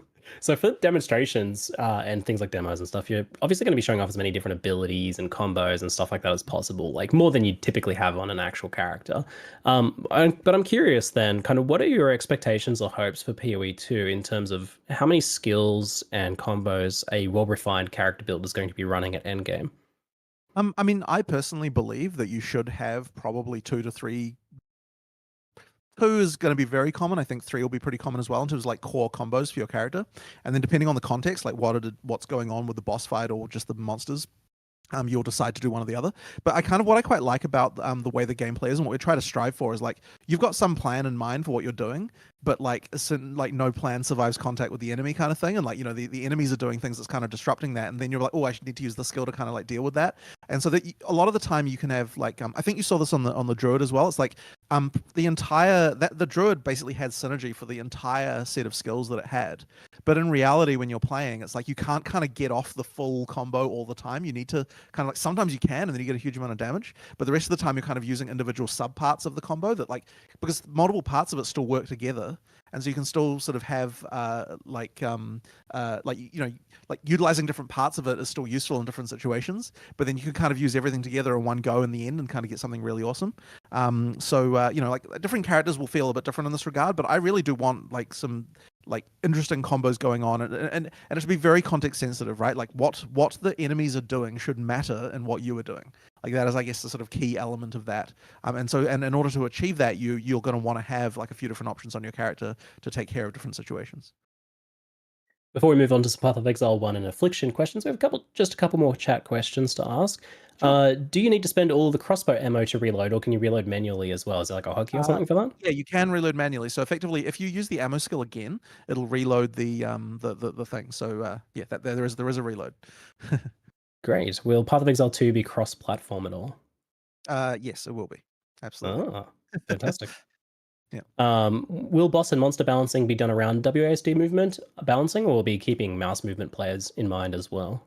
I mean, we're always going to make sure that it's okay for both type of players, but I wouldn't say that the balancing has to be hugely different, honestly. Like, especially with the dodge roll and everything, you can get where you need to go with click to move as well. It's just that the immediacy of WASD just sort of feels better, or I think that I don't think there's necessarily a huge balancing task there, but maybe Mark, you've got a different feeling. No, it's ultimately the same. Yeah. But there's some tiny things like. To give a real picky example, it's like when you click to move, you pathfind, right? And with WASD, it is technically pathfinding a little bit, but a bit less. And so like you're more likely to run into a where if you were to click around something, your character would path around it. But if there was like a point, your character might run into that and get stuck because you actually have to navigate around yourself. It does pathfind on WASD, though. Yes, but there's a couple cases like that, but that's not really balance. It's more like we have to. I mean, yeah, you're running into a dead end. I would say, though, that, like, for example, the bag, I don't know what the name of the monster we eventually went with, but the bag ladies, I don't know, in that area, I did find them a bit easier to dodge with WSD because you can, like, take a step back really easily when you're fighting them when they get up close. The things like that like are a little bit easier, whereas with click to move, like you're less inclined to because you'd have to move the mouse to the other side of the character to kind of be able to do that. Or else dodge roll, which takes a bit longer. So there are like a few cases there where it's like you get a bit more control there, but it's fine. Yeah, ultimately, there's not a lot you need to change balance wise. Right. The velocity movement, I think, will be. So will we be seeing a bit more for superior from way. POE2 between now and the beta then? Of course, well, I mean, at the very least, there'll be, the next league live stream and everything. We'll definitely want to have some stuff to show then. But as we get towards the beta, we're going to be showing a heck of a lot more. And I also want to make sure that we get I want to do a deep dive like this for every character class, so that we can sort of see what to expect. And I think there are also good references for the type of gameplay that a player in terms of when you're picking a class, what class do I want to pick? Being able to see what type of gameplay you can expect is I think a good thing. So I want to have one of those for all the classes, if we can. Yeah. Great, and you have a lot of classes now to deep dive, so that's a lot of content. We do. Great. All right, so moving on to Path of Exile 1 and Affliction first. So Affliction looks like you're kind of walking through a carpet of cockroaches with a candle to scare them off. Do you guys ever worry when you design a league mechanic like this that you're going to be just scaring some players off? They're just going to nope out because of that? No. It is a horror game, and there's a lot of horror in there already. We've had a few examples, though, just to give a small anecdote of... there was, I think it was the last, or maybe the current, the mystery box that has the spider portal in it. Mm-hmm. We actually had people specifically go, I don't want to buy this mystery box because I have arachnophobia and I don't want to get that spider. Is there a way I can get everything but the spider from it? And the short answer is no. But I mean, how does that person kill Weaver or get through? Yeah. I don't know. But no, generally, the game has a lot of horrific stuff in it, and as you can even see from what's going on in that mercenary demo, we're not pulling our punches when it comes to that. I think that's a really good answer, man. I remember Eric came across a list of things not to include in games because they scare the players. Things like objects that are too sharp and pointy, or trypophobia triggering clusters of small irregular holes. And he's like, "This is very useful." Designed by Add these. Yeah, exactly. Great. So, talking about mechanics, the wisps that allow you to explore the wildwood are somewhat of a limited resource, it seems. Is this a timer, or is it a distance traveled, some kind of mechanic like that? It's distance traveled, but it's distance traveled into the bugs and the cockroaches and stuff. Yep. So it's how much of that you can purge away. So if you run back on a path you've already been, let's say you run up some way and then you want to go back and then go a different direction, running back where you've been doesn't use the resource, but running anywhere new does. Yep. I think that'll be a popular decision instead of it being say a hard timer. Yeah, for sure. So how long is a venture into the wildwood typically? How long are you exiting your map? Well, even typical is somehow subjective here, but obviously it depends on your character. But I mean, anywhere, I would expect most people to be in there kind of a minute, upwards of 2 minutes. But it sort of depends on what you run into, though, because if you run into a boss fight, it can it can be a while. It does depend what you find, but I mean, you could be in there as short as 30 is the seconds, answer, or a lot less if you're just not really caring where you're going. But that is not the right tactic to have at all. And there isn't time pressure here in any way. You can be in there for a quarter of an hour if you're just incredibly methodical and barely move. I don't think that anyone would be doing that, but yeah. You can. Be methodical and barely move. They've got to go fast thing. That is a cardinal sin in ARPGs. I'm going to run through it as fast as I possibly can and try to find something. Sorry? I wanted something that was normalized a bit more between faster and slower players. You can do it at your own pace as opposed to feeling just gifted 20 subs, by the way. I'm going to thank everybody for everything. And a faster player can do it as fast as they want. Subs, man. That's still fine. Kelly, thanks. Excellent. So you get these wisps and you free them. They go into your map and they infect monsters and you make them drop more loot. Are they more likely to choose more powerful enemies like rares and bosses, or is it just fully random? They are more likely to pick, bosses and rares or higher rarity monsters going down. Yes. And otherwise there would have been no chance for multiple wisp types to go into one monster, right? So we had to make it so that it was relatively likely for that to occur, but it doesn't always happen. It's kind of it's variable. As a typical Path of Exile player, I immediately thought of abuse cases for this. Can you kill all the monsters in a map except the boss, and then just go in and come out, and then free the wisp into the boss only, stacking it up? Thankfully, as we're also POE players, we have also thought of this. We don't think of everything, but at least in that case, no, it is a chance per monster. So if you clear the whole map and then go and do it, the resultant is it's actually detrimental for you. Yeah. And the wildwood always appears at the start of the map. So that means that you always have the chance, that way you get the most just to make sure that you get the most what do you call it? Damn, equity that's nice. Or drop equity or whatever. It's out of, always out at the of doing beginning? it. So like a little like Delirium. Smart. When would spawn. Exactly, it is exactly like that. Yeah. Yep. Yeah. Great. Well, you guys have thought of it. We've done this for a while now. I guess. Some experience. Yeah. So some players love mechanics in maps and others seem to love ones that cause them to take a break from a map. There's definitely some divide there. Interestingly, I noticed that Affliction is a little bit of both. It's a portal, but it juices your map afterwards. How do you folks like to balance the desires of the player base when it comes to designing leagues like this? Ultimately, we just like to do a bit of all of it. Sometimes it's out of map, sometimes it's in map, sometimes in this case it's a bit of both. Like there isn't really some, elaborate decision that goes into it. It's just kind of like we feel like it's time for one or the other. I mean, we definitely have discussions of like, we've done a couple of an area ones, let's do an out of area one. We've done some out of area ones, let's do an area one. Like, in this case, we were like, it just sort of felt good to have both things. It was good. But yeah, like honestly, we try to just have a variety. There's this kind of concept, at least that I use internally, which is what shape is the combat, and we want to try all the different shapes we can do, and we haven't run out of shapes yet. This shape technically is whatever shape you want to, because you can run. So it's an undefined shape. All right. I have to always look out for my co-op buddies. How does Affliction work in multiplayer? So once you die, you can't go back in. Just worth noting. Technically, that's multiplayer or single player, but only the map owner can, or if they're not present, I believe it nominates someone else, but I'll make sure that's the case if not, can actually reveal fog or the mist, whatever, the bugs. And when you collect, so the expectation is the party members kind of follow them around. And the wisps that you collect, it's the same amount. So they're just a shared pool. Like it doesn't... any player who collects wisps will go to the primary player. So like they're all so there's effectively the map owner is the one in charge of of exploring basically. Yeah. But anyone can pick them up if you want to spread out a little bit like that. So it works in multiplayer. Due to the nature of the rewards, just being based on the monsters' drops, they will scale with like party drops like normal. So there's no they just work as standard multiplayer drops would work. Right. Great. And we get this new ascendancy system as a reward for this, which seems quite significant, especially seeing some of the specific bonuses there. How challenging is it to actually unlock these Wildwood ascendancies and gain all of their points? So you can get 8 points per class. You get your first 2 points when you meet the NPCs, which occurs relatively early. I think we have and it is slightly RNG based, and whether or not you find them. And but you can increase the chance of finding them by following the trails of wisps. They will lead to them.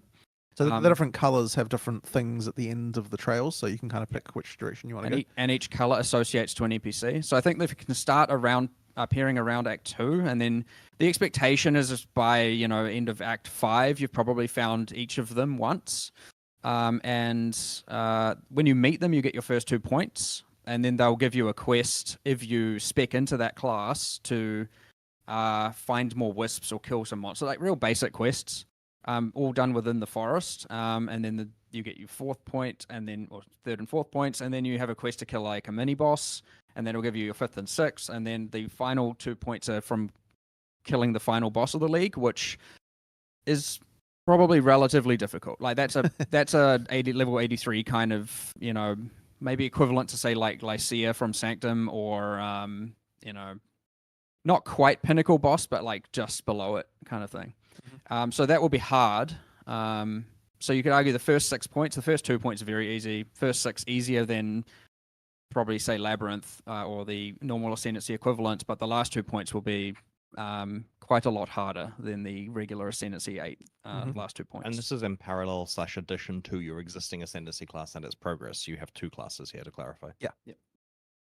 Yeah, and that last one that was revealed was like a little bit of everything. pretty cool. Was charms. So the unique specters from the Breaker of Oaths, including bosses like the Hydra, was certainly a surprise. Can you have more than one Hydra Spectre, or like an army of bosses? You can have up to your Spectre limit of Hydras, but They cannot be desecrated. So once you have it, once you have the item, you buy it from him. You can only spectre it once.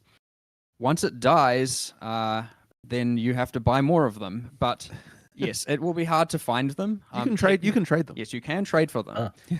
I really wanted this whole I wanted you to be able to find the NPC and then be able to effectively buy something from them that could be worth multiple divines. And I'm like, a Hydra could be worth multiple divines. Like, let's see if we can do that. Note, you can buy these and trade them even if you aren't that class. Yeah. Yeah, of course, of course. So there's a reason to look at the shop for all of the NPCs, regardless of whether or not you're that ascendancy class, because other people can use them. Talk about the fragility of the Hydra.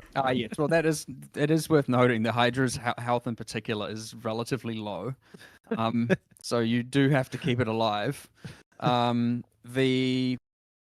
The specters in general they're pretty interesting. There's a lot I've tried to go for where we've gone and tried to give stats that other builds wouldn't use. Like there's one, for example, where one of its properties just says your owner, as in the player, has 5% more attack damage or melee attack damage. I can't remember which of those two. And then if you get all your specters, you can get like 40% more attack damage. But now you're a melee build that's investing in plus specter limit, and there's some interesting weird things you might be doing there. And then of course that means you need minion life, otherwise they're all just going to die. And there's hopefully some kind of weird, interesting builds that come out of this, where you have unorthodox builds using specters that you normally wouldn't. And you had that interesting one with Fire Fury and. Oh yeah, there's a kind of. I don't know what they're called, but it's effectively Fire Fury and Hailrake, and they specifically, the Fire Fury one says becomes empowered if there is if you also have a Hailrake Spectre, and the Hailrake Spectre says the same thing. So then you want to run two different ones, which again is also kind of abnormal, because normally when you do play a Spectre build, you stack a lot of the same thing. So it's promoting a bit of just different gameplay around that. So there's something going on between the Fire Fury and the Hellrack. Then they have some backstory together. I guess they're empowering each other, for sure. They are. Fanfic authors take note. Yeah, here we go. New fanfic in progress. The charms for the Wildwood Primalist, they capture random parts of other Ascendancy nodes and allow you to create a new one in kind of like a build your own Ascendancy fashion. What sort of limitations are there? Can you just get like any power from any node? You can't get anything. I can't remember exactly what you can and can't get, but there are some stuff that is like it's binary and ultra powerful, and like that's just too much power to give from a single node like that can have two modifiers on it. So you can't get everything, but you can get most things, and even in some cases where they are binary, we've made non-binary versions of that property where it's like can either be chance-based or percentage-based, like a portion of it. But they do stack as well. So like, for example, you can get the 3 sockets, and obviously you can get like, we showed, say the Occultist Curse Explosion. Like if you just want to go all in on the chance of that, you could try and get that on all 3 of them. But again, it's going to be pretty rare. They're unmodifiable, but again, tradable. And I'm expecting, again, going under the philosophy of I want you to be able to find these NPCs and occasionally find something worth a lot. I do want it to be that occasionally you find one and you get multiple divines worth of a trade because you find just the perfect charm. And again, you don't have to be that class to find the charm. Yes, yeah, we'll keep reiterating that. Yes. Yeah, there's some shops. Yeah, the shops some wealth to be had. Should be valuable. Hopefully. Yeah, no, it sounds like it. Are there any limitations to this Primalist shouting items at corpses thing? It's like, are people just going to be going around shouting at every corpse for extra loot? Well, it's one of these interesting. This one's been very controversial, I'll point out internally. Don't get me wrong. See, for me, I really like it because it's a thing where if you're an efficient, let's think of it a few different ways. Firstly, if you're destroying corpses, it doesn't work, right? There's no body left to get loot from. So you can deal with spikers and or the porcupines and among other things. But so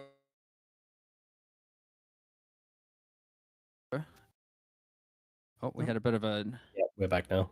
Discord dip there. I'm going to just start that part again. But one thing to note is that, yes, you have to have the corpse around, which means you have to be playing a build that doesn't destroy corpses, meaning, of course, you have to deal with the Porcupine Goliaths.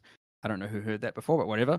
And then the other thing to note is it actually rewards slower players more than faster players because you have to Warcry, which is cooldown based. Are you really going to wait around meticulously Warcrying on every single corpse, or are you just going to move on and kill more monsters and run more maps? And so if you want to get the most out of your map, course, that's a way to do it. But if you want to get most out of your time, that is not the way to do it. So yes, you could like Warcry, bind it to your left click and then just Warcry whenever it's available and get whatever loot you can get. I reckon opening the chests is the opening that's time efficient. Opening chests is a big time. That's saver. the main use of that skill, I would say.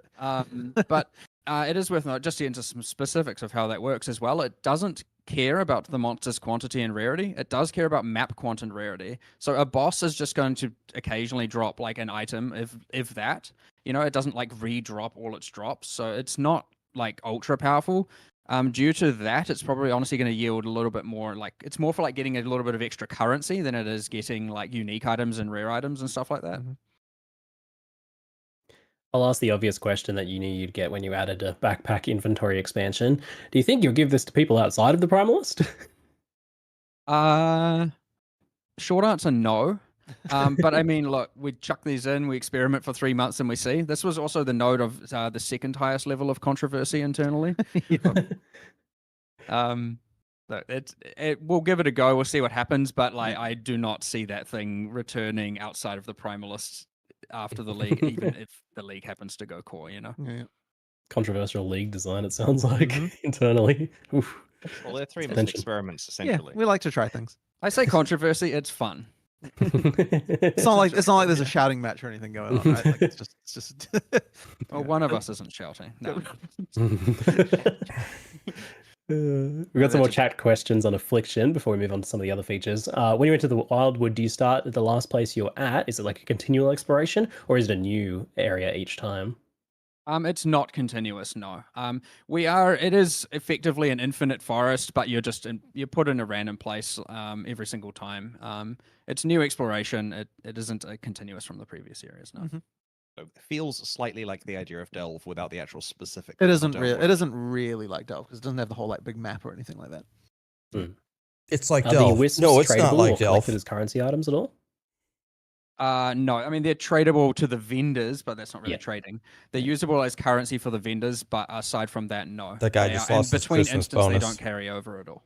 Right? Because once you leave the Wildwood, they're dispersed, so you don't get to keep them at all. No. And just clarifying for people that missed this detail, you'll be able to use the regular Ascendancy class alongside the Wildwood Ascendancy class. It's extra on top. You will eventually get 8 points in both. Yes. Sweet. Can monsters attack from the Fog of War in Affliction, or only once they're fully revealed? Ooh, good question. You will not get You're both not going to be like given an advantage as a range character to shoot into it, and you will not be attacked from it. They will not do similar to Delve Darkness. They will come out of the darkness before they engage with you. And generally, only things you reveal will actually engage with you. Do map modifiers from the area you entered the Wildwood from affect the Wildwood, or is it a completely separate zone in that regard? The map mods do affect it, yes. And oh, wow. Where it doesn't increase the amount of wisps you get, it does increase the loot you get in general, which multiplicatively applies with the bonuses the wisps give monsters afterwards. So you are obviously, to get the max rewards like normal, you're incentivized to pack size works on the monsters in the Wildwood. Oh yes. And because pack size works on them, that means you do get more wisps if you increase pack size. Because they're part of the drops of those monsters as well. There are monsters that have wisps already in them in the forest, and they will give wisps. So yes, pack size will increase the amount of wisps you can get. Which actually means that pack size can increase the duration that you can stay in the Wildwood, if I understand that correctly. Different wisps. Oh, different. All right, because that's the right. Okay, so it doesn't. It's just increase the rewards then. Yeah. Okay. Just more rewards. Yeah. Yeah. And between this and the technically wisps you're freeing, it sounds like a bit of a map juicing league then. That was what I was going for. I really like things like Delirium where they overlap with all the other leagues. Yep. It's worth noting on that point. You might think, okay, the wisps disperse into the air and affect monsters once you exit. It will also affect monsters that are then spawned afterwards. So if you then go and activate a breach, there is like a portion of the breach monsters will be dusted as well, and thus their rewards and difficulty will also be increased. So yeah, it overlaps with any in-area league, I believe, as long as the monster gives loot and experience. Which obviously, if it doesn't, you don't really care about it. So, This league sounds cracked. I like it. All right. Talking a bit about Ultimatum, the long-awaited return. It has been a long time in the returning. Did you face some specific challenges with its re-implementation or something? Main challenge, I guess, was finding time to actually do the rebalance and reassess it. But like once we found the time, which we did, we got through all that, and I mean, now it's finally coming back. But yeah, it just comes down to time. We've got so much we always want to do, and just finding the resources to be able to get someone to fully reassess it and make the changes that we want it can be challenging for sure. So it's not just I'll give something my you thoughts wanted to at the just end. slap back in. I don't as want to it interrupt was then. them. It sounds like it's changed For anybody who's wanting to It's had a listen. substantial amount of work. We'll done do to a full recap. It is quite a lot there. There's a lot there. And obviously it's going to be very different to how it was given the Atlas passives as well, and how you can modify it and change it, which will be relatively fun. But taking that into consideration as well is something that we didn't have to deal with before that we do now. Why do you think that Ultimatum was so popular and so requested to return that it was like the #1 thing asked about at ExileCon? Is there anything to like learn from that for future league designs? Well, I think about it, and also why do I think I like it? I mean, the mod selection is fun. I like how it works in parties as well, and I like, for people who know my Aurabot addiction, I love playing in parties where you get to vote on the mods and you go and pick the mod that no one wants just because you want to. Or you're an Aurabot and you pick that mod that causes your auras to apply to the enemies, and you just then hopefully your teammate, And the double on up and stuff is also very. I don't want to use the word addictive because that's a bad word these days, but definitely addictive. Oh, I love that, and I think a lot of people resonate with that as well. Where you when you've got the divine orbs on the line, or the headhunter on the line, or like just whatever items on the line, it's like the thrill is just, it gives you that adrenaline rush that like I almost used to get in hardcore league. When I actually played that a lot more. Rest in peace. It's risk reward, to put it another way, right? It's good risk reward stuff. Yeah. Sure. Yes. I think it had like a unique pacing too, with like intense action break, intense action break. Oh yeah, for sure. I like that as well a lot. But yeah, I don't know. It's hard to say too many lessons learned aside from just like, or like, how we can use things in the future. But I guess ultimately the risk reward and the pacing are probably the two biggest ones. Do you want to talk about what happened with the combat changes to do with rare monsters and stuff in Ultimatum? Yeah, I think it was around the time there was a lot of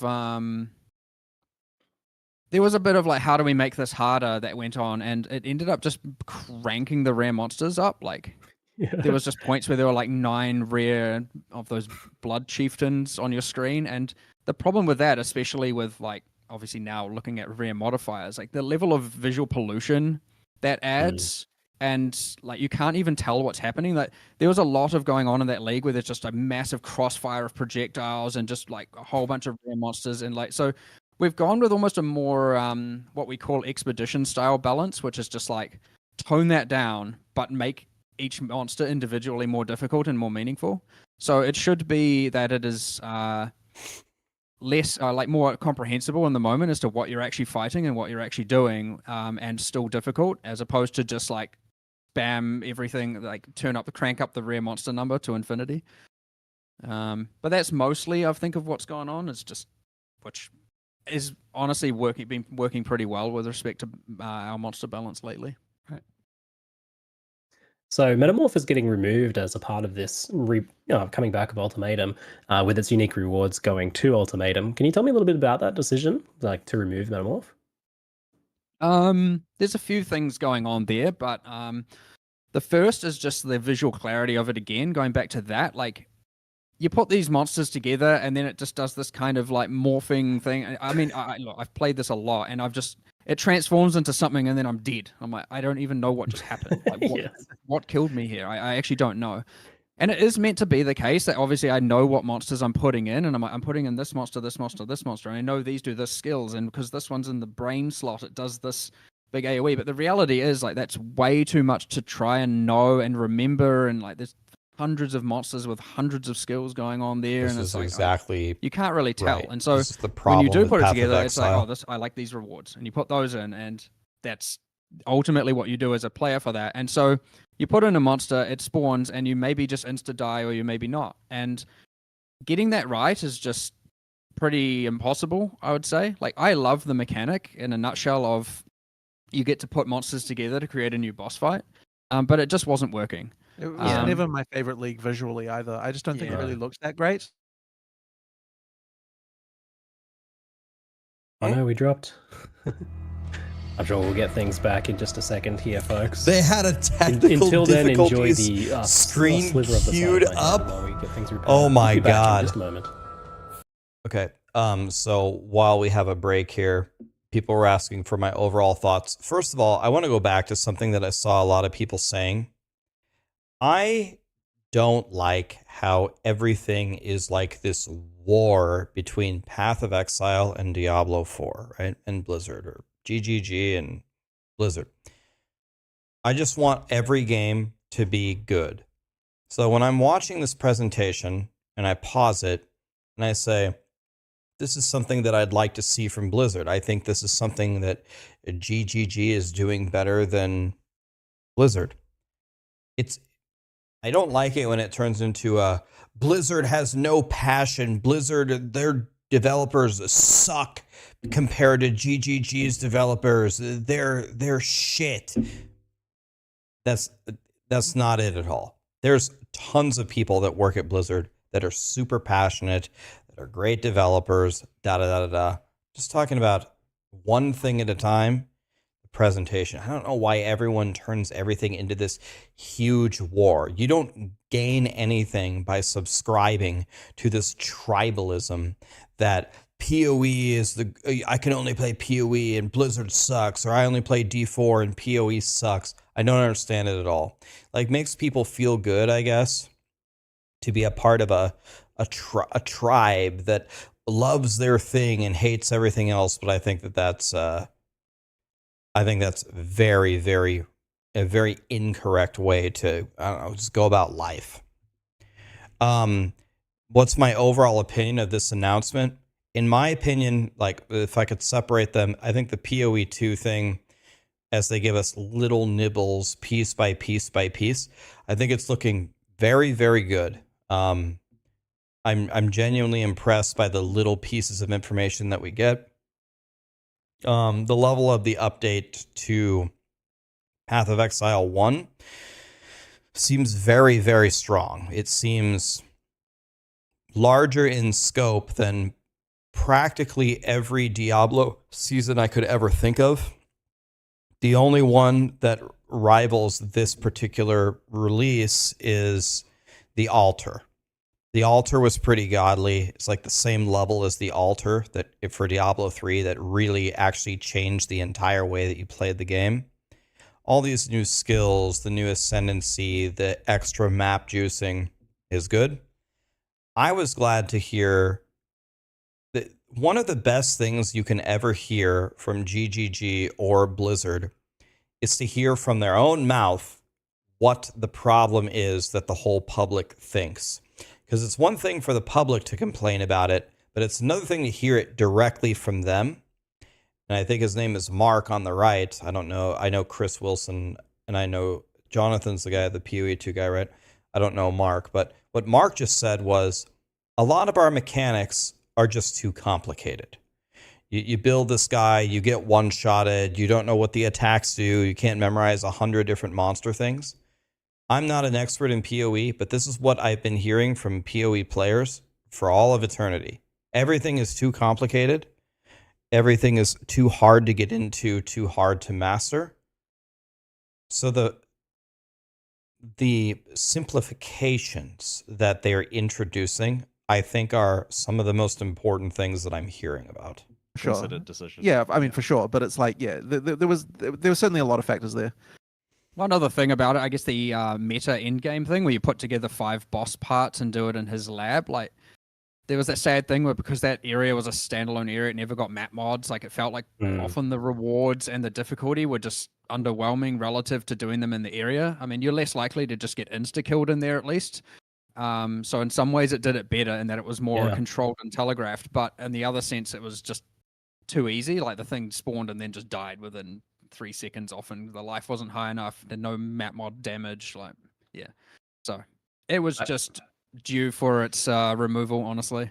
Yeah, I certainly agree with a lot of issues that Metamorph had and experienced a lot of them myself. But I do think there was a good idea there. And like you said, with the boss parts going together, that actually felt like it worked a little bit more. But like you said, it wasn't quite there. So something to play with in the future, maybe. Yeah, oh, for sure. The idea is, there is a sound idea there for sure that I'd like to see if we can play around with later and re-envision in some way, hopefully. Yeah, you get the situation where in order to keep it, you kind of want to do all the work to rework it, and if you're doing all that work, you may as well just bring Ultimatum back. So this does raise a question you haven't had to deal with before, where you've removed a mechanic now that has a premium tab that people have purchased. What is the plan for that? So that tab, so due to Catalyst moving to Ultimatum and there being the inscribed ultimatums, that tab is just immediately converted to an Ultimatum tab. So it'll have, the Catalyst will now store there, and your inscribed ultimatums will also, I think there's 60 slots for inscribed ultimatums in there as well. So you don't need to buy a new one, it'll automatically transfer over. Perfect. Sounds great. All right. Let me just see if there's any other ultimatum questions. With Metamorph out of the game, will there be another master hideout NPC to replace Tane? Not currently, no. All right. Can ultimatum be blocked on the Atlas passive tree so that it doesn't appear? Yes, it can. The same node that blocked Metamorph has been changed to a new node that blocks Ultimatum. All right. Cool. We have a bunch of questions about transfigured gems. This is a big one, and chat also has a bunch of questions about it too, I can tell. So this new transfigured gem system's kind of a big deal. Is this replacing Labyrinth enchantments, alternate qualities, and threshold jewels entirely? Short answer, yes. It is replacing it. Belt enchants are gone, boot enchants are gone, etc. Which I like in the sense that it reopens, because those were very old designs. I mean, sure, the belt enchants came newer, but it does free up a lot of design space to use in the future. And again, for me, as a beginner player, all those different systems were so much to learn and keep track of. Reading the Maxroll guide, you have to do this and this and this and enchant this and this and that and that and this and that and this and that. If I do one thing and I upgrade a really powerful gem and it encapsulates all of this, like, I don't want to be like the standard peanut brain dumbass player, but for me, this is better. Very damaging skill minimum, but 2 maximum. So it's 1 to 2 per skill, but auras don't get them, heralds don't get them. POE1 gets an utility expansion. Stuff don't. We're really focusing POE2 on your launches skills that you would the primarily beta in normally 6 months or something. And whatnot. I mean, I know you can do higher link herald builds, but you know. That limit of 2 maximum is just in the context of this particular expansion. If it's a popular system, we can make many in the future. Yeah. It allows us to, like, so there's this thing where, like, cleave is cleave, and you could change cleave to something. You could change cleave, but now you're ruining just the kind of like simple thing it is at level 2. You get it at the game, you just want to cleave stuff. So overcomplicating that to try and make it more interesting and new is honestly not the right answer, and it's kind of a thing that's happened to a lot of skills. So now with this alternate gem system, we get to take those ideas that people have of like how we can be transformative with something like cleave, and we get to just add that skill gem without having to compromise that early game experience. And that, I think, is very, very valuable. And the fact that he's talking about the changes that we're considering making, the first step that we analyze is that it's overcomplicated. How do we make it complicated if we want to at the very end, but to keep it simple in the beginning? Again, if I could only say one thing that has made me the most happy about all of this announcement, I like the POE2 stuff, I like the POE1 expansion. It's the fact that the devs are speaking very obviously and deliberately that in the past we have made things too complicated. We're trying to find ways to make it much more accessible to people. I think this is going to increase Path of Exile stock more than any of the other things, by far, by a huge margin. gems are generally more niche, but the power opportunity is much higher as a resultant of that. So they will scale way better into endgame, and it will save us the problem of just having this extreme like power curve of damage on cleave just to try and make it do an absurd amount of AoE again. So are there any other cleave I think we've just got the one right now. We experimented with a few others. I think there's one with Impale, but I think we've gone with that on Double Strike now, and like some stuff with Bleeding, but it's gone on something I did. So many. There's the hundreds of these things, and we've gone through so many hundreds of iterations that forgive my memory a little bit. But yeah, there's a lot going on there for sure. How does this affect Val gems? Do these new versions have Val versions or only the originals? These new version. Well, technically, the way it is worked now is just you can have a Val alternate cleave, and that just grants Val cleave, but it doesn't. It doesn't have the same mechanics, so it won't have the rage thing. It like technically the Val skill is a separate ability, and so yes, it can be corrupted to grant that extra ability, but it doesn't have the same properties. No. Gotcha. Yeah. So are they always going to be just strictly better? Because that's just that cleave version sounds better than regular cleave, or is it sometimes going to be they're just quite different? It's strictly better if you embrace the niche. Yes. Right. So if you are investing in rage and specking into and using the sword and axe, then yes, of course, it's better. I mean, you can't exactly say that the one that has zombies falling from the sky is strictly better, right? It's just a totally different. It's just a totally different thing. So, yeah. It looked pretty awesome. It does depend on your definition of better, of course, but I'm talking about just like raw clear speed or raw, boss killing speed. Yes, from that measure, like especially with respect to the low level skills, that is often going to be the case if you embrace that build and that kind of more niche build.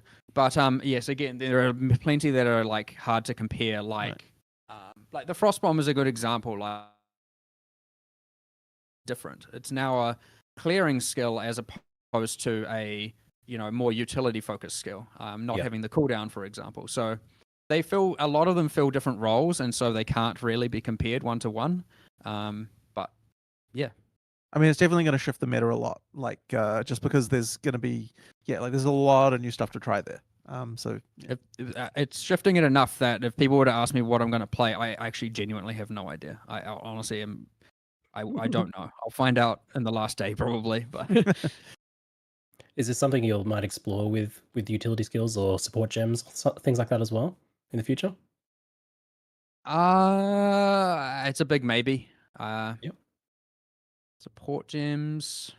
Haven't really thought about a support gem case. I mean, the thing with support gems is you can just add more support gems and you don't need to worry about modifying the existing ones really. So you may as well just add more. Yeah.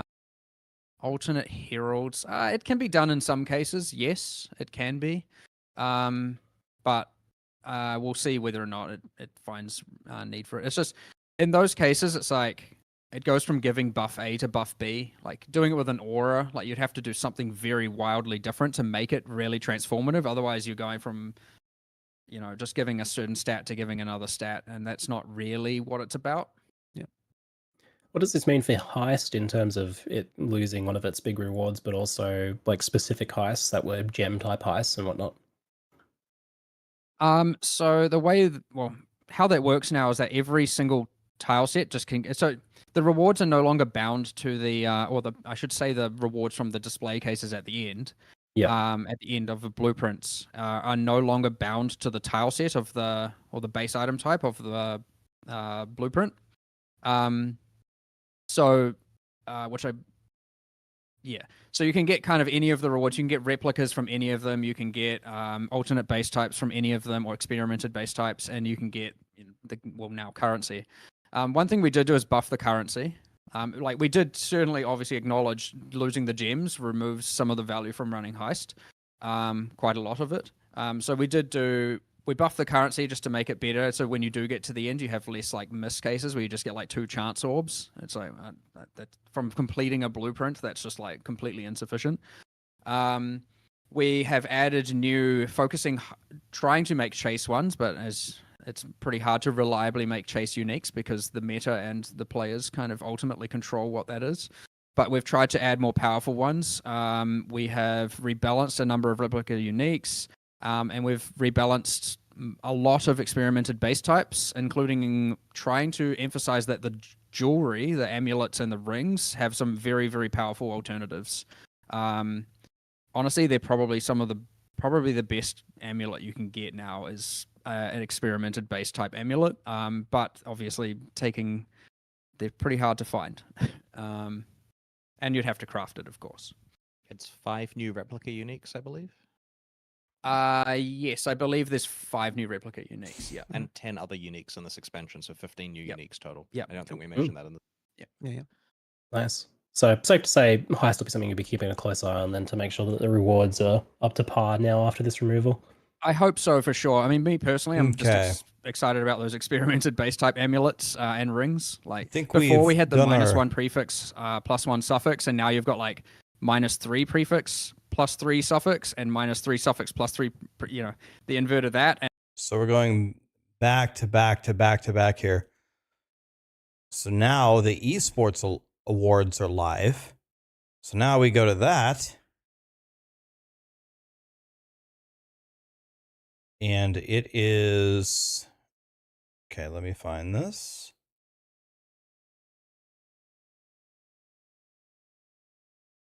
So that was a pretty godly update from POE, man. That was very, very strong. Very strong. Now we go here to all the awards, and I don't think I've ever done a stream like this. It's just back to back to back. Here. So we've got more coverage from the red carpet arrivals here in the village. Yes, this place. How is the volume, guys? Up, down? And it is at the Esports Awards 2023, presented by Lexus, and I'm so excited because very strong. Our only incredible partner tonight. We have the Gillette Studio later. Okay, I'm gonna go max because I don't have much room. Of the night. That's max that I have. Pre-awards show, and everything so far I think has been nothing short of a banger moment. That's as loud as I can make it, so I hope that's good. There's more to come. Of course, we still have the main ceremony as well, as we're heading over to the Zook for the official Esports Awards ceremony, and also. That's not the end of it. No, it is not. Because tonight, after the ceremony, the Esports Awards and Xfinity will officially be attempting to break the world's largest record for the largest digital video game display ever used. So guys, don't go anywhere because we're playing a very special retro game on that one that none of you are going to want to miss. Also with some incredible guests playing the game. Retro game? Stay tuned to find out who those are. But Super Metroid? I think that's it for us because we've got some other people doing some other really cool stuff, and we're going to let them take the reins. All right, you already know. Now, look, if you look in the background here, you can see the VIP of the Red Tail, but I got a VIP with me right now. My boy Feldy is in the building. Feldy, looking sharp. Is that looking dapper? What are you wearing right now, brother? I'm wearing a very nice tux that I rented. Who is that? Sorry? Yeah, I was told it was like black tie street, so I got like a nice little Rax seems grumpy. And, some I'm not grumpy at all. I'm feeling great. It's What do you the mean? third time I've had to wear a tuxedo, and it's finally starting to feel natural. What? I feel great. Don't worry about feeling fresh. You look fresh, okay? That's all you need to know right here. And the camera does a good job accentuating that. Now, I know, for those who don't know, this is actually Click's manager, okay, the Fortnite GOAT himself. Now, Clicks couldn't make it here. Can you explain why my boy couldn't make it? Yeah, so he was supposed to be here, but he is actually playing in a tournament right now for Fortnite. He's super competitive, grinder.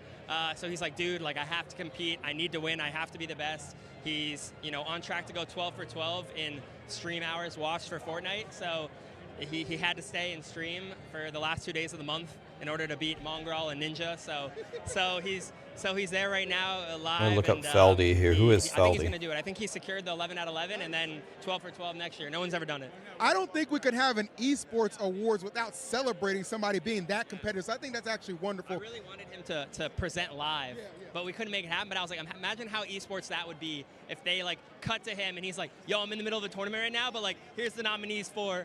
But it couldn't happen. You got to start giving out these free ideas, okay? We'll talk a little bit after. Maybe that could be something we do. There you go. We're giving you free content right here. You got to love it. Now tell me, what are you particularly looking the most forward to out of the awards show? I'm actually really excited for 2 awards. I'm really excited for, I think it's like esports accessory or something. It's like the high ground keyboards, Razer, the mouse. I'm really excited for that award because like I'm super into the tech in esports. So being able to see all the different stuff that had come out this year. And Dude, I'm using Logitech everything. Go Logitech.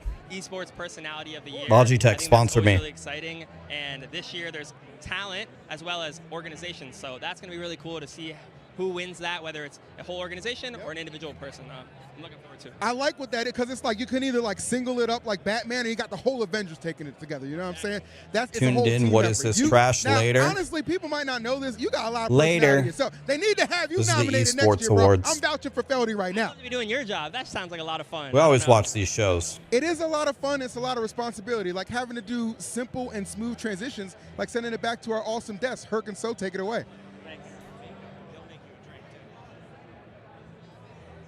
Your razor, I love the everything. glam ball. I need to do this at some point. Oh, for sure, for sure.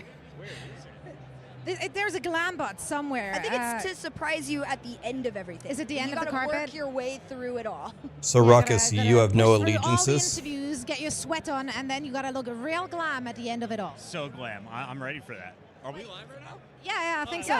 Is that- What's up, Internet? How you guys doing? Wait, is that Here we are. Puckett? We are joined by someone who definitely does not need an introduction, but I'll give it anyway. It is, of course, Puckett. Just yesterday, last It's night, you Puckett. have received the Lifetime Achievement Award.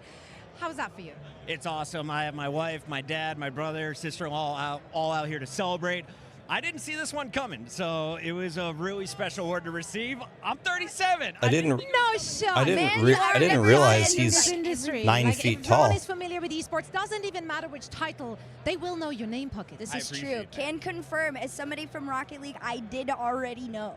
All right, works out. Yeah, so I got the trophy now to prove it. We're up for Host of the Year, though. And you and I are battling, and I don't like that. Yeah, that's the one downside. Are we just, it's just you and I? Yeah, I got one. can have It's yours Well, next. thank you. Yeah. I appreciate Yeah, See, and that's then what you friends can are all about. I'll probably maybe Puckett was the big MLG guy. Halo. You got this. You got this. See, that's the only thing we keep on talking about: community, meeting friends. This is so cool. But we're also competition. A little bit, right?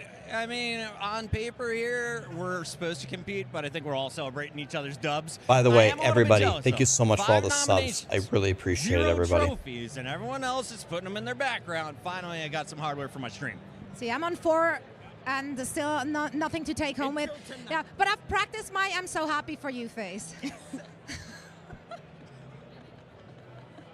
What are you most looking forward to tonight, other than, of course, receiving the Host of the Year award? I get to do Publisher of the Year, so going to hand that one out. Riot has been winning 4 in a row. We'll see if they make it 5 this year. Who else is up for grabs? We'll see. Riot? Honestly, though, it's just a great chance to meet up with everyone you've Dude, been working with. when for do we the get the last 20 Riot years, MMO, everyone that man? You've been chatting with, been in their chat, hanging out. You get to see them in person and really get to celebrate.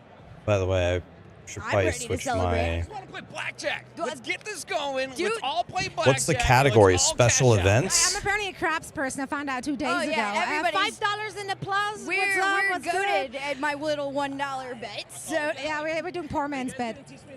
Oh, yeah, yes, for sure. I'm ready. You're We're gonna ready. have We're to ready make to your way down celebrate. that red carpet though first. Yeah, you got some other obligations first, but we get to that at the end of the night. It's always great to chat with you, Puckett. Have a lovely evening with the wife. I'm seeing Molly over there. Shout out. What a gorgeous, gorgeous creature she is.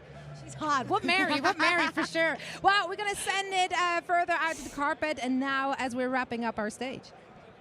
Zoe, thank you so much. I almost want to say, and welcome back to really the desk, because it feels like all these people are so family, they're so familiar, but you know what? They're here at the Esports. It's fun to see my Apex fam here. We've got Genome, of course, nominated as well. I'll ask you something there, but Glitter Explosion, Dan Gaskin, of course, Tifa, Jesse, and Baby Nikki. That guy is as tall as the think light. I think I'll go on the line, because you guys look phenomenal. Baby Nikki, how is the experience being here? Oh, it's really great. It's cool to see a lot of people. Cool to see my Apex people like you guys as well. It's great. Tifa, Jesse, Fade's there as well, and I know that you know he's hiding from the camera right now. But you look stunning. How has your experience been? You guys just get in today? Yeah, no, we live here. We're Vegas locals. Oh, wow. So, Okay. Yeah, we decided to come and check it out, see how things are going over here. I love it, and you guys are phenomenal content creators in your own rights as well. Love watching you. Now, for my desk here, Gino, congratulations on the nomination, my man. Analyst of the Year. I hope you win. I'm rooting for you. How's it feel being here, man? We've been here together for the last 4 days. Yeah, no, it's awesome. I mean, like, I think this is getting me very excited. Like, just the red carpet itself, seeing how amazing everyone looks, like, it's raising the hype now. I'm definitely, like, feeling, like, pretty special to be here now. Yeah. It really is, man. We had a phenomenal year. I love that. Good luck. Have fun. I'm wishing you the best. I'm rooting for you. Lauren, you always look fantastic. What are you wearing? I think I got to ask you. I don't even know. I rented it. It's designer, and I rented it, but I don't know who it is because I just wanted to make sure I was dressed appropriately to be surrounded by all of my fantastic colleagues who are nominated on the Apex side of things. I'm squished between greatness, so I had to live up to the hype. You are great as well. But you know what? I'm coming over here because this man, Dan, I hope you win tonight. Oh, thank you. I don't think I will because there's too many amazing people that have been nominated. He's being humble. But it's just an honor to be nominated amongst those kind of people, you know? And we do so much work throughout the Is year. there a It's just way that we great. can Apex, obviously see- not right now up for Best Esport of the Year, but I think next year, man, we got it. Hey, it just keeps getting bigger and better, and we've got some amazing people that are involved, so just look out for Apex. It keeps growing. Well, guess what? This has been so fun. We're going to keep hanging out. There's so many great games represented, so many iconic faces. We're going to send it back to Zoe to help close it out. Thank you so much, Evan. So many great looks, so many great interviews, so many great chats, so much good company here at the Esports Awards 2023 presented by Alexis. And we're going to keep it going here, Herc. We got some very special guests on our stage. We have extremely special guests. We've got arguably probably some of the most famous people here tonight on the stage with us. I'm on the Let's site get here. a short introduction from you guys, because, I mean, they don't need an introduction to us, but they need something to y'all on the internet. Uma pequena apresentação pra galera.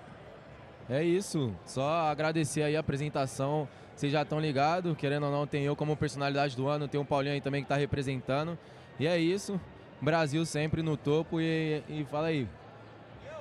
Aqui é o Brasil, é o Paulo, vamos levar o prêmio pro Brasil. Look at that guy, he looks like Willy Wonka. Da cor das abóboras que eu plantava lá na roça, lá na beira do rio. Hoje é o Brasil, rapaz, vamos mostrar, os brasileiros tá na pista, ninguém dorme, ninguém pisca. Ó. Dancinha, Paulo. Ei, é essa dancinha? So we are very thrilled to be here. It's Brazil on the top again. Nobru as Personality of the Year and Paulinho as Streamer of the Year. We are very happy to be here as well. Paulinho said that he's dressed like a pumpkin, the kind of pumpkin that he used to cultivate back in the countryside of Brazil. And the dance, no comments on that.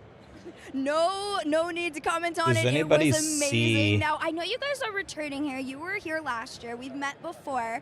How does it feel? Because I from what I remember, I feel like this is a step up from last year's fit.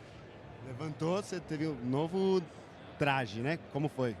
É, o que acontece bastante, chega até a ser engraçado, que a primeira vez que eu ganhei o Esports Awards, que foi como personalidade do ano, eu não tinha o meu visto americano ainda, então eu tive que receber esse prêmio de casa.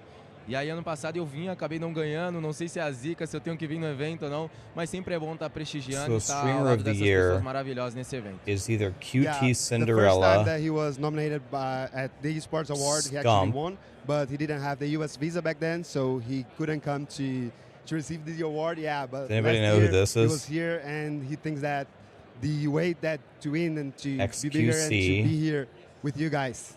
Kai Sanat, É o Matt Bala, é o nosso tradutor aí, rapaz. Esse Matt é brabo, turma, tá falando todas as groselhas que nós tá falando aqui. Comenta aí se ele tá falando direito que nós tá falando aqui, viu? É o Brasil, direto do cu do mundo, os hotéis com a água fervendo pra tomar banho aqui. Shaka, Yeah, he just said. Alexander. Yeah, he's very hyped to be here. So he just said that I'm the translator and I'm doing the best I can in translating all the gibberish that they are saying from the end of the world in a hotel with boiling water to wash your hands. He does Mandar huge events, abraço but aí not pra in turma do English. Machado, a turma dos Carvalho, de Carvalhópolis, diretamente de Las Vegas. É o Paulo, rapaz. Minas Gerais, Brasil, é tudo nosso. O Laertão, meu pai, minha mãe Lúcia, o Igor, meu irmão, minha namorada Bia, todo mundo, tamo junto. É o Paulo, rapaz. Shout out to everybody from Machado, Minas Gerais, Carvalhópolis, straight from Las Vegas, and to all his family. Okay. One last one. We're going to wrap things up here. So I do want to say good luck to you tonight and good luck to you as well. Eric, do you have any last words you want to fit in? Alguma última coisa para fechar? Ah, última coisa para fechar, é isso, como sempre, agradecendo aqui, dessa vez todo lado do Paulinho, do Luqueta também, Organization of the querendo ou year. não, tô fazendo uma das melhores viagens da minha vida, e do lado do Matizada, nosso bravo tradutor, fala, homem. Vambora, é nóis aqui.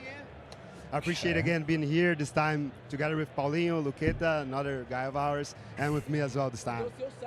That's right. We're loving the vibe. We're loving the energy here on the stage. So thank you guys so much for joining us. Good luck tonight. Can't wait to watch you figuring out the glam bot and, of course, walking down the red carpet. And speaking of red carpet, we have Phil down there with some more interviews. All right, appreciate y'all. No doubt about that. So, you know, I got to find that magician Marquis because I'm going to see if he can make my bad credit disappear. Let's test his true magical prowess. But talk to me a little bit, brother. How are you feeling right now? I know you're with Roland. I know you guys got some title sponsors here. Talk to me a little bit. Man, we're doing great. Happy to be here celebrating with all the creators, the streamers, in live game, just content creators. We're just happy to be here. It's a great night, festivities. There's drinks, there's food, there's vibes. It's just good energy to be here. Oh, no doubt about that. I don't think anybody's going to dispute that. Now talk to me, because we were talking a little bit before this. Very much so looking forward to the actual award show inside Zouk Nightclub. It's fantastic. Any award that you're particularly keeping your eye on? Of course, we are keeping our eye on the Creative of the Year Award presented by Roland. That is the favorite award, and whoever grabs that award is already automatically legendary in our book. I love the way I love the way you built that. See, I set it up and you knocked it down. You know what I'm saying? That's what we call an alley-oop, if you will. No doubt about that. Well, since you've been here, since you've been on the red carpet, have you seen just like a ton of creators and just influencers that? His mic died. His mic died.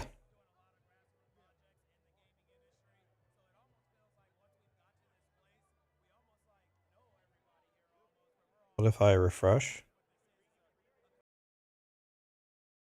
Thank God. Thank you, Lord.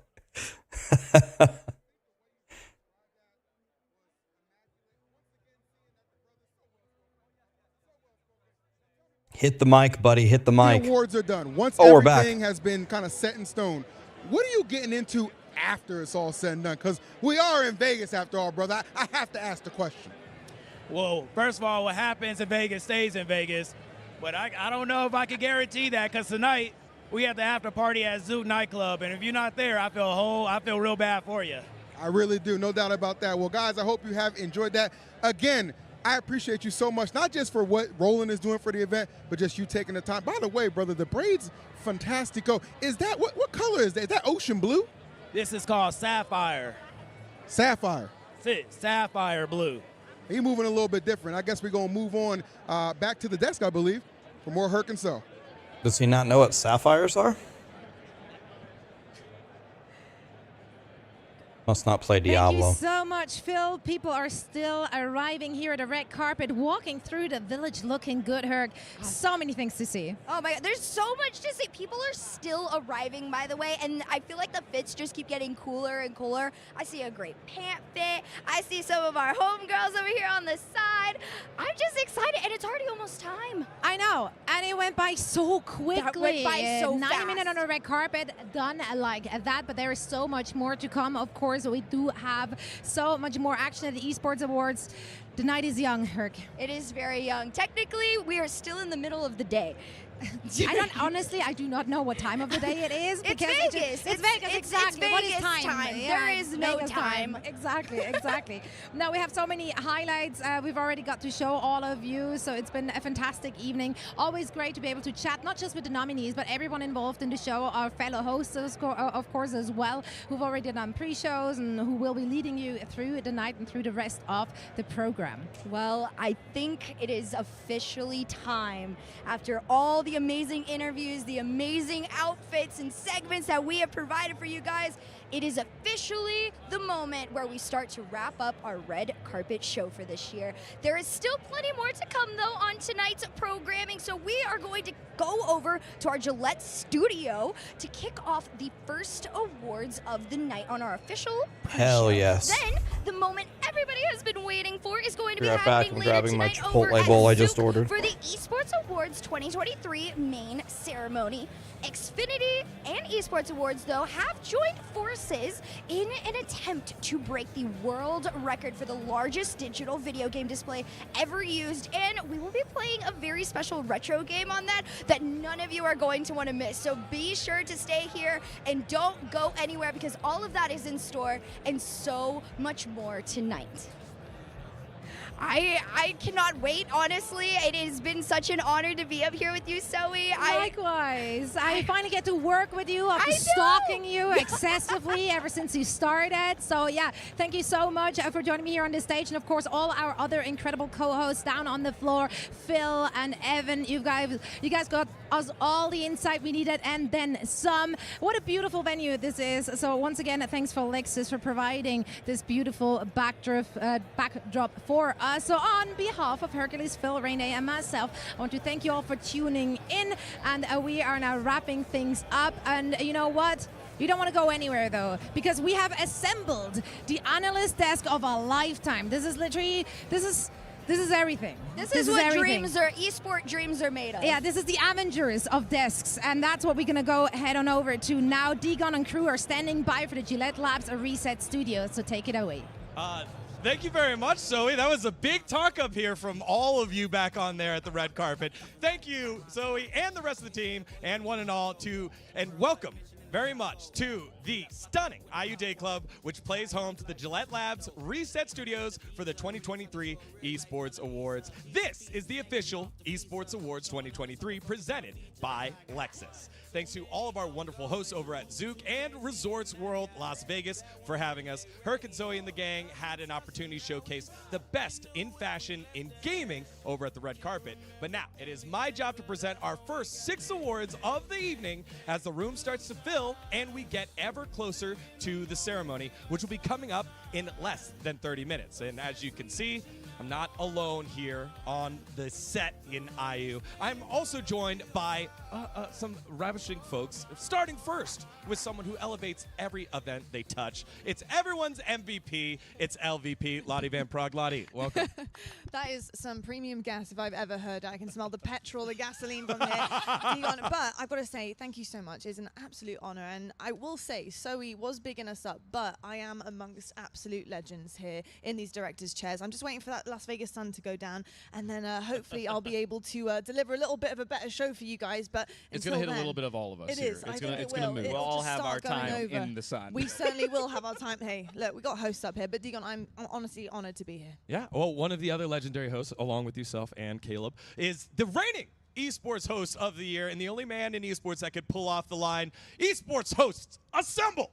And make it look cool is my dear friend James Dash Patterson. Can you pull that off? I think he just pulled it off. I mean, Zoe kind of pulled it off too. Yeah, she also did. She called us the Avengers. I don't think that's something that belongs to me and me alone. It's an absolute pleasure to be here. Of course, picking up the award last year was an honor and a humbling experience.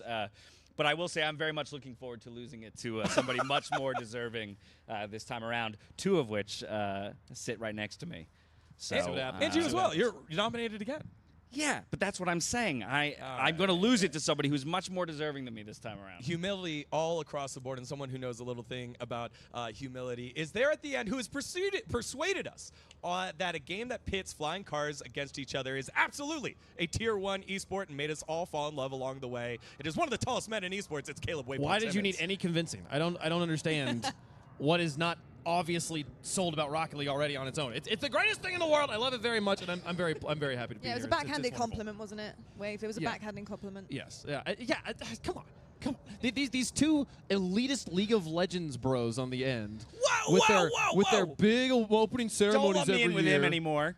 Just because it's the coolest thing every year doesn't mean you gotta hate on the rest of us down here. Well, thank you for educating me in other ways to play soccer other than with feet. We'll just run the ball over. With cars. Yeah, with cars. Forget gravity. Also lovely. Well, now that we're all acquainted, introduced, and getting along quite well, let's look ahead at what we have in store for us tonight. Now, after the pre-awards presented by Gillette, we go live from Zook for this year's 2023 Esports Awards ceremony, brought to you by our presenting partner in Lexus. Right after that ceremony, we'll come back here for our official post-show. And following that, the moment fans all across the world have been waiting for, the official world record attempt in partnership with Xfinity. But we hope you'll hang out with us here in the sunshine a little while longer, because we've got the honor of handing out the first awards of the night.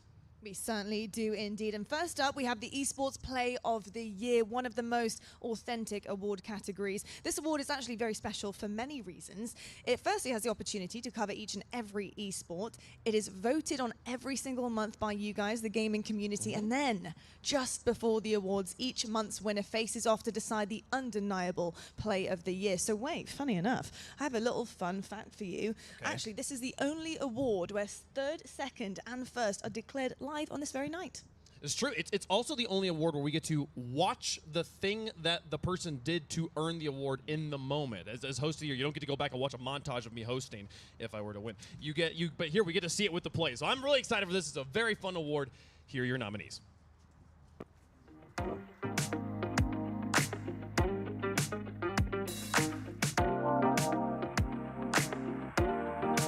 Esports Play of the Year.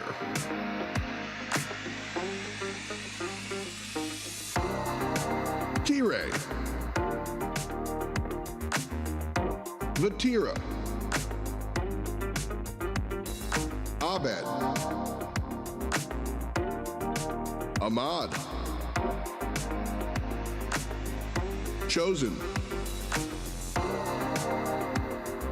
Zen, Joyo, Mena RD, Karzi, Monasi,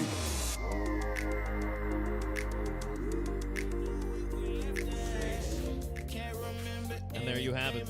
All the plays that have been nominated over the course of the year. This is a category that is voted on over the course of the year, so we get to see many, many plays from across 2023. Now, we're going to announce all three. In third place for the Play of the Year for 2023 is this.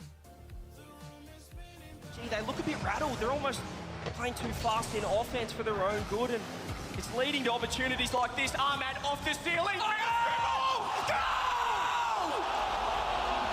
The jackhammer goal, of course. That was Of course, disgusting. yeah, That was just disgusting. It's amazing. It was one of the best plays of the year in Rocket League as well. I mean, Ahmad finds a way to do it every single year. To do that to your opponents when you're already up 6-0, like if that is not the most crushing mental, like I love it. It's incredible, fantastic. incredible. But that's only third place. In second place for Esports Play of the Year is beat 4-0 last time out, and also the team that they are currently in a tactical timeout against.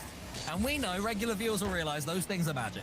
I don't know the actual percentages, but they up your percentage of winning the next game by a long way. They let you think, they let you play. And can you believe that not just a minute ago, this guy was talking about how you had to convince us Rocket League was a tier 1 esport? Come we on. might sweep them. You might I'm just saying there's 4 Rocket League plays nominated here. We might sweep this one here. I'm excited. Vadi, one of the greatest players to ever do it there, coming in second. But your winner for Esports Play of the Year is... Their buy rounds will not last long. Back to pistols, back to pace, into B, and in your face, Modesty! 3 digs in 3 shots, and he wants every single one! Have you ever seen something like that? My goodness! And congratulations to Monesi there. Rocket League not going to get the clean sweep. Obviously, what a play. Disgusting. A disgusting play. So it makes sense that the CSGO taking that one there. Yeah, I love watching tac shooters because we get the spectator perspective where we see the outlines of the right. But then you have to remind yourself that is not the perspective of the player who's pulling this off, which makes it even more incredible. Again, Monesi with the huge play. Once again, congratulations to our first award winner of the night. He is not here with us, but he does have an acceptance video. Let's take a look at that now. Great. Hello guys, this is Ilya Mones-Josipov, and I'm really happy to win this award. This is my second time on Esports Awards. Last time I won Rookie of the Year, and I mean, I always wanted to do something like this with Eagle, as I did against Astralis. I mean, I would say like I was dreaming something about it since 1.6 when I played, and I mean, I did it in CS:GO in Cologne, and we even won this tournament. I'm really happy, and obviously, I want to thank all the fans and supporters. Without you, it wouldn't be possible to win this award. Thank you, guys. Once again, congratulations to Monesi, G2, and the huge play that they had as the first award winner of the night. And as you can see here, guests are starting to fill in over at Zook as we have the skyline of Las Vegas and the beautiful venue of Resorts World. And so as we are getting closer and closer to the award ceremony, Dash, why don't you take it away with our next award? I just might, my friend, but not because you told me to. Okay, Now, that's each fine. and every one of us carries a phone in our pocket in 2023, and that, along with mobile games, has made the world of gaming that much more accessible. What is undeniable, though, are the meteoric stats in the middle or in the mobile gaming industry, and the Esports Mobile Game of the Year celebrates the best of the best. It certainly does indeed, and I'll tell you something, we all do have mobiles in our pockets pretty much all of the time. It is something that's just a phenomenon around the world and very fastly swept actually over the numerous years now. But the fact that you can have video games literally on hand at any point in time is amazing. It fills a gap, you know, whether you're on public transport, whether you're just bored waiting for something, maybe you have an appointment, you can whip that out and just play some video games and actually compete with others who are potentially in similar situations. I was gonna say, I think most of us play mobile games while we're waiting to go live for Yeah. the very esports that we host. I still find it so fascinating, and this might be as old news at this point, but it still just blows my mind that we can play a battle royale. You can play PUBG on a phone against 100 other people, and it works. Like, it's great. It's a wonderful experience. It still blows my mind that's a thing that, like, it has literally brought competitive gaming into everyone's homes, into everyone's pockets. Absolutely. Yeah, this industry is absolutely staggering. And I got to play my part hosting the Mobies, which is the Mobile Gaming Awards earlier this year, which was launched by Esports Awards back in July. Here's some stats for you. Over 2 billion mobile gamers, and I got to see a lot of it in my trip to Korea just last month on the trains, on the buses, as you guys said, everyone playing. Sorry, guys, I just Nearly ate like a $100 ravenous hyena. billion annually in revenue and viewership stats that rival any tournament, including Mobile Legends breaking the viewership record for esports event twice this year. Now let's take a look at some of the nominees for Esports Mobile Game of the Year. Mobile game esports? What? Guys, I only am allowed one per week now. Esports Mobile Game I of the quit Year. Coke. I can only have one per week. This is my one per week. So PUBG Mobile. Cannot have another one until next Wednesday. Mobile Legends Bang Bang. Mobile Legends Brawl Bang Stars. Bang. Arena of Valor. Dude, if Mobile Legends Bang Bang doesn't win, I quit. Free Fire. Honor of Kings. Nope. Mobile Legends Bang Bang. Clash Royale. Nope. Forget it all. Pokemon Unite. Nope. Mobile Legends Bang Bang. Don't even know what it is. Has to be that. Those are your nominees, and it is my pleasure to announce the 2023 Mobile Game of the Year, Mobile Legends Bang Bang. Oh my god, thank you guys. I came in here just once again, same as the Mobies, no expectations. What is Mobile And Legends Bang Bang? I am so dead like later because I gotta bust my ass doing a press release. Yeah, you're Oh getting my the full God. treatment then. Yeah. Picking up all of the awards. That girl I'm is curious purple. To get the perspective Is straight that from you. Scump? We kind of talked about how mobile games are Who's taking that? over the world and bridging the gap and making just esports more accessible. What that experience for you has been like on the front lines in creating one of the biggest mobile games ever. Honestly speaking, you know, as the M5 World Championships is going on, that's our own, you know, esports tournament awards going on at this, like, you know, very gotta current point Google in it. time. It's happening this weekend. Please tune in, Mobile please watch. Legends. On the front lines, it's really exciting to make, you know, the dreams of Bang, many players come bang. true as well. That's what we've always, you know, aspired, you know, to sort of like help create a community, an ecosystem that can help players to thrive, be, you know, their best version of themselves, and also to become like, It's you know, League the best of esports player Legends. as well. Yeah, and one of the coolest parts about Mobile Legends Bang Bang is we Excuse have me. a pretty good spotlight on a lot of the larger Asian countries, but there is such a huge boon of players in Southeast Asian countries. My heritage, the Philippines is It's one of the League of reigning, Legends champions for from last year, and I just mobile. love the fact that we're getting a spotlight in a game that is just globally recognized. So it has been really fun to see the spotlight that y'all have been able to put into the Southeast Asian region. Thank you. Yeah, we really, really appreciate this amazing honor and opportunity, and you know, we couldn't have done it without the support of our fans, you guys as well, and also, you know, to the committee, to the panel, thank you so much. It really is such a big honor. Well, Thank this you so is much. only the beginning, I'm sure. We're excited to see what y'all accomplish in the future. I do want to pass this down because your name is written in there. You Please. deserve Oh, that wow. alongside your The award trophy as as well. well. Give me the microphone there. You can also take this wonderful trophy here. I was going to say, we want to make sure we get a the shot of real you hardware. holding the There we trophy, go. the much deserved. Is it heavy? Heavy? It's very- huge. Well, it's a Congratulations. huge accomplishment. So the trophy should be just as big. But congratulations! So thrilled for you guys. And now you can go off in Vegas I was and going to say, celebrate. hopefully just go celebrate. Yeah. No more press releases or anything like that. Go get a drink. Go have some fun. Congratulations. Thank you so Congratulations. much. Yes. Enjoy the rest of the night here, folks. We have many war awards to give out over the course of the evening. Next up, we have an award that combines the love of games and artistry. Cosplay is an art form that has coexisted alongside esports since the beginning, with creators spending hundreds of hours bringing your favorite characters to life. Lottie, has there been a cosplay? Dude, if you event you've put been Bang in Bang in your favorite? title, that Would you has cite to as, like, win. the best you've seen? Like, what's your favorite cosplay memory? Yeah, do you know what? It's actually I absolutely love cosplay, and it's been something that has actually started to kind of become something that I'm looking out for, especially as we're at Halo events. We have cosplay competitions at Worlds every single year. Is and I'll she tell you something. cosplaying as the girl The Halo from Willy cosplay Wonka? community are so good at what they do.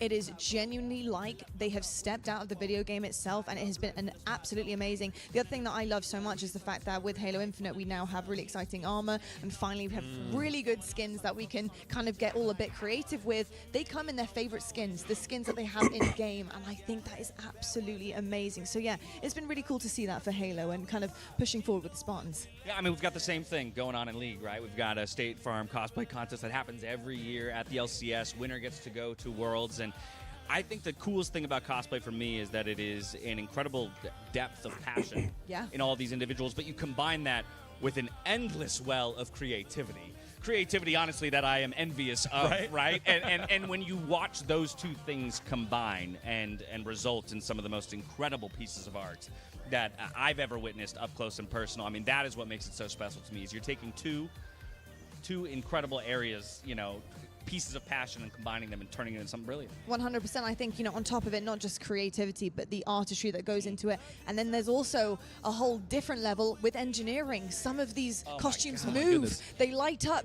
They are able The to... arbiters, Yeah. they're like it's elite just cosplay, where they have to like make like goat legs, unbelievable, yeah. and they're like 8 feet tall. So there is so much that goes into cosplay. There's so many different levels. It really, truly is an art form, and we love to see it in esports. But without further ado, we need to meet our nominees. Does this best cosplay? Okay, watch me pick the winner again. I'm 1 for 1. Easy. Esports Cosplay of the Year. Okay. Little Gem. Inaste. Kenpatsu Cosplay. Larissa Rochefort. Angelife. I can't even remember who is who. Akumi-kun Cosplay. Beck of Hearts.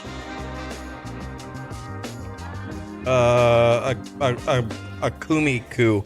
And it's my pleasure to announce the 2023 Akumi-ku. Esports Cosplay of the Year award goes to Akemi-kun. Akemi-kun, congratulations. How does it feel? 2 for 2, easy. Thank you so Easy, much. easy. I appreciate it. I did not expect to be here at all, let alone be nominated. Oh, congratulations. I've got to say, look, I And nice. probably a little bit too long gassing up cosplay. 2 for 2. Really what goes into it. But as somebody who does this so incredibly well, please tell everybody at home, how much time, effort, creativity, and thought goes into making these incredible characters come to life. Oh, goodness.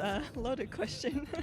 As a cosplayer, you're kind of expected to be a jack of all trades. Not only are you designing everything from scratch, but you're probably She has a also, lot of earrings. Wig styling, makeup, armor, sewing, all of it. So all cosplayers, in my opinion, are just so incredibly talented, because you never expect one person to be able to do all these things by themselves.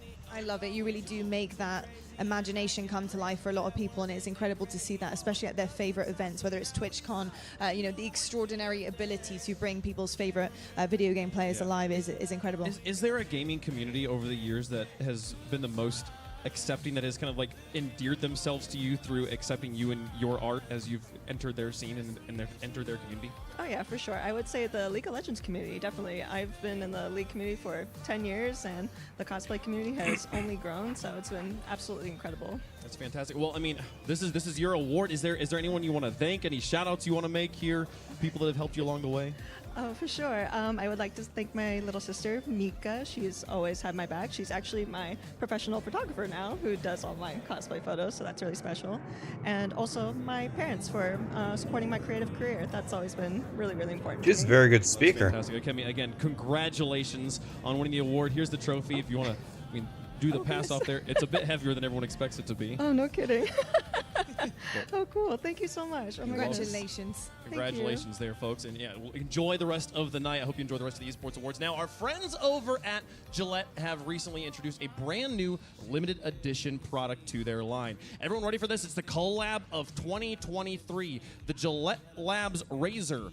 Limited edition with the cutting-edge exfoliating technology. I might say it's a world's first razor with exfoliating technology. It's got incredible comfort and closeness with an adaptive 2D flex design and a long-lasting, durable razor handle. Are we supposed to be seeing this razor? Lifetime warranty. Get that 120 FPS shave while you still can. Digon, I mean, this is you know it. They're not dropping a single frame with this razor.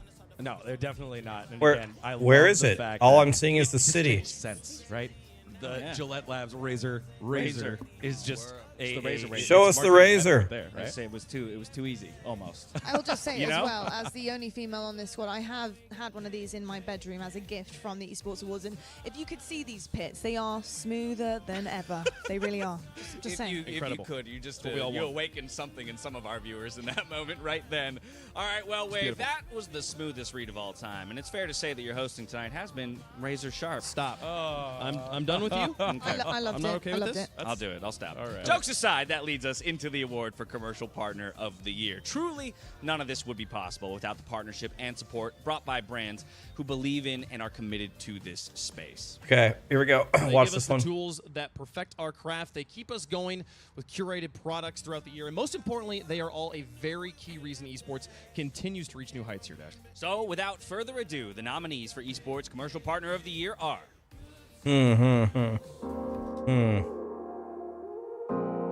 Watch this one, guys. You ain't seen nothing yet. Esports Commercial Partner of Raid the Shadow Year. Legend. Logitech G. Red Bull. Intel. God, this is tough. Monster. Gucci. Prime Gaming.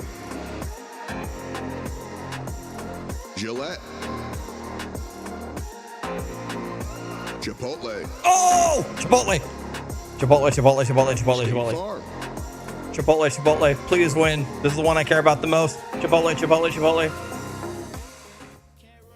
And now, your Esports Commercial Partner of the Year is Gucci.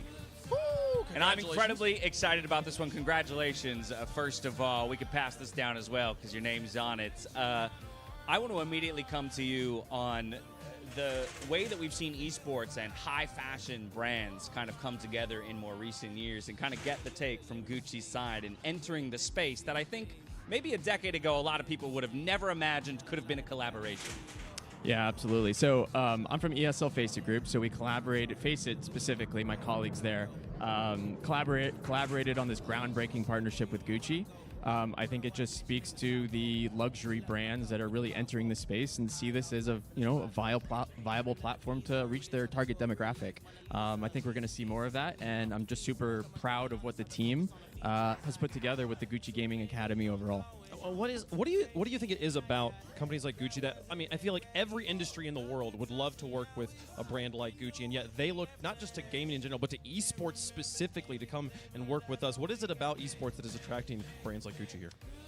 Yeah, I mean, I think when you look at our demographic, I think it mixes well with sort of the next generation that is super into streetwear and fashion and sort of culture in general. Should have been Chipotle. I think overall, they're sort of tastemakers when you see the proliferation of sort of streaming video games and esports in specific. Should have been I think Chipotle. it makes a lot of sense. There's a huge crossover, and you know, I think it's a really, really attractive market, and we're going to see a lot more of this continue.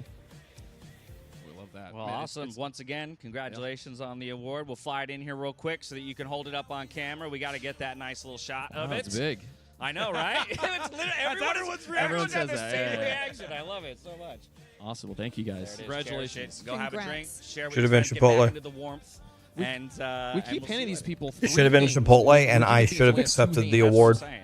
Yeah, it's not. This an is easy- upsetting. It's hard to be a winner. It's hard to be an esports winner, really. Yeah, That's what that Dash means. would know. Dash would know. All right.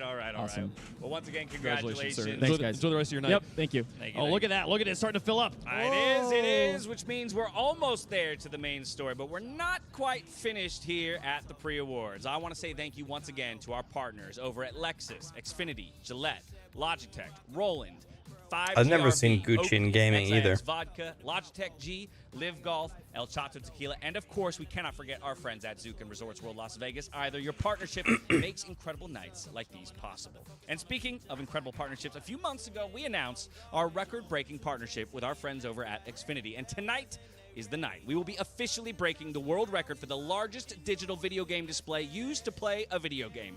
This is a moment that we hope not only lives in gaming history, but also Vegas history, and we cannot wait to share that moment with all of you watching at home.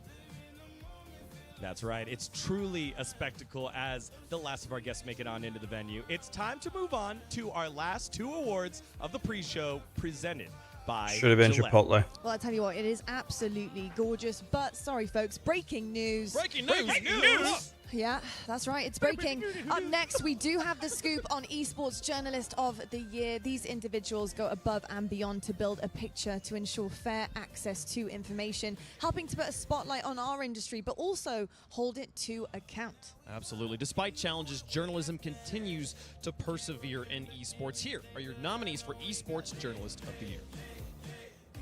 Should have been Chipotle.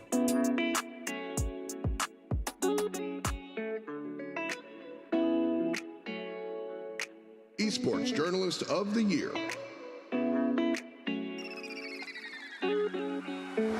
Richard Lewis. Dominic Sacco. Kevin Hitt. Alexander Lee.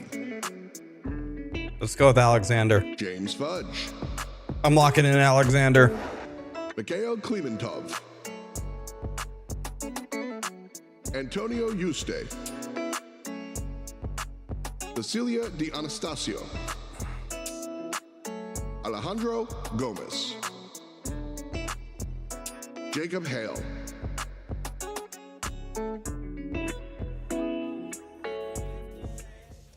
And the 2023 Esports Journalist of the Year is, I believe for the second time, Richard Lewis. Congratulations to Richard. Congrats, Richard is not here right now, but he did send in a speech for us if he did win the award. Let's take a look at that. Hello, if you're watching this, it means I've won the Esports Journalist of the Year award. So usually when I get these speeches, I do some grandstanding, but what's the point anymore? So I'm not going to be doing that today.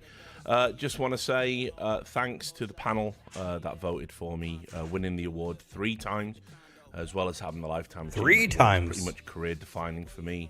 So I'm super grateful for all the people that have recognized my work. And I think I may be the first freelance journalist to win this award in the history of it, having recently gone independent. So I owe a huge debt of thanks to all of the people that have been supporting me through Substack, Patreon, and various other platforms.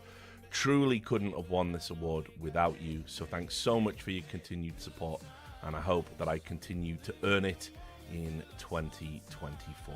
Thank you. A huge congratulations to 3 Richard. times. 3 times. I was gonna say, I'm glad he got that in there. Yeah. 3 times, yeah. He made sure we were up to date here. But honestly, Richard Lewis, congratulations. A huge, heartfelt win from you there. And yeah, 3-time winner. I got to say, hats off to you if I had one on. But I'll The tell rest you of us what. are just chasing him at this point. Yeah, we really are. Yeah. I mean, I'm chasing one at the moment. But our last award of the pre-show recognizes the strategic genius and leadership prowess that Coach of the Year Award celebrates. They do often get overlooked, but they're an imperative distinctive part to your favorite team's successes. And I got to say, coaches really do give so much to these teams, whether it's just, a little bit of a pep talk before, whether it is strategy, whether it's in between. It is so crucial that they do their job for those successes to come across the board. So, with all of that in mind, let's meet our nominees.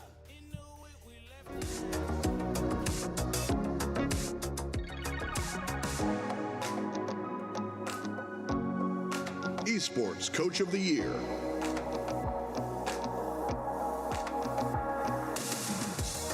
Zonic. Vera. Potter. Harry Potter? Drill. I'm voting for Harry Potter. Igor. Renzo.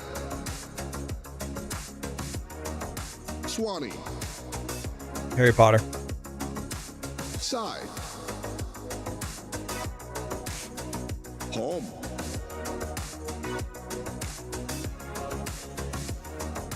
When E.T. phoned home, was he calling him? The winner is Christine Potter Chi. Yes! Potter, well deserved. Incredible year for her. And while Potter could not be here tonight, we do have a message to play. So let's hear it from the coach herself.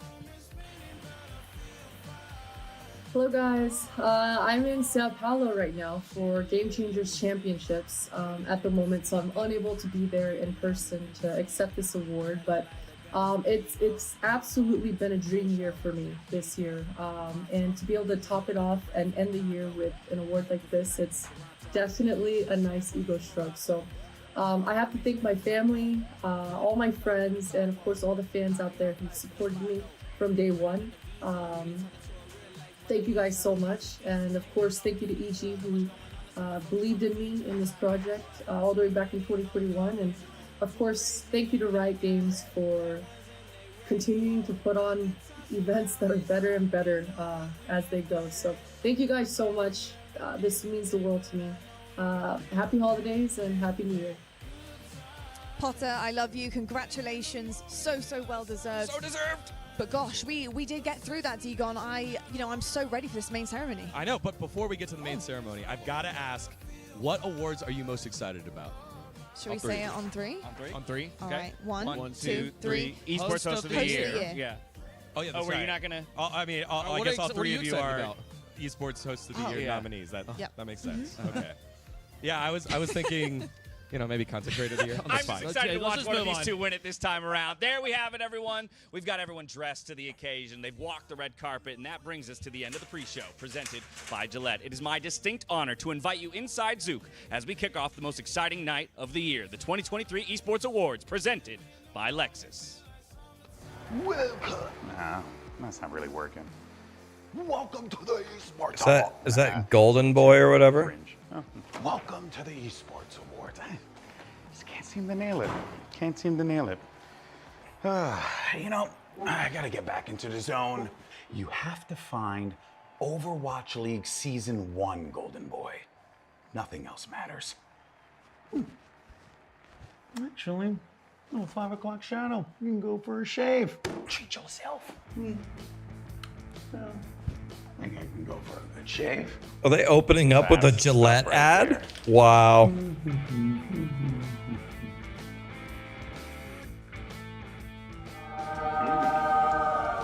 You could shave at 120 FPS, you sly devil.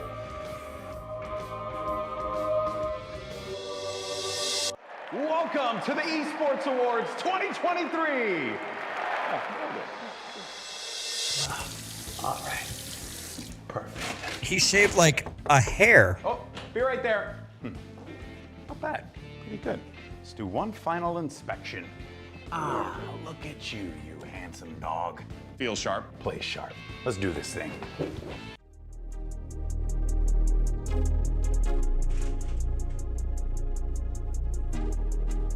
Damn. Imagine opening with a giant shaving ad where he shaved nothing.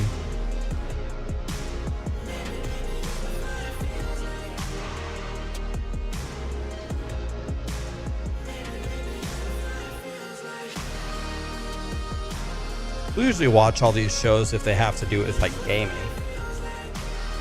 I don't know, it's just something fun to watch. You guys don't like these shows?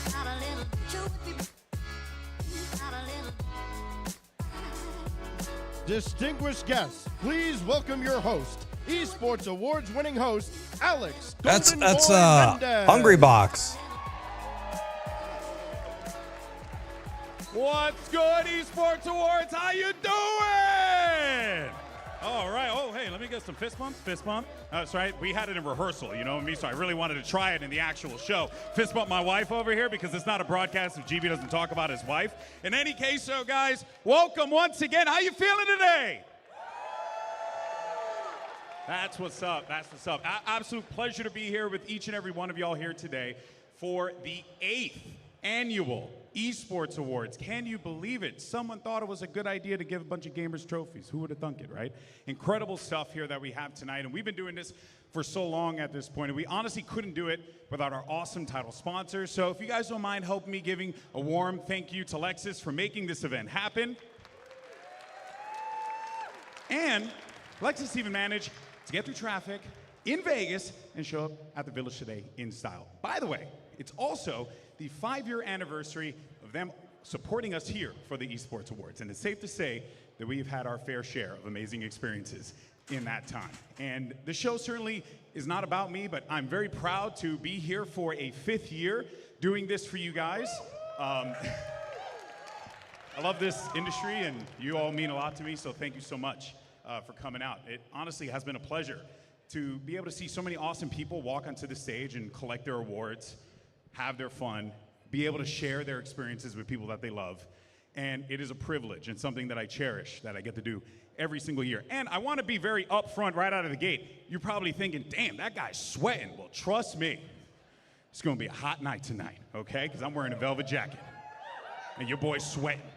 Okay, so we, of course, have an awesome and, by the way, different show for you guys this year. We're now at the beautiful Zook at Resort Tour. I think we all like the seating this year. I wouldn't agree. Yes, maybe. Okay. You guys don't have to clap for everything. And, of course, this is the most technologically advanced award show of all time. You know, I guess asterisk needed. We had a glam bot. We got LED. And obviously, that's all you need to have a technologically advanced broadcast. And tonight, we are celebrating, well, most importantly, we're going to break a world record. I don't know if you guys know this. You guys know about the world record attempt? So, it's going to be awesome, and it is for the largest video game display ever, courtesy of our friends at Xfinity. That is going to be awesome, and we're very much looking forward to doing that. Now, if you guys don't mind giving me a second, wipe my brow, and let's go ahead and move on. Probably saw a bunch of water just go in the back of the screen there. Now, we're shaking it up this year because I'm also joined by an incredible broadcast team that is not sweating. In fact, they're quite frigid. They're outside at the IU Day Club in our very own Gillette Labs Reset Studios. Let's actually go to them right now. What's up, guys? Hello, Alex. We are a little bit chilly right now, but I tell you what, you are keeping us warm because obviously you're killing it out there. It's getting a little bit spicy, I'm sure, as we go into some of our awards later on, but you're looking very dapper as always. We do have an absolutely incredible team representing all corners of the esports on desk duty tonight. I mean, look at these guys next to me. And looking really, really good in shades as well, I must say, Golden Boy. I see that, as a matter of fact, but you're too kind. Thank you so much for that. Look, we're getting warm in the Zook, obviously, because your boy's leaking like a faucet out here. And you guys look all incredible. But I do want to comment on the eyewear. What are you guys rocking out there, guys? Well, as you know, the Esports Awards is the occasion to dress to the nines. And this year, we are sporting some of the finest sunglasses Oakley have to offer. Oakley made custom glasses for every one of the award winners tonight. You can go ahead and customize your own product on the Oakley website as well. I did not realize how difficult it was going to be to read the prompter with both sunglasses and transition lenses on at the same time. Basically blind. Double dark. That's how effective these things are. They shut the light entirely out. All right. Well, amazing. Either way, So far, the awards show has been talking about Golden Boy's sweat and ads. Drinking responsibly, no concern there. And we're told by our producers at the very least that we're not feeling cold. Jury's out on that one. Yeah, it's a little chilly. Definitely out on that one. For Maybe sure. some of that more El Chato tequila, and we won't be feeling so cold out here. Indeed. Now, look, I love it, guys, and I have to say, it is warming up here, as you all can tell, okay? But Digon, Wave Punk, you guys are going to keep us all entertained alongside Lottie and Dash. It's going to be a great time, and I'm so glad you're joining us here for the Esports Awards. Can you give it up for our desk crew outside? Because they're freezing their butts off. Yeah, you've hit that a couple times there, GB. Just in case you didn't know. Right. Just I wait till really you see. wanted to hammer We're it home. going to be adding jackets and layering as the night goes on. So There might just be get some ready for blankets at some point. I love it. Yeah, just my brow's nice and dry right now, so I just wanted to throw that one out there. Yeah, GB. well, that's good for you. I hate you for that. In any case, so look, guys, I'll catch up with you in a little bit. I was told we got to, move along, and also I desperately need a napkin. So I'll talk to you guys in a little bit here. But for now, though, I need to see where's Oakley at, by the way. Is Oakley in the house at all today? Because I need to get me some glasses, bro. They look pretty nice. In any case, though, without further ado, let's start the show. And of course, a big thank you to our crew for that awesome reset out there. And by the way, I do want to let everyone know that the Gillette Labs studio is going to be like your companion for this year's ceremony. The resets are going to be giving you guys an opportunity to catch your breath here in the building and also give our audience at home a little extra content as well. See, I'm trying to incorporate into the show and not make it weird, okay? Now, the studio will also be used to present a number of awards and give a deep dive on certain categories. And my, oh my, they look good and they look cold, but we will be joining them in a little bit for our world record attempt later on today. Now, I'm sure you guys have guessed as well that I am not alone in-house this evening because I am joined by a man with the poise of a statue, the elegance of an elephant, and the excitement of a straight-to-DVD movie release. Ladies and gentlemen, it's Miles Ross. Straight to DVD. Thank you very much, guys. Thank you. Yes, I am here. And, God, Alex, DVD. Very few of us. Actually, more than I think in this room probably know what a DVD is. We're all aging, but we're doing it very well. Well, we're going to do this again, guys. For those of you that were here last year, we're going to run around the floor, and we're going to talk to friends. We're going to make lots of new friends, and I'm going to ask you very painful, embarrassing, and often very intimate questions. But it's all in the name of good fun, and I hope you have a great night. That is the goal. Alex, I'm ready to party, baby. Hey, I am too. It's going to be awesome, and I'm very much looking forward to seeing what you can. Miles, by the way, anyone in the crowd you want to single out right now? Yes, there's lots of them. I've got a plan of attack. This is all well rehearsed. I've seen where you all sit. I know you sleep, and we'll be talking to some. Actually, Sean, we don't have much time. How are you, man? Last year we did the greatest commercial for Juvie that the brand has ever seen. What are we going to do this year? Oh, we got time to plug something, so we'll find a product that needs some push. We've got plenty of products around here. I'll be pushing product. No drugs, though, boys and girls. That's a entirely different show. Alex, get me out of here quickly. I got you covered, baby. I was just wiping my brow. In any case, guys, we're very close, by the way, to getting the award started. I know I teased y'all earlier, so I'm really sorry about that. That was my bad. Host of the year over here. Who would have thunk it? But in any case, so I do want to talk about something here today because the Esports Awards is about celebrating the people that make competitive gaming great. And the key is all of you guys and the people at home, the people who make this happen. Because without y'all, it's just not doable. It's the very human moments that make us feel something that's worthy of celebrating. And look, it wasn't all smooth sailing this year, but it is safe to say that we have been treated to some incredible, massive moments in esports. Let's talk about a few of them because first up, right here in Vegas, EVO 2023, the largest fighting game tournament of all time. That thing was nuts. We were treated to stack top 8s. Angry Bird took home the title in Street Fighter. It was incredible.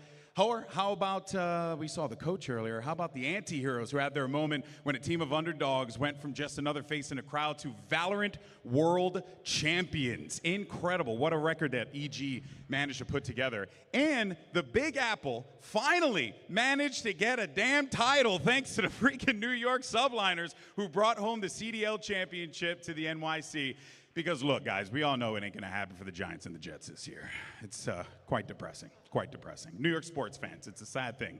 Now, I also saw an article on Deserto that was titled, T1 Faker takes World's 2023 title to complete greatest esports comeback in history, which, by the way, is an incredibly long headline. But I do have to say, it's probably one of your more informative ones, Deserto, so good job. Good job out there. And Faker's out here trying to give us all confidence. He's trying to put his name alongside the likes of Jordan and Messi, and he's giving your boy false hope that I can maybe pick up the sticks again in Black Ops 1 and go out there and do my best at the MLG Pro Circuit event.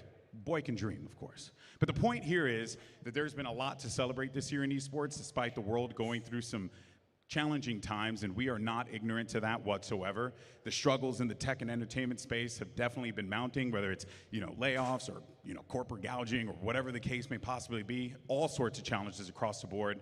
And our industry has suffered, and people have sacrificed. And people have went above and beyond in 2023 to ensure that we all continue to enjoy this great industry that we get to celebrate each and every year, each and every event that we get to go to. And I would be doing a disservice to those in our industry if I didn't acknowledge the folks that despite their incredible efforts, they were still met with a termination letter and a good luck on your future endeavors. And I'm gonna be honest with y'all, this is a tough space, I get it, but the reality of the situation is we have a responsibility for all of us here in the room right now to pave the right path for folks in the future.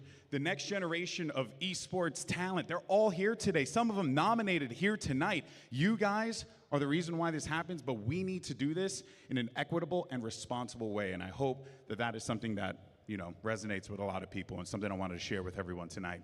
Esports and competitive gaming has told very human stories that we all get to tell about achieving your dreams, the bitter taste of defeat, and the people that we share these experiences with along the way that keep us coming back for that next moment.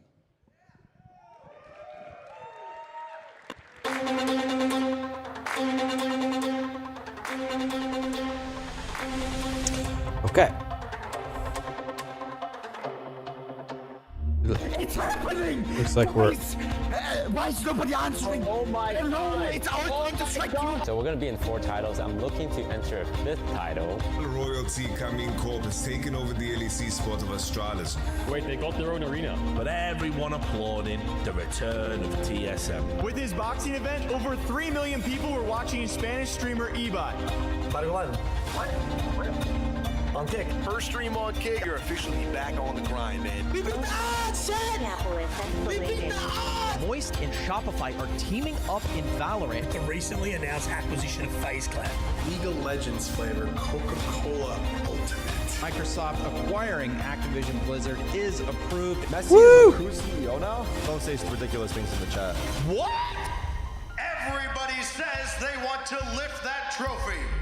Everybody says they want to be a major champion. But this is where you find out who truly wants it.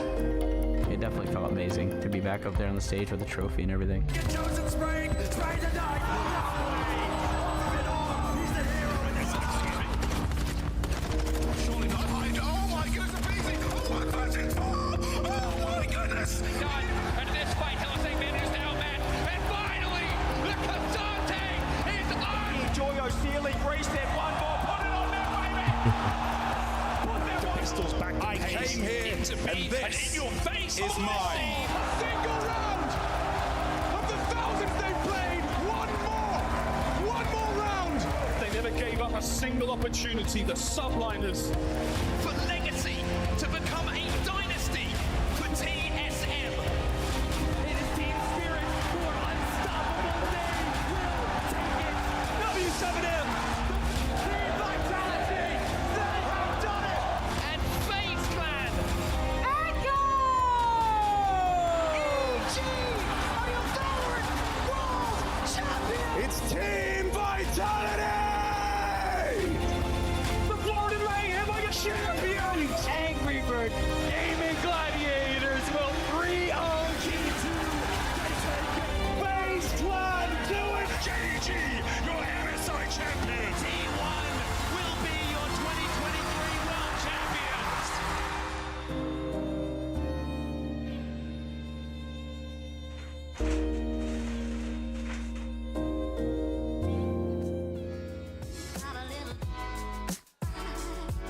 And that really is what it's all about. It's inspiration for a future generation of players, some of which in this very room, many of which are watching from home. Whether it's FPS, FGC, UGC, WTF, LOL, OMG, I have no idea. There are acronyms for everyone here in esports. Are we excited, guys? Ready to rock and roll? Get this show on the road! Me too. Well, first and foremost, we've also got a lot of help. Stax is out here to help us. As the voice of God, Stax, I do believe our very first award tonight is Esports Production Team of the Year. Take it away, my friend. Presenting the award for Esports Broadcast Production Team of the Year, please welcome Glitter Explosion and Rain Day.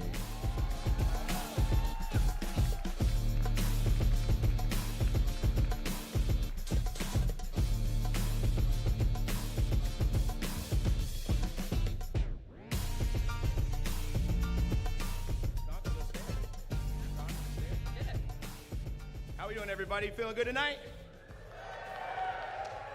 What a event, Lauren. I mean, it's nice to not, be next to you on the desk tonight, but I still feel like we're working here a little bit. I am actually working here, but that is okay. You are looking lovely, fantastic as always. I mean, you look pretty snazzy yourself here, Rain. Thank you. I try. As talent, we get to work with a lot of different production companies. The LGS. I can barely hear him, but I have it on max volume. Recognize the work that goes on to put things like this together so that we can look good.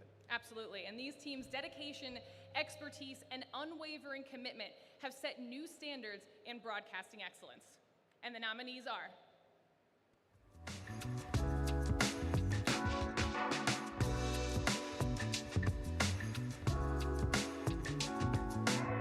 Esports Broadcast Production Team of the Year. Chipotle. Riot Games. Psyonix. Esports Engine. Blast. ESL Faceit Group. I'm going to vote for Riot.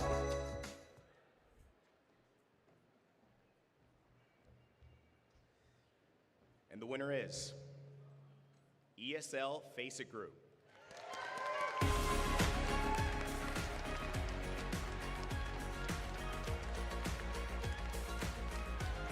This is the third nomination and first win for ESL Faceit Group.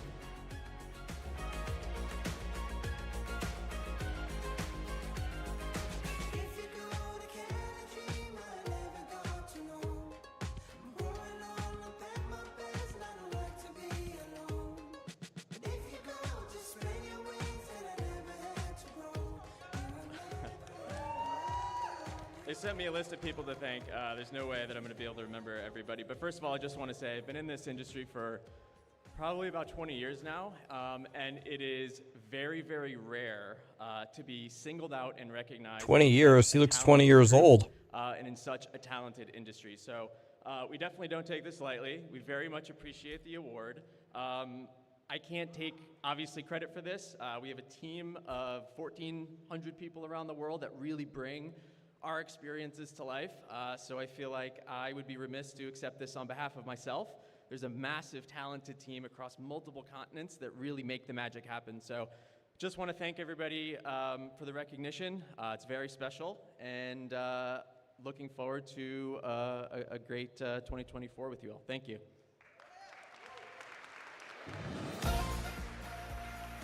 Didn't he have a list of people to thank? He brought the phone with the list of people to thank. Presenting the award for Esports Creative of the Year, presented by Roland. Please welcome Gordon Raison and David Panda Chen.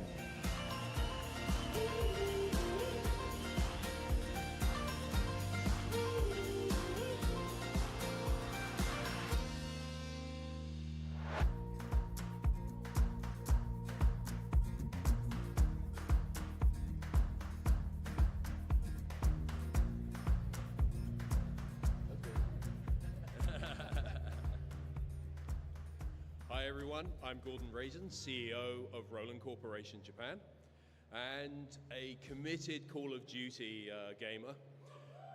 Thank you. Really proud to be here again to present Creator of the Year. Man, I can't hear them at all. I have it on max volume. My guys is the connection between music and music creation and gaming creation is just, it's the same spirit, it's the same vibe. So thank you for having me back again. And I'd like to introduce you, for those of you who don't already know, to Panda, friend, colleague. Thank you for having me here today. I just want to congratulate everybody that is creatives and everyone that's doing everything in the esports. It's amazing what you're doing. Keep doing it. You're changing the world. And for you guys, you're helping so many kids. Keep going, guys. Thank you for the Esports Awards for having us here. Amazing. So, and we're going to talk about the nominees for the Esports Creator of the Year. Okay.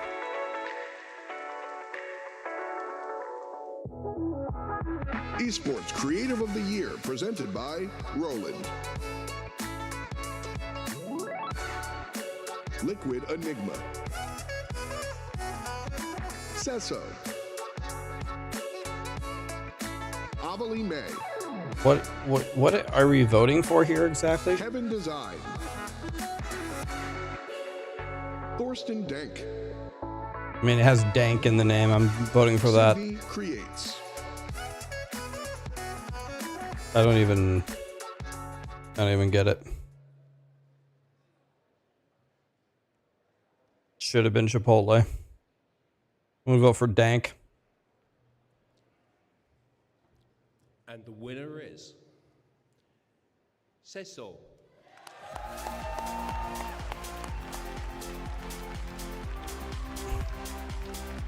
This is the third nomination and first win for Gregory Sesso Ortiz.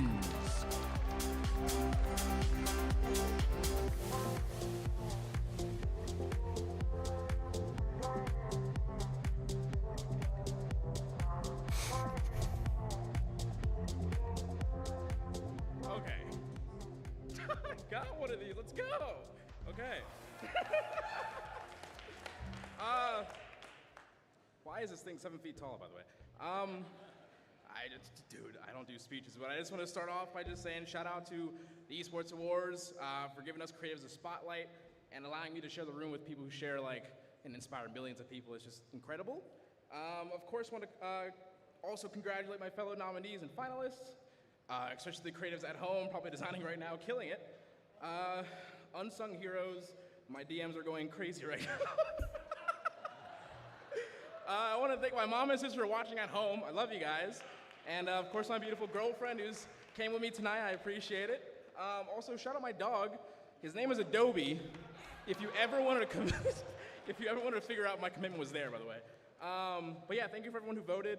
And the last 4 years, I appreciate the team, of course, at 100 Thieves, although I'm no longer there, but I still love you guys. I've had the pleasure of amazing friends and just some great people. He seems like a nice guy. This thing is freaking cool. It's just dope. Of course, thank you, by the way, Roland. Seriously, thank you guys so much.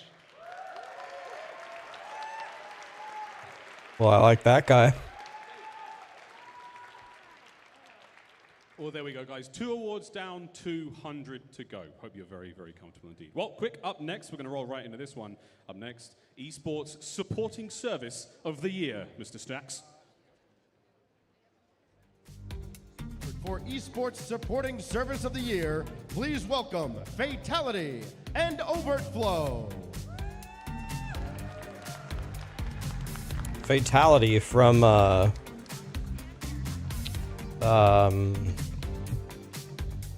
Unreal Tournament. What's going Quake. on, you guys? Very excited to be here. Thank you, Esports Awards, for having us present. This is probably one of the more exciting moments of the year for me, and with a legend in the space, Fatality. Hey, thank you very much. Just excited to be here as always. This is home for me, and just excited to be here for the Esports Awards. Awesome, guys. So we're doing the Supporting Service of the Year Award, and the nominees for the Esports Supporting Service of the Year are... Just got straight into it. I'm excited. Here are the nominees. Esports Supporting Service of the Year,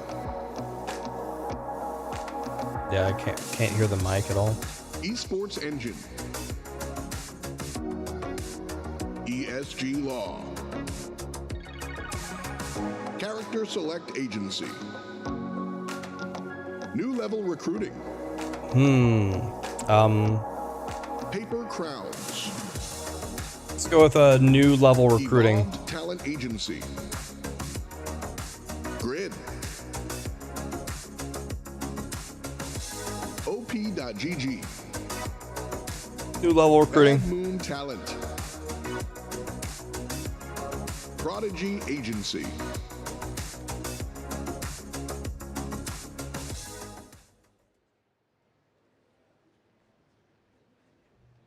Okay, and the winner is...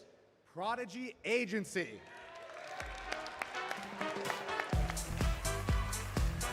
This is the 4th nomination and first win for Prodigy Agency.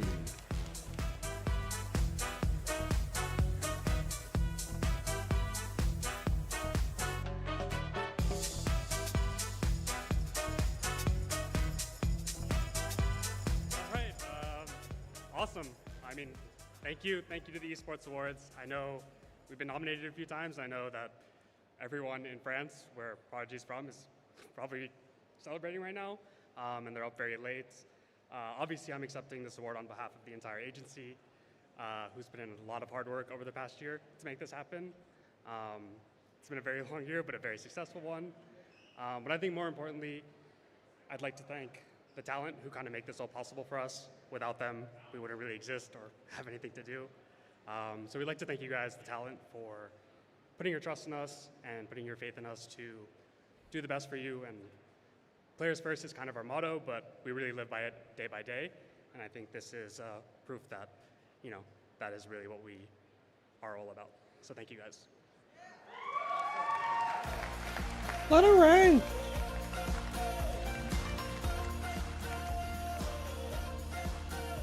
Presenting the award for Esports Creative Team of the Year, please welcome Austin John Plays.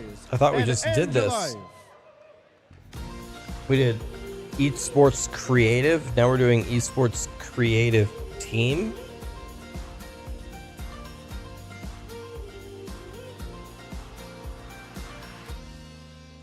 Good evening. I'm Angela from Angelife Cosplay. And I'm Austin of the YouTube channel Austin John Plays. And let me tell you, I've been playing video games since 1998 with Pokemon Red. Who was your starter? Oh, I'm Squirtle. I played blue version. Okay, I was Charmander because, it's better. And let me tell you, I've never seen a room full of gamers dressed so nicely and smell so good. This is legit the opposite of New York Comic Con. Yeah. Give yourselves a great big round of applause. Everyone put on ties, you put on gowns, you look beautiful. Where are the sweatpants and hoodies? This is absurd. Yeah. Woo! Well, ladies Let and it gentlemen, rain. tonight, the nominees of Esports Creative Team of the Year are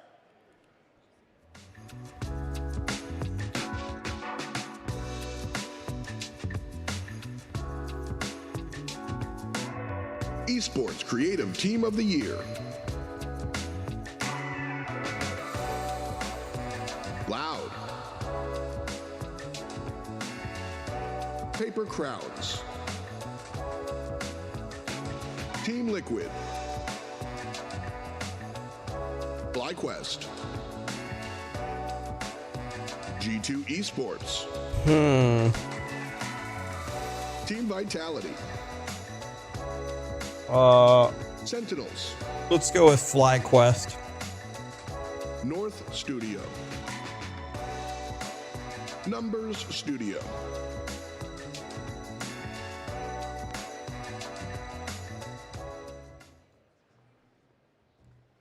And the winner is Paper Crowns.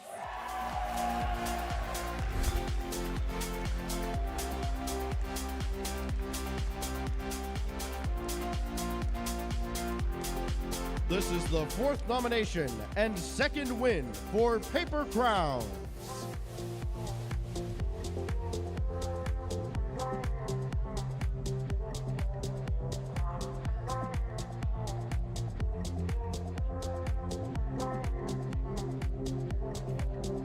Should have been FlyQuest. Should have been Chipotle. This is it. It's good to see everybody again. It's been a long time. I've been in this community forever. This one's for everyone at home, all the team members that couldn't come. We have, 14 from all over the world that flew in for this? Yeah. I'm pretty excited, so thank you. Those are the bluest pants I've ever seen. Thank you all.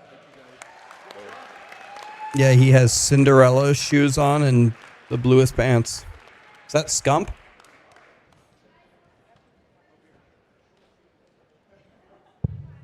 Ooh. All right, folks, congratulations to Paper Crowns for picking up the win. Guys, give it up one more time. They whipped me up a pretty nice graphics package this year, so thank you, guys. I really appreciate it. But, of course, a huge congratulations to our first 4 winners this evening, and a very creative start to the show. I think it also awards for some very deserving people. But we're in some ways seeing a passing of the torch in 2023, as some of the greats are starting to step aside to let the next generation of pros flourish. This year, we said goodbye as Scump, Bjergsen, Crimsix all went to that nice retirement home in the sky. where they will inevitably just stream on Twitch more than likely. But true Titans, truly, that not only performed on the big stage, but they entertained and engaged their audiences. And as we see creators start building their own esports rosters, I'm excited to see them use their personality to bring in a new fandom, which is incredible how we're having so many creators starting to get into this space. And a huge shout out to actually one individual in the room. Want to give some love to Disguise Toast. Where you at, buddy? Disguise, where you at? There you are. I want a hoodie, please, okay? They don't pay me enough to get a hoodie over here. You know, just hook a boy up, you know what I'm saying? But seriously, like that guy right there, he has been honestly just blazing a trail for so many other creators, and congratulations, man, on a great year, and I'm looking forward to seeing what you do next. And you have Robin, so you have Flaren. You're gonna be okay. You're gonna be okay. All right, now, here's the thing, though. With many years working in this field, I am what people would call a veteran, okay? Or as the kids like to say, boomer, all right? And I've been around long enough to see some things, and trust me, I've seen some stuff, okay? Because, well, I didn't want to curse right there. And you know what, though? There has been one young gun that has been making some waves. Let's go ahead and check it out. Is this the greatest company or what? Is this the greatest company or what? One last announcement. We've acquired a majority share in Access!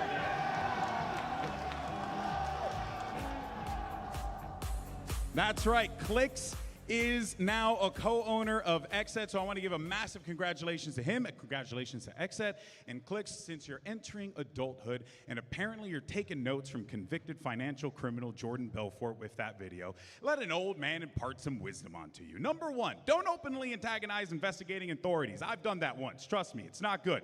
All right, pretty simple rule of thumb to live by. Let's go to the next one, all right? There's another tip. Always be good to the underdog, because there's never a need to punch down on the little guy, you know? Unlike Overflow's boxing opponents. Like, you really just don't want to punch down, but don't worry, buddy. Overflow, you'll get him next time. In any case, so guys, Clicks, if you need some actual advice about being a co-owner of an esports org, I highly suggest reaching out to Hungrybox, the man who is now a part of Team Liquid. Where's HBox at? HBox, are you here? My man, that's what's up. That man knows the weight of leadership and responsibility, and he, along with the Smash community, have continued to strive and thrive all throughout the years. And he's still main and puff, which is incredible in 2023.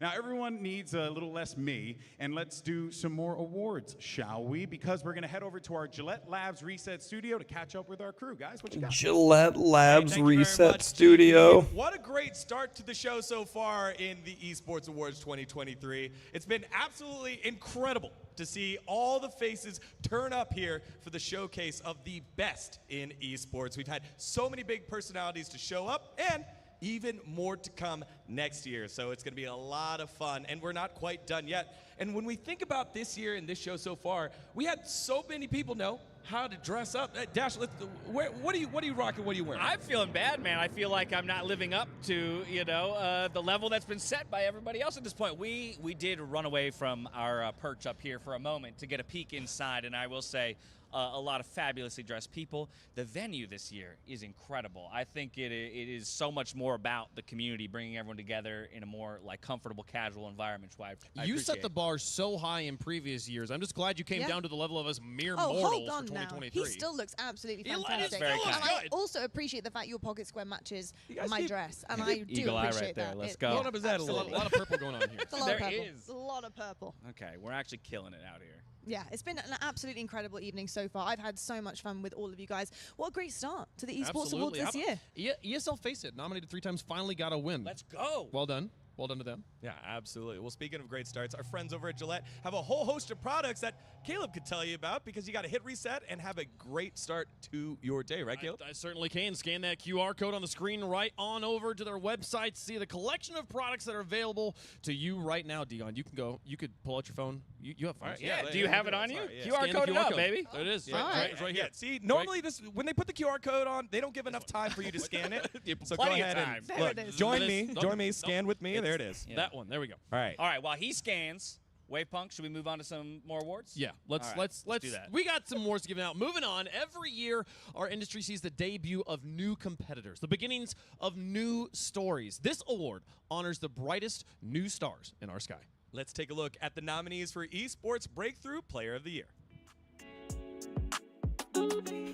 There are a lot of ads on this. It's kind of Esports crazy. Breakthrough Player of the Year. Zen. Demon 1.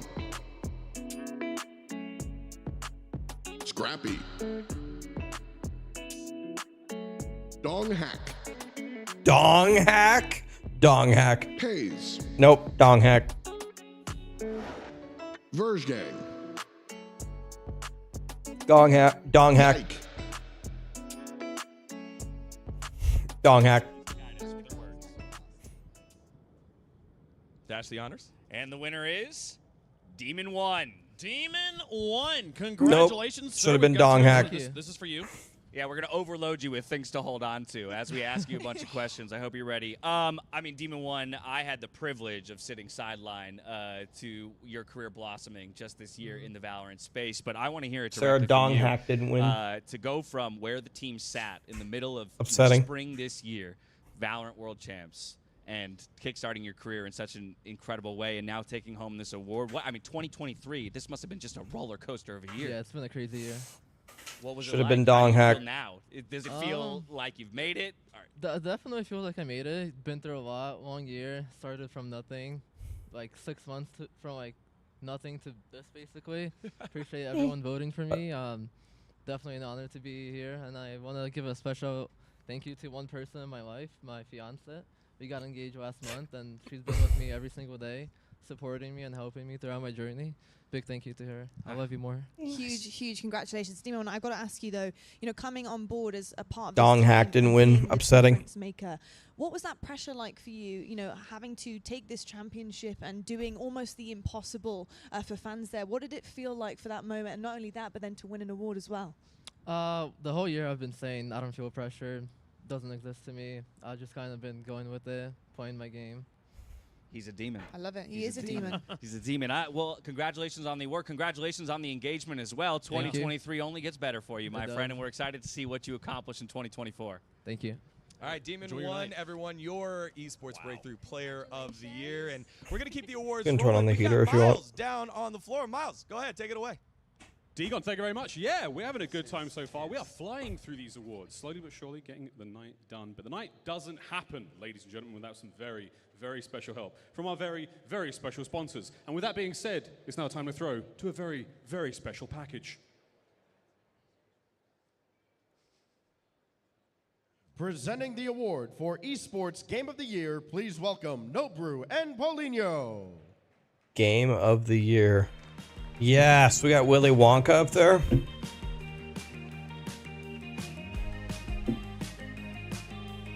Should have been dong hack.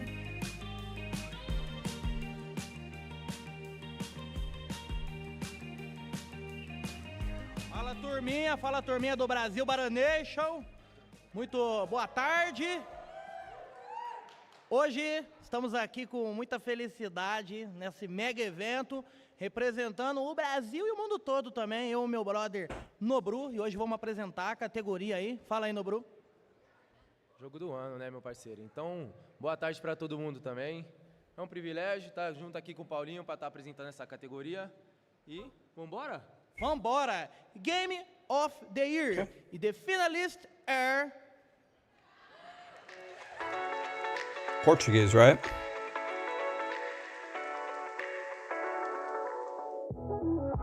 Esports Game of the Year. Let's see what the game of the year is. Maybe it'll be COD. Watermelon game. Valorant?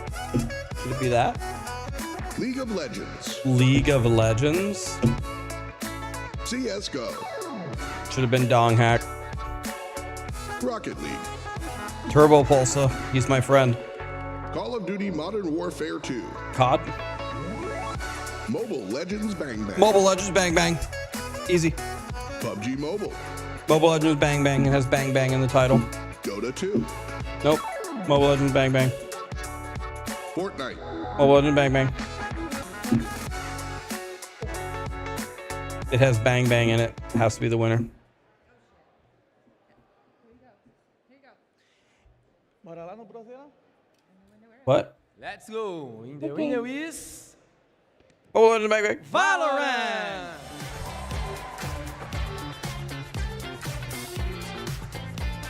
This is the Valorant third one. nomination and third win for Valorant.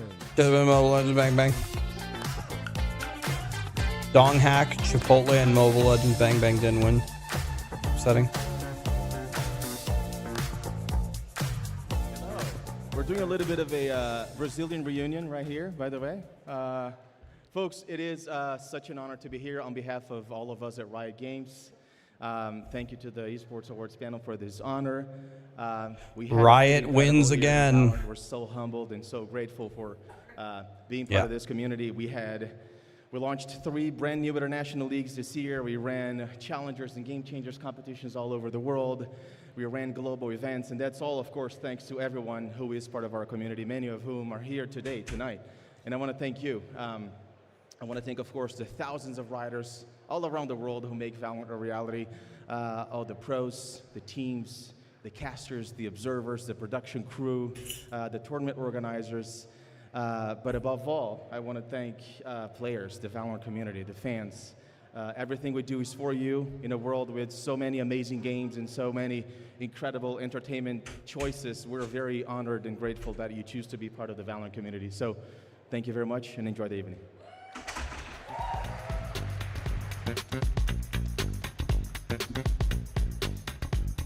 Presenting the award for Esports Coverage Platform of the Year, please welcome Xavier Mortimer and Bella Hughes. Well, that guy's running. Where's the other one?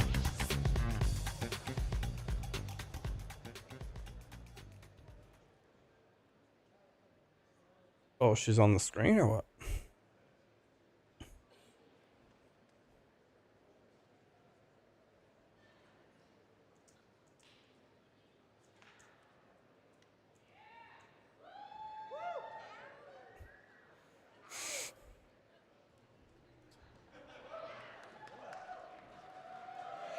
Wow. That was nice.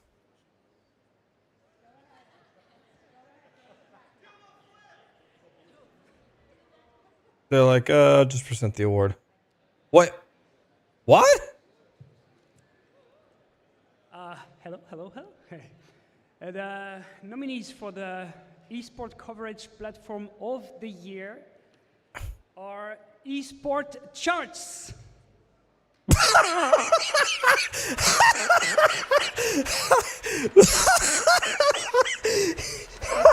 Wait, what? First of all, he was waiting for a second presenter. Third of all, they were waiting for a video. Third of all,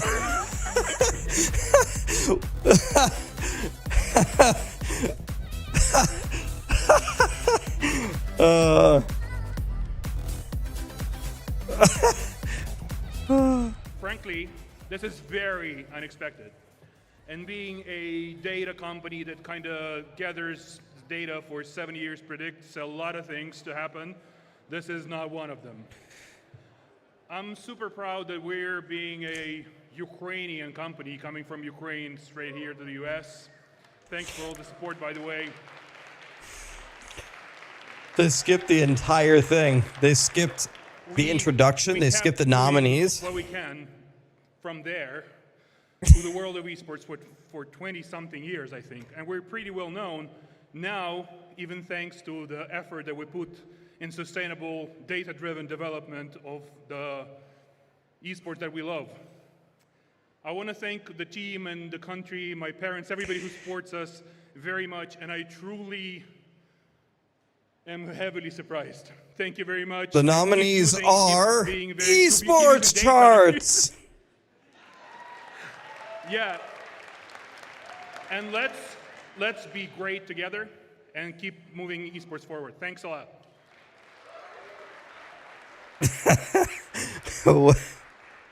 Well, congratulations to Esports Charts. We're moving through the awards once again, guys. We've got a little bit of time to kill here, so I'm going to join my friend Mitch Uber, Leslie. Hello, sir. How are you doing?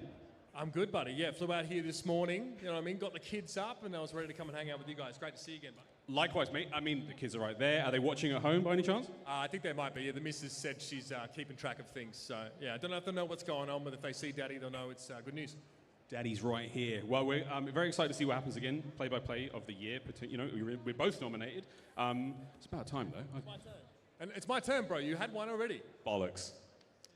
I'm coming for you, buddy. I'm coming for you. Right, well, let's. We've still got some time to kill, so let's get really personal, Mitch. Do you have a kink? A kink, yeah. What gets you going? Cotton balls. You gotta elaborate on. I'll tell you mine if it makes it any better. Okay, you go first. I've got. I think it's called trichophilia, which sounds naughty. It's just a love of hair. Mine, anyone else's, it's a love of hair, and it does actually get me going. Cotton balls, though.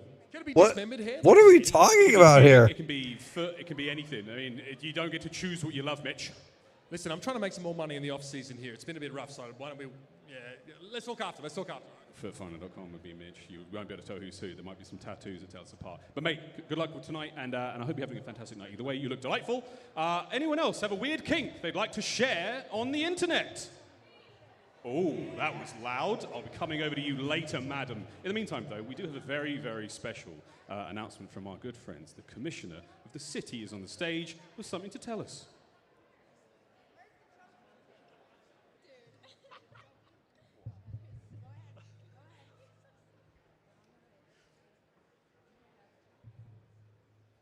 They lied. He said he was on the stage. Now he's on the stage. Good afternoon. On behalf of Clark County, I want to honor the organizers of this great event, starting with Mr. Ashford, Mr. Mercer,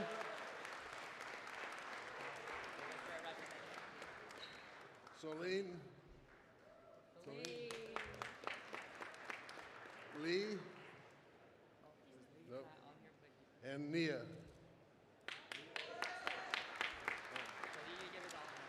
All right. Anyway, the main thing I want to do is I want to tell you that we have been known as Sin City. We were gaming capital of the world. Then we were the entertainment capital of the world. Now we're the sports capital of the world. And after today, we're the esports capital of the world here on the Strip. This guy putting Las Vegas on the map. So this is the perfect place for esports. You're going to break the record today outside, and we can't be more proud to have you come here, and thank you, and keep coming back. So where's our key? Right here. Okay, so we're giving you the key to the Strip. This means that anyone's here can do anything they want until midnight, and you won't go to jail. Thank you so much. Why did the 80-year-old guy have the best speech?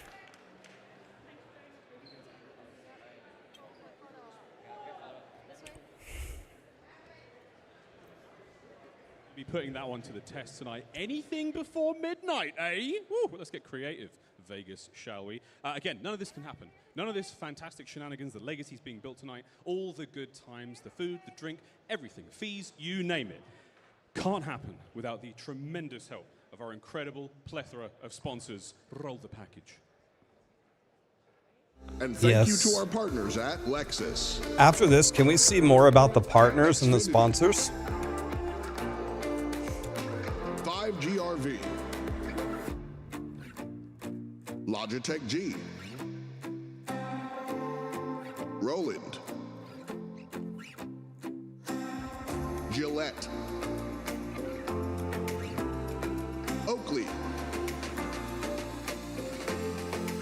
XIX Premium Vodka, Sizzle Creative, Blinkfire, and El Chato Tequila. Wait, you have a vodka sponsor and a tequila sponsor? Presenting the award for Esports Publisher of the Year, please welcome Chris Puckett and Hercules.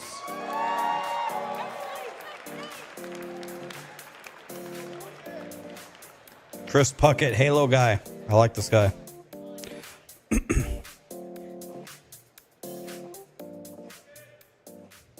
What's up, everybody? How's everyone doing tonight? We awake?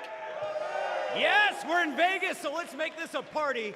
And to do so, we had to bring in some of the biggest dogs. We got one of the best in the business. Hercules, welcome to the stage for the first time tonight. Hi, everybody. I'm Hercules. So lovely to see you. You guys are all so beautiful and amazing. Tonight, we have the honor of awarding the Publisher of the Year here at the Esports Awards. And the nominees for Esports Coverage Platform of the Year are...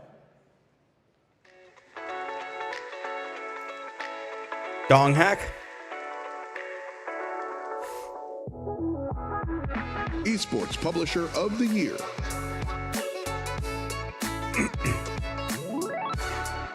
Riot Games. Valve. Dong Hack. Psyonix. EA. Moonton. Supercell. The Pokemon Company. Let's go with Riot, I guess.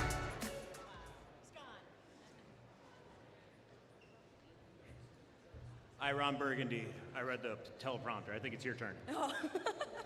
All right, well, and the winner is Riot Games.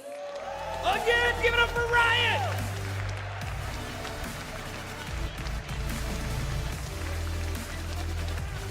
This is the 7th nomination and 6th win for Riot Games. Dude, Riot is preparing for winning so many awards that they bring different people to win different awards. Well, this is a really special honor, so thank you. You know, at Riot, as Leo mentioned, we, our mission is we try to make it better to be a player. And so whether that manifests in us trying to build incredible games, or The guy has the most straight neck I've ever seen. Look at his neck. nurturing an esports ecosystem, If you look straight, we're always trying to put the player. it's an actual cylinder. And we, of course, don't always get it right. It's perfect. But we try to acknowledge when we don't and then to improve. And so, you know, it takes a lot of people and a lot of hard work to do the special things that we try to do. So this is for everybody at Riot. Thank you so much. You know, it takes dozens or sometimes hundreds or sometimes thousands of people working together through tremendous challenges to deliver these great experiences. And so you guys are all amazing. But also thank you so much to everybody that chooses to play our games. We love you. We got a lot of awesome stuff in the pipe, and we're going to keep working hard to make it better to be a player. So thank you so much. I've never seen someone with a neck that goes like this. It's two parallel lines. Riot Games cleaning house. I've taken this opportunity to find myself a seat. To get myself I don't have any plans to play WoW Depeche Mode. I don't think I have enough time. They're doing the same. I'm here with my CSA fan. I've got a bit of time. I want to just get this out of the way real quick. Kurt's my agent, by the way. I've heard my voice quite a few times, and I know that I've not been compensated for that once, and Daddy needs some diapers, so we're going to be in the emails after this. Just you and me, baby. Brent, come here, mate. How have you been? It's been quite a year for you. Yes, I mean, tumultuous, a lot of miles flown, back and forth, all over the place. Yeah, I got Diamond Medallion in 1 year. I was going to ask. Yeah. What airline? Well, Delta. Not bad. Are they a sponsor of the show? Nope. We scratch that in post. Yeah, we do.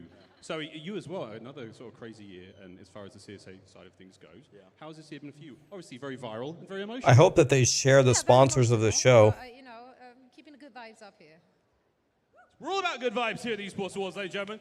And with that being said, I'm going to throw it to somewhere else, but then let's rock and roll over to the... Hey, Silent, how are you? Reset Studio Dagon, save us. Thank you very much, Miles. But actually, we're going to hand this one over to... She has a blanket. Oh, thank you very much, my friend. All right. Because it's only good vibes here, right, Enjoy Miles? that champagne, Miles. Enjoy that champagne. I might say that lineup on your beard, though, has the Gillette Labs moisturizing bar written all over it, my friends. Now, if you at home want those crispy lines looking like Miles, then you can go ahead and scan that QR code on the screen to see all of the products that the Gillette Labs line includes. Yeah, I gotta say his beard is looking mighty sharp. But now I do want to do a little bit more of a deep dive on another brand making their mark on the Esports Awards in 2023, and that is the unrivaled Logitech G. This year, Logitech G are providing the peripherals needed to break the world record for the largest digital video game display presented by Xfinity. Let's actually take a look at what we are working with. We have the Pro X2 wireless headset, the Pro X Superlight 2 mouse, the Pro X TKL keyboard, the G840 XL mouse. Are we supposed to be seeing these things? And it's fair to say we are dealing with the top tier of gaming hardware.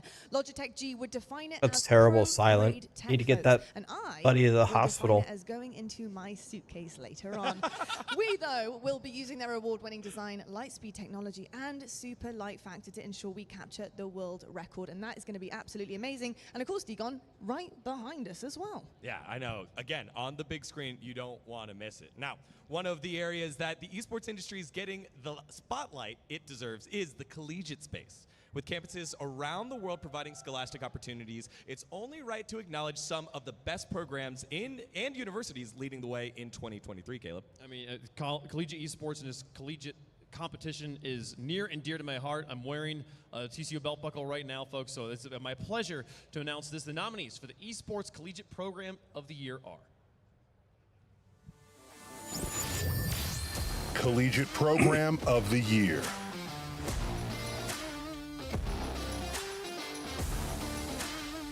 University of Oklahoma. University of Texas at Austin. UC San Diego. San Diego. University of California, Berkeley. University of Michigan. Maryville University. St. Clair College. Boise State University. University of St. Thomas. Pace University. Is that why they make the salsa? Fisher College. Pace University for the salsa. Illinois State University. University of Hawaii. Northwood University. Morgan State University. And the winner is the University of Oklahoma. Congratulations to the Sooners out there. Big 12 in the house, taking home Collegiate Program of the Year. That's what I was going to say there, Caleb. A little bit of irony. Big 12, TCU, Big 12. Get him next time. I don't like saying Boomer Sooner and with sincerity, but Boomer Sooner. Did they nominate every single university? Also a unique and special award Yeah, Rugged. for that one. Yeah, we had the scholars earlier in this Esports Awards weekend to celebrate collegiate excellence. So again, congratulations to the University of Oklahoma. Now, the Esports Awards exist to follow the journey of our industry. And over the last 5 years, we've traveled in style with Lexus by our side to celebrate each and every moment and every big celebration. Now, the partnership between Lexus and the Esports Awards provides the necessary support to build bigger and better shows each year. And this year is no different, as you'd expect Lexus to have powered up by debuting their brand new vehicles for 2023, specifically the Lexus GX and TX. And tonight, our host, Golden Boy, arrived in style with the Lexus GX, fresh off of the back of the breakfast show. It's his preferred vehicle of choice to navigate the Nevada terrain. Let's take a look at the inspiration behind this incredible car.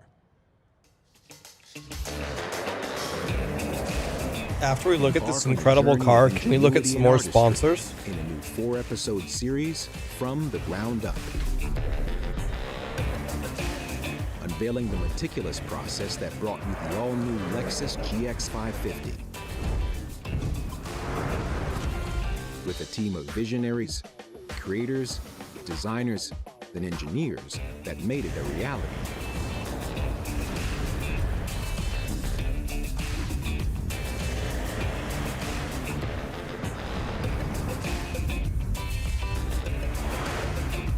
visit the Lexus official YouTube channel to watch the 4-part series from the ground up. Okay, so the question is now, Lottie, how do we fit that in our suitcase? I actually do have quite a big bag. I think you've got yeah, it's quite big. I think the idea is you fit your suitcase in that, and then you drive Oh. home. It's simple. And that is a professional thief, everyone. Big brain right there. Well, while our nominees for Esports Host of the Year try to figure that one out, we're going to take a short break. Don't go anywhere. We'll be right back. I'm going for Esports Thief of the Year. Yeah. I hope while we be right back, we can check out the sponsors.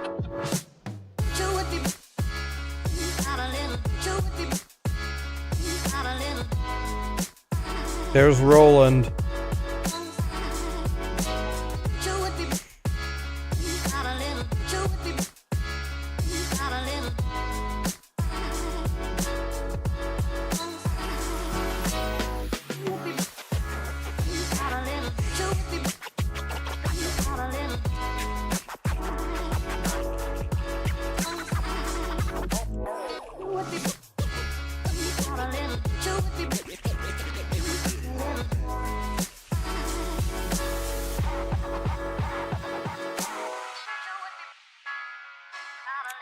Oh, Gillette? Gillette is a sponsor? I didn't have any idea.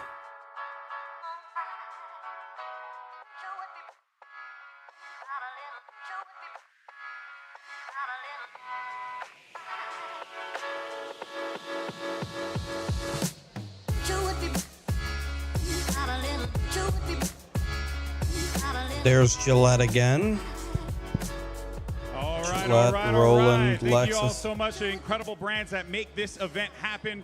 One brand in particular I do want to thank is XIX Vodka because they're going to be helping me navigate the biggest esports awards. They went from a after Lexus party ad to a today. break It's with gonna be ads awesome. to a I hope thank all you join for us ads. there today. And while tonight is about celebrating our industry, having a good time, always remember, folks, drink responsibly, okay?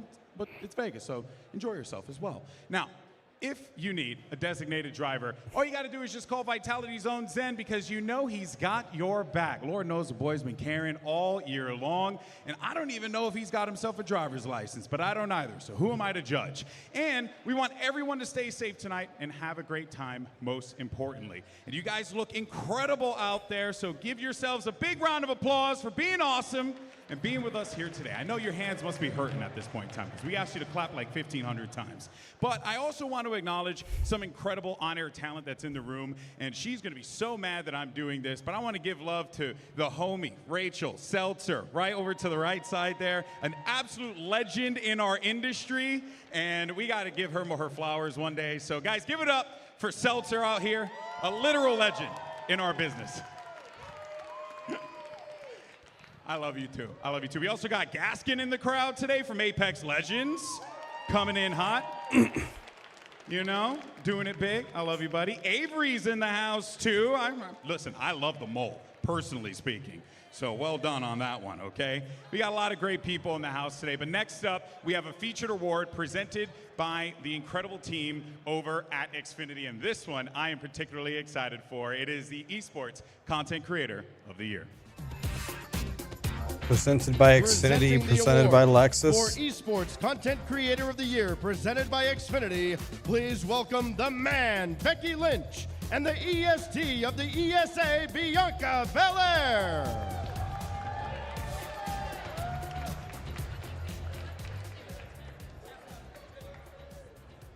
To be the man or the EST, you have to put in the work. Not be afraid to show up and show out. Tell a good story. And always connect with your audience. Connection is why Xfinity is presenting this year's Content Creator of the Year award. So the nominees for the BEST Content Creator of the Year presented by Xfinity are Esports Content Creator of the Year, presented by Xfinity. They literally said Xfinity like 8 times. God. Scum. That's who Sarah wants to win. One True King. Trebo Gaulas. The whole team, OTK. Soul Esports. Hungry Box. I Will Dominate. The puff player.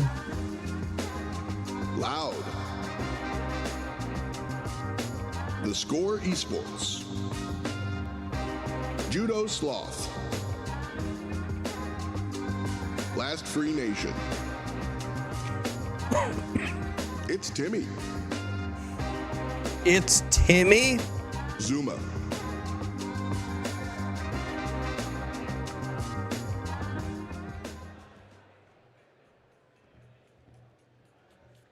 And the winner is Soul Esports.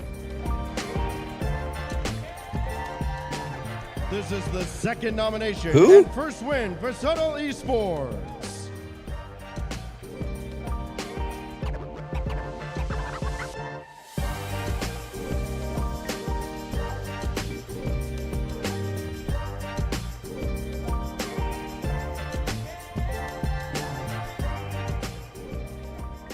Good evening, everyone, and namaste from India. This feels surreal right now, and it's truly an honor to be here. On behalf of the entire SATUL family, all 25 plus members, all the talented ones, we do our level best to spread smiles across our audiences, and we'll aspire to do the same throughout the years to come. Thank you so much, everyone, for all your support. And this is for all who have been a part of this journey. Thank you.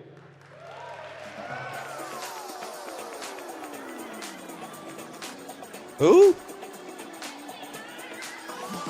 Presenting the award for Esports Play-by-Play Caster of the Year, please welcome Brittany Johnson and Extra Emily.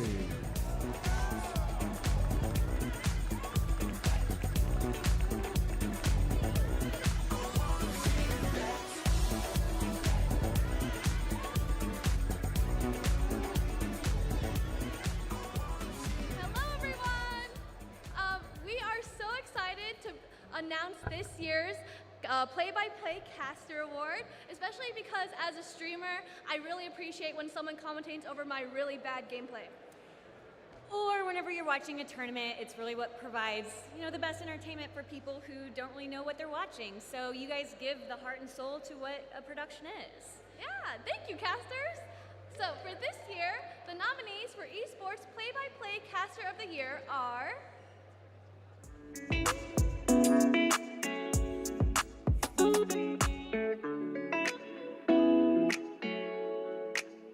Yeah, I've seen some very interesting footwear choices for a lot of the outfits. Tasty Steve. Tasty Steve? Machine. Brad. Onset. Scrawny. Brandon Smith. Shogun. Captain Flowers. Oh, it's gotta be him. Captain Flowers? Uber. Captain Flowers. Bruno Clash. Miles Ross. Pansy.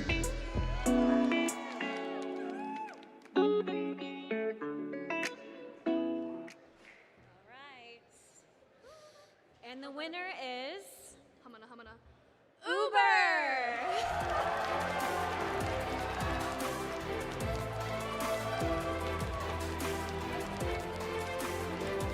This is the fourth nomination and first win for Mitch Uber Leslie.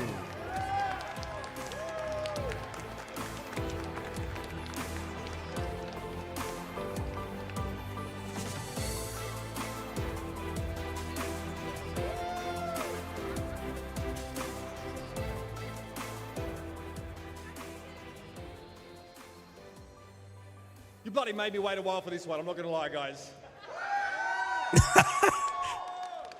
Big shout out to the gang down there. Overwatch League talent past and present, love you guys. You should have made me win earlier, essentially. I think I've been here every year in like the last 4 or 5, and it's kind of never really lost on me what an outstanding collection of people we manage to gather here every year. We're honestly kind of doing something a little bit crazy, and many of the people driving this industry forward are now all together in one room, listening to your boy speak. That's right, get comfortable, folks.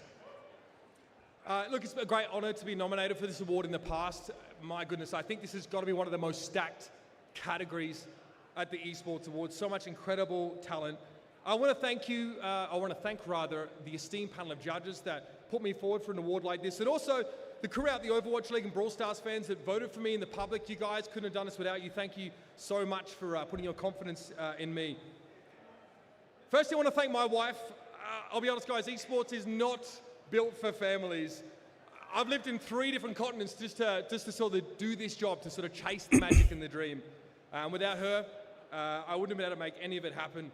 The life of a caster means your weekends are out the window, especially when you've got kids around. That's tough, and the big periods of travel as well. So without my wife, thank you, Ashley, I wouldn't be able to make this dream possible. Thank you.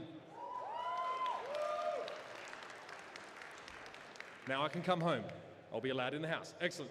Secondly, I want to thank my colleagues at the Overwatch League over the last 6 or so years. It's a bittersweet feeling being up here accepting an award now as we sort of bring that product to a close. And I honestly believe I would never have been considered for an award like this had the people behind the scenes and the rest of the talent not worked their asses off to put on an incredible show. Whether the rest of the industry chose to recognize us or not, as it was the case over many of the years, I stand on the shoulders of giants. So thank you, guys. Great to be on that product with you.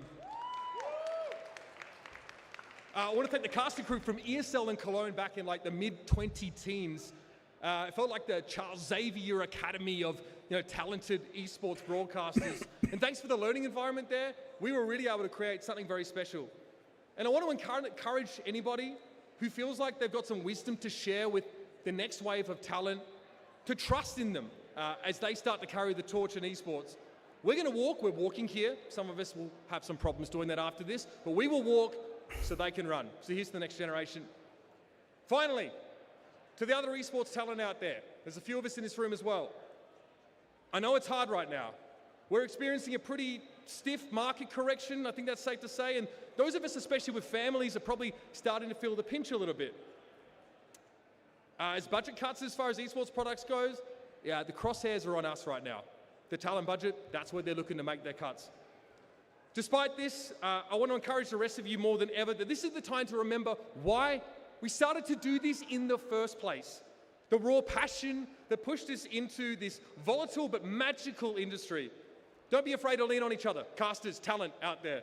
Lean on me even. Let's talk.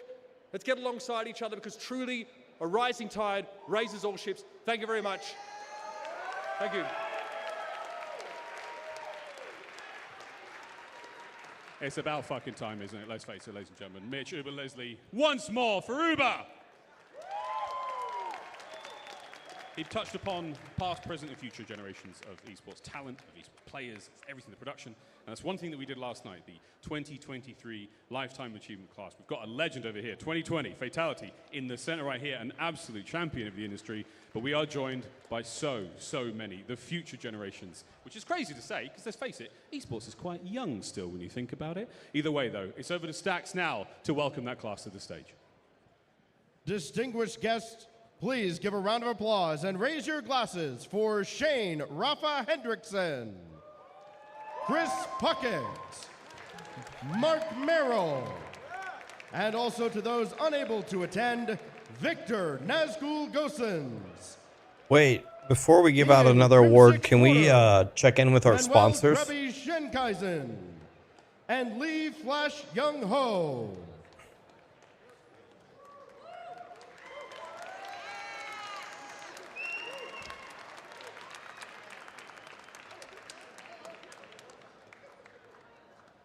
I think we did our speeches last night, so a lot of love to everyone in the room. Thank you all for being here. Thank you for the support over the last 20 years. Shout out to the greatest Quake player of all time. Shout out to one of the OGs, the reason that Riot Game is winning so many awards tonight. And a big shout out Is that to Mr. all Parallel the Neck latest himself? winners, the Lifetime Achievement Award winners who couldn't be here in person. We all know what you contributed, and we're all here to celebrate it tonight.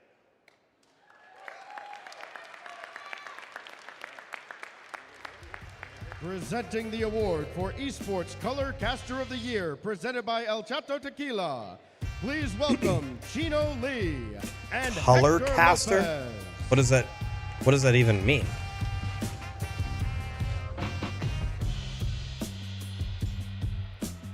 color caster. How we doing tonight? What does that even mean? How are we doing tonight? I Give it up for Esports Awards.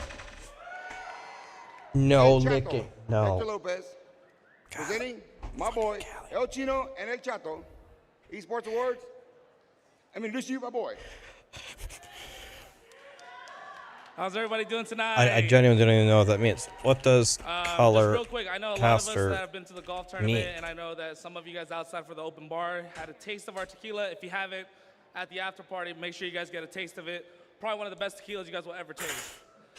But that being said, guys, the nominees for the Esports Color Caster of the Year, presented by El Chato Tequila, are An announcer who provides supplementary information or commentary?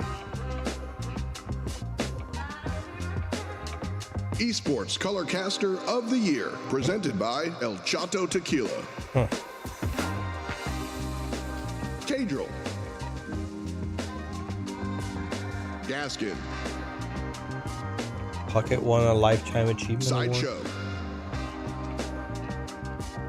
Johnny Boy. Launders. Chance. Fogged. Lacoste. Sponge. Oh, SpongeBob? SpongeBob. Hypoc. SpongeBob. Azale. SpongeBob. and the winner is SpongeBob. Gaskin. Wang.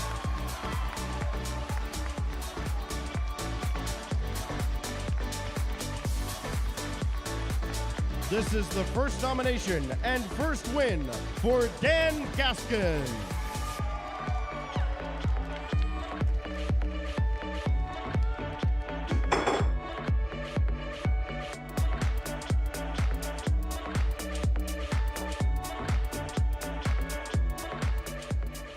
Ooh, didn't write a speech. Didn't think I would win. So here we are. I guess I should thank some people. There's far too many people to thank. Can still do that. Those who got me into the industry. James Dean, Rob Black from ESL, Richard Sims, who asked me to cast Halo with him once upon a time, and here I am now on this stage. My current casting partners, Onset, Jersey, love you both, you're great. My beautiful girlfriend, my family, my friends, thank you for letting a little boy live his dream and get to, be on the stage and win an award for something he's tried very hard at.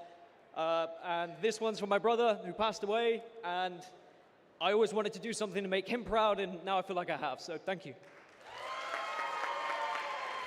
That was the best acceptance speech right there. Presenting the award for Esports Host of the Year, please welcome the stars of 5GRV, Glozell Green, Leash Capiche, Barefoot Tasha, Oh and my. Defined by Kai. Look at these outfits.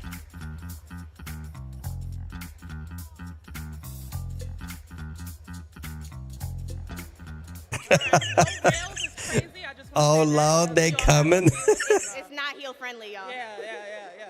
Oh my goodness, look at all these beautiful people. Ah! Who don't know who we are. We are honored to be presenting this year's award for Host of the Year. All right, as host of 5GRV, we understand just how much work goes into all of this. Is that the Teletubbies? When we marched last year at Hampton. I don't even know who these people are. Is that the Teletubbies? And I can't believe that Glozell over here pour mayonnaise on my head, but we're not gonna talk about that. Oh, but even with all of that, What's I've that? never hosted something as big as the Esports Do you know who Awards. these people are? Woo! I'm single, so where is the CEO, Mike? Oh, there he is. Hey, boo. Hey, call me. This is not an interview, Glozell, okay? Anyway, to all the nominees, we salute you. And the nominees are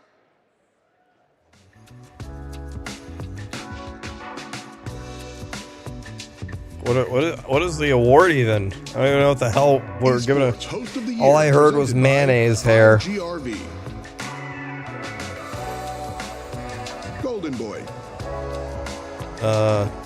Not him. Jocks. Who's Freya Spears. Freya Spears? Stacks. I mean, I like Vikings. Chris Puckett. Chris Puckett? Let's go with Chris Puckett. Cheever. Lottie Von Prague. Yinsu Collins. Anna Sheesday. On a cheesecake. Dash. Zoe Jin. Cheesecake. Wave Punk. Let's go with Puckett. Puckett. Fuck it, Puckett. Can I buy a vowel? Right, open up that envelope. And the winner is Wave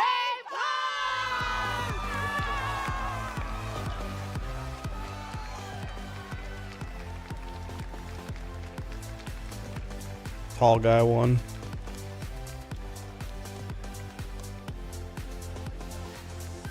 He has to walk all the way to the stage. He was already in front of a camera. For Wave Punk. He was already in front of a camera.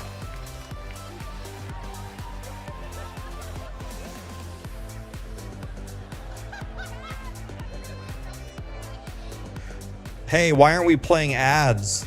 Who are the sponsors of this event?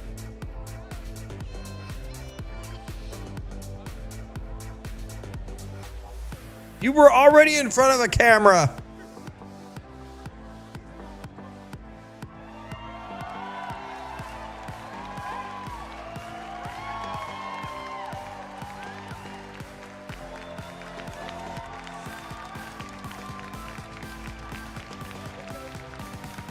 Dude, does he have movement speed on his boots and amulet? He's flying.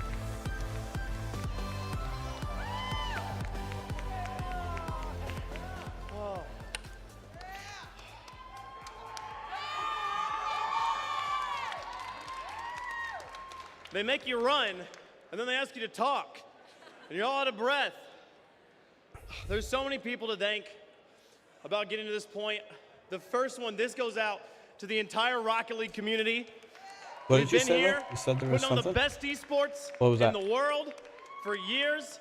This one's for all of you at home. This is an incredible moment. What is it? So many people to thank. What is CSA family, my family back home, my parents, my siblings, my girlfriend Taylor, to all of the Why do I get the all feeling you're esports tricking family me? I made in California Okay, as well. we'll watch it then. To Tom Garcia and NGE for giving me a place to put my head and to come when I didn't have a bed to call my own in I California. promise, as long as it To doesn't Batch suck. Pad, to everyone who's been a part of this story, but particularly to Justin Delario, Alex Only if we Homeboy can make a Mendez, pieza and while we motherfucking eat it, Cloud while we Fuel, watch the it. father of Rocket League, who I would not be standing on this stage for without. Okay, Thank you all deal. so much. God bless Texas. Go Frogs. I'm out.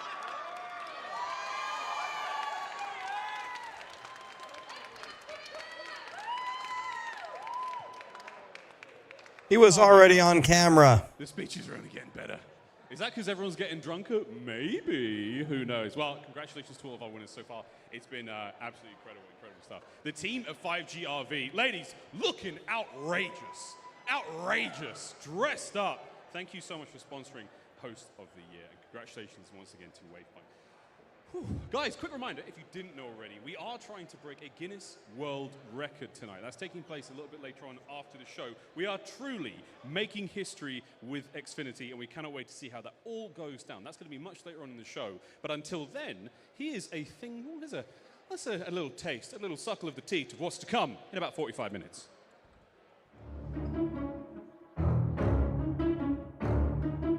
LED panel, 100,000 square foot screen, 4 players, 1 game. Smash Brothers or what? Standby on 2. Nobody's ever played a video game at this scale before. What's the situation? Systems are stable, power is at optimum levels, connectivity is great. All right, are the plays in place? Players are in place, standing by. All right, it's lunchtime, people. Go for launch. Don't miss the Xfinity Esports Awards record-breaking post-show in Las Vegas on November 30th.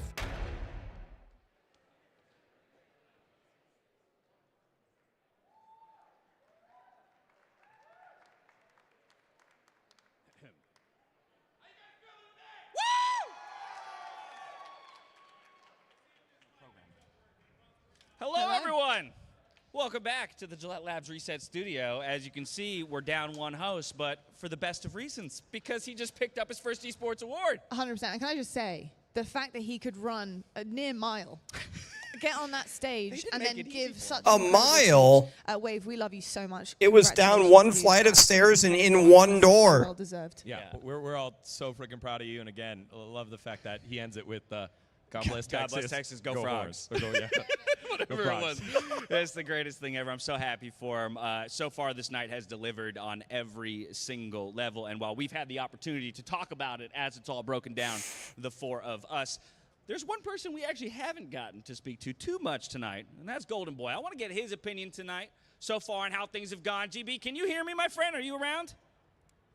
Yes, I can. I can hear you. The weather's crazy out here. It's still a little hot. Don't you totally do that to me, buddy. my friend. Don't you do that to me. All right. Well, hey, I mean, I know things are heating up, cooking up in there, but some of these awards, I mean, how have you felt about the last few that we just saw? I mean, this is, at this point, esports royalty that's gracing us on the stage here with some of these wins. I got to see one of my closest friends win an award. I got to see a kid who... Is he holding a Gillette razor? God, man. And beat my ass for that category, which I'm so happy about. Yeah, but you know what, though? It's interesting because I would love to talk about things, but I don't know if you know this, Ash, and this is actually really important, but did you know that the Gillette razor actually removes dirt and debris with the blades and stuff? Did you know that, buddy? I did. Well, I know that now because you just told me. So you kind of took the wind out of my sails in that moment. No, but, I'm just trying to help you out over here. I'm a no, big I fan. appreciate it. I appreciate We're it. hanging We're out. loaded up on the products over here, so at least Degon and I are going to be smooth sailing for the next whole Hey, by year the way, until the next Dash, Esports Awards. I also don't know if you know this, but it comes with five sharp blades, an exfoliating bar, and a lifetime warranty. We love lifetime warranties, don't we? Oh my God! Yeah. So At least you're five saying people you're saying do. I can just break these willy nilly and is that what you just toss them out the balcony? I mean, I wouldn't do that No, don't do personally. that. Okay, all right. Yeah, don't make enemies with Gillette. All right. Well, okay, fair enough. Well, that was some very clear product placement, and I appreciate how we went for it. But Degon, I want to get your thoughts as well. Those awards, obviously, we talked about Wave Punk, very deserving, but let's not forget some of the big names that came just before that. Uber. Yes. Let's go. Yeah. It's about time. They even have a razor on every single. Grinding away at the industry for such a long time. Gaskin as well, Lottie, I think is just someone who's just well deserved. And the categories are so stacked with such talent. So to see all the winners get their time in the light, especially in our field, is just so crazy. I do just want to fangirl just for a moment over one of my bestest friends, Gaskin. Love you so much. I'm so incredibly proud of you. You are incredible. I honestly was tearing up over here. I was screaming, but amazing, absolutely amazing, including all of our amazing winners tonight as well. I will say, Degon, you know it's getting difficult when we see the nominee packages and us as a group are standing up here and name after name we're going, oh, yeah, oh, but it could be this person. Oh, but it's just like they're just stacked fields now. Like it's just, it's the best. We live in a great time in esports. Absolutely. Just a lot of ooze coming from the the authentic parts of our heart. And now, speaking of authentic esports, let's turn our attention to something that's coming in a little bit. Earlier tonight, during the pre-show, we had the opportunity to present the award for Play of the Year. However, the plays were so good, we want to highlight all of them. So now, let's take a look at the plays of the year. But before we do that, we should check out our sponsors. Playing too fast in offense for their own good, and it's leading to opportunities like this. Ahmad off the ceiling. Beat 4-0 last time out, and also the team that they are currently on a tactical timeout against. And we know regular viewers will realize those things are magic. I don't know the actual percentages, but they up your percentage of winning the next game by a long way. They let you think, they let you play. Their buy rounds will not last long. Back to pistols, back to pace, into B, and in your face, Modesty! What? That third shot didn't even hit him. 3 shots, and he wants every single one. Have you ever seen something like that? The third shot didn't even hit him. The players of the year are truly disgusting. I hope you guys enjoyed that one in there in the nice warm place that we The are third shot certainly didn't even not hit. experiencing out here. However, though, we do have something really special up next for you. Every single Christmas across the planet, gamers, they dream about leveling up their setup. A new console, a PC maybe. Oh, and maybe even a 244 hertz monitor. They will give them the boost that they need, yes. but now you can have the ultimate gaming car. And believe me when I say every single seat is the best seat in the house. The in that gaming car. car, Back in 2021, we had the honor yes. of helping to showcase the Lexus IS Gamer Edition in Arlington, Texas at the Esports Stadium, a concept that keeps pushing the envelope of what gaming and automotive can achieve. In 2023, Lexus have quite literally leveled up, delivering a one-of-a-kind car alongside Razer, the Lexus TX Razer Edition. It's a vehicle built and customized to ensure you can have no excuse not to perform. Let's check this one out right now.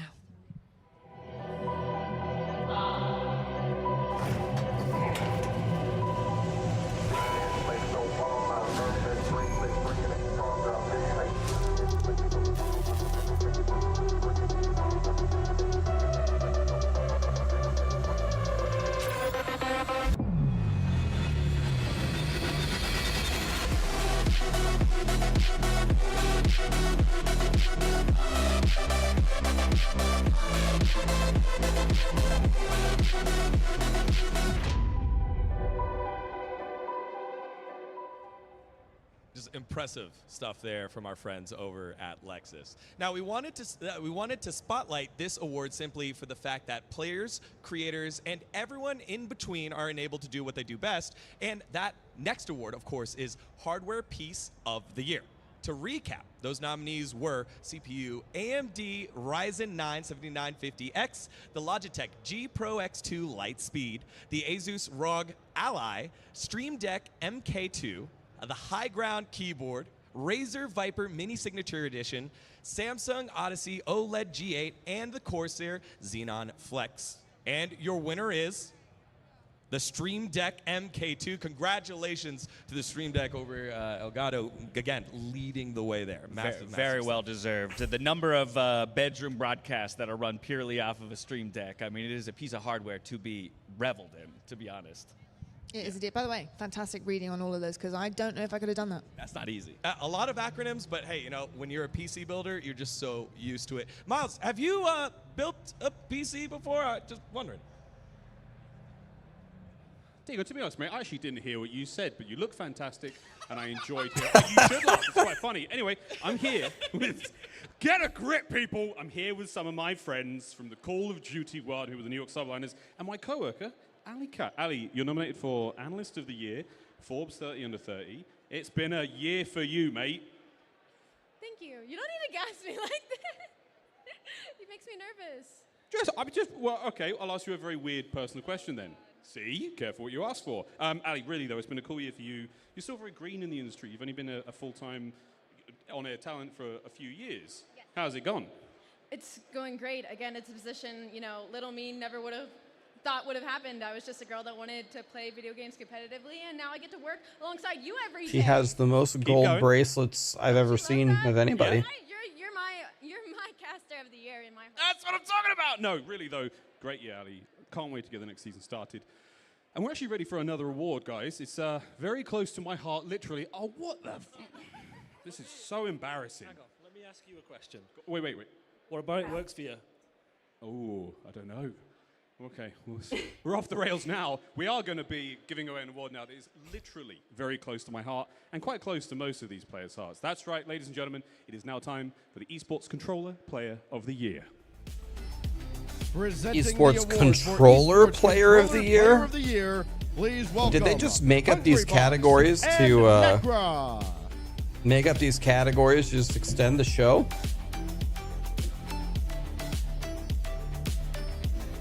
Controller Player of the Year. It's Hungry Box. Hungry Box. Well, after all these amazing years of competitive esports, we can all agree Wouldn't upon he be nominated? the best control there is. You can close your eyes and picture it. The button feel, Scump the gonna win this? triggers, the control stick, everything. You're thinking of the GameCube controller. It's the best one there is. I don't want to hear it. I thought you were going to say the Wii controller for a What? second, and I was gonna question who I was standing next. Nick Merckx is gambling. I on would say Twitch. He we, doesn't but have last time time I to pick used up the a one, I kind of controller. broke my TV because I flung it that way, so it's fine.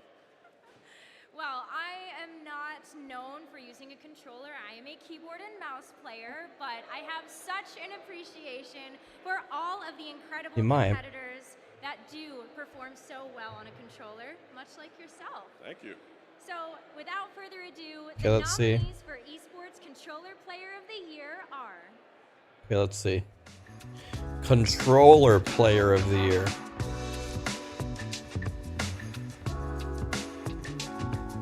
Esports Controller Player of the Year.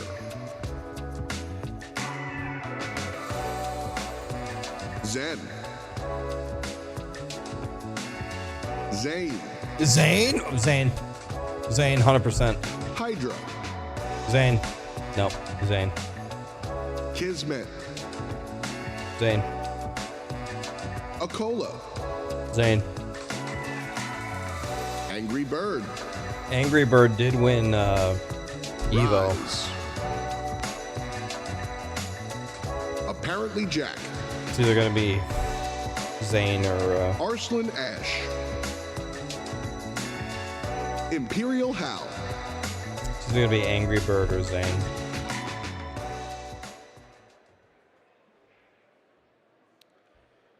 And the Esports Awards for Controller Player of the Year goes to Hydra. How is it not Angry Bird? This is the first nomination and first win for Hydra.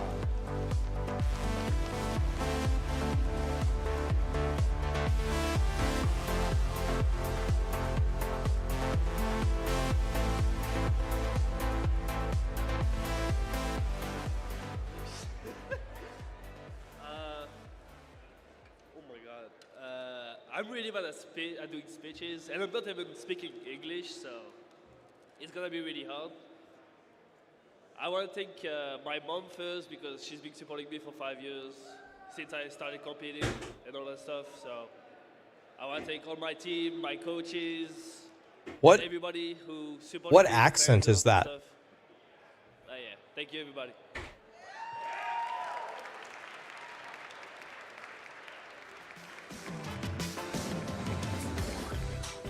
Presenting the award for Well, that was Esports French. PC Player of the Year, please welcome Rachel Seltzer-Kiriko and Booga. Wait, it's not controller and mouse and key, it's controller and PC? Why didn't they call it console and PC? PC Player of the Year, and I couldn't think of a better person to be presenting this with than Booga. What's up, everyone? It's great to be here. You know, it's an honor to present this award, especially as someone who has won it in the past. So yeah, without further ado, the nominees for Esports PC Player of the Year are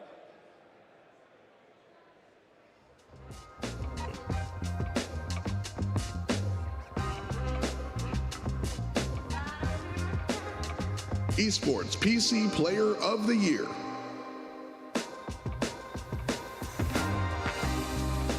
Nico.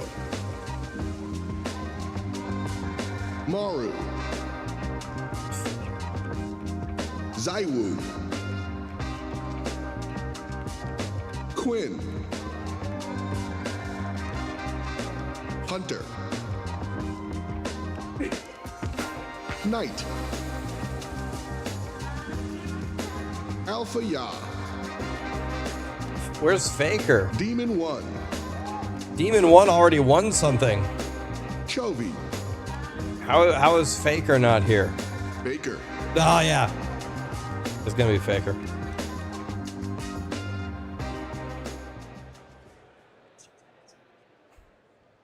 Oh, The yeah. winner of Esports PC Player of the Year is Faker. Accepting the award on behalf of I Faker, can see it please already. welcome to the stage Josh On.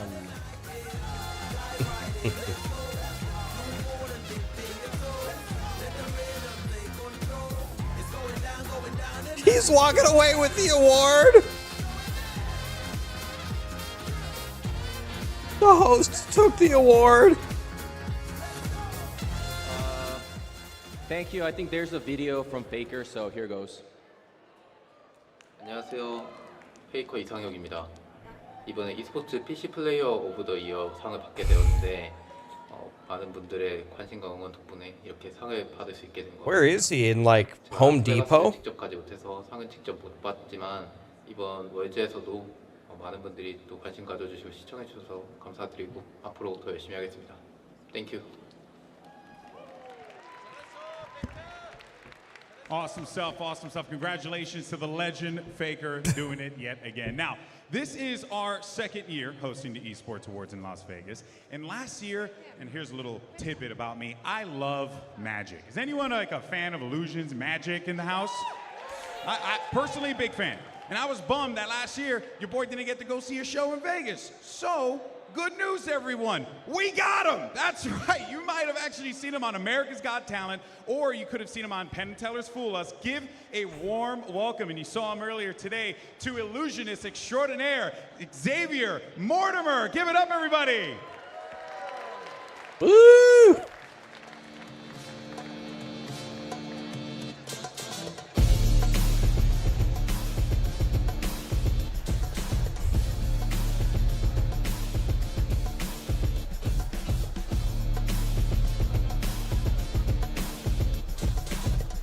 Is that the guy that ruined the award?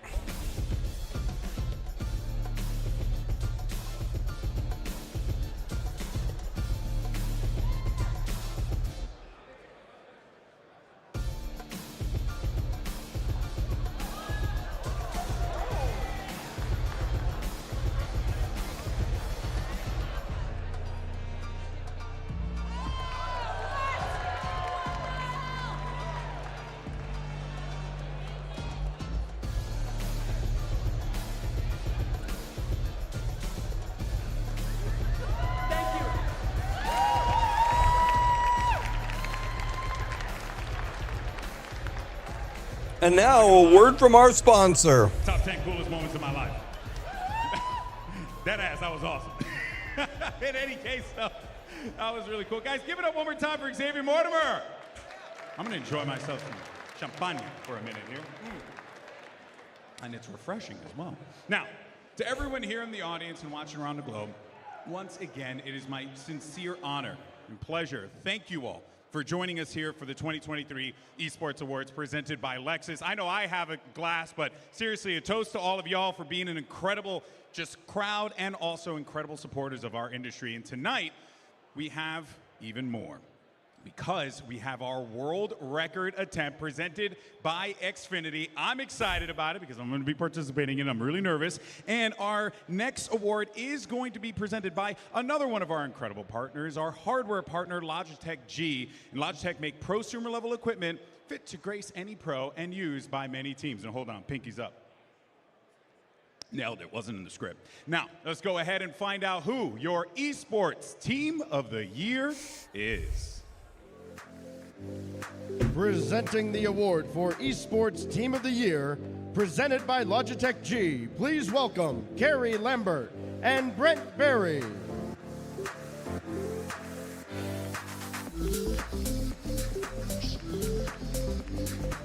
Hey everybody, I'm Brent. We at Logitech G, we sponsor so many awesome teams and creators and athletes around the world, and you all make us so much better. So we're really proud to be here. Thank you. As a genuine fan of everyone in the room, super cool to be here. I have to say this is the most unique excuse I've ever given to my raid leader for missing mythic raid progression. So thanks to everyone here. And the nominees are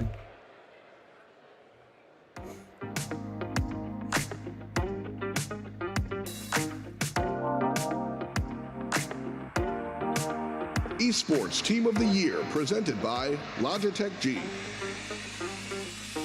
feel like we had this award like Team 15 Vitality, times already. CSGO. New York Subliners, Call of Duty. Fnatic, Valorant. Evil Geniuses, Valorant. Team Vitality, Rocket League. JD Gaming, League of Legends. W7M Esports, Rainbow Six Siege. Echo, Mobile Legends Bang Bang. Mobile Legends Bang Bang. Gaming Gladiators, Dota 2. TSM, Apex Legends. T1, League of Legends. Gotta be T1, right? It's gotta be T1. And the winner is T1 League of Legends. This is the second nomination and first win for T1 League of Legends.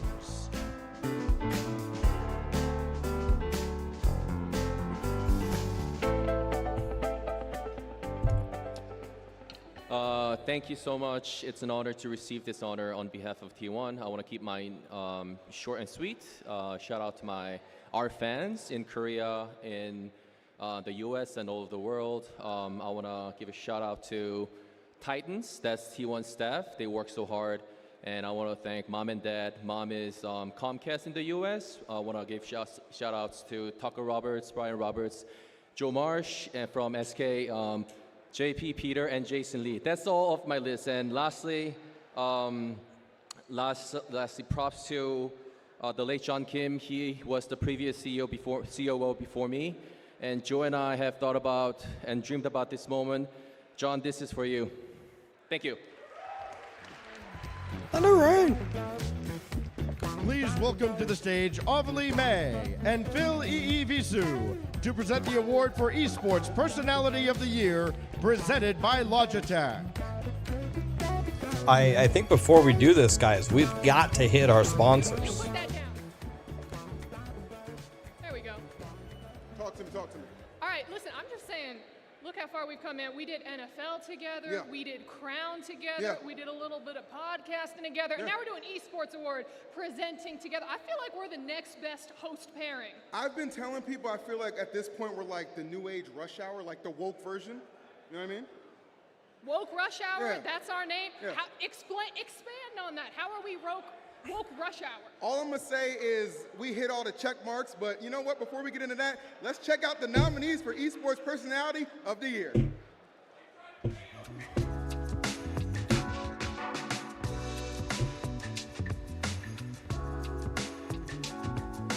Esports Personality of the Year, presented by Logitech G.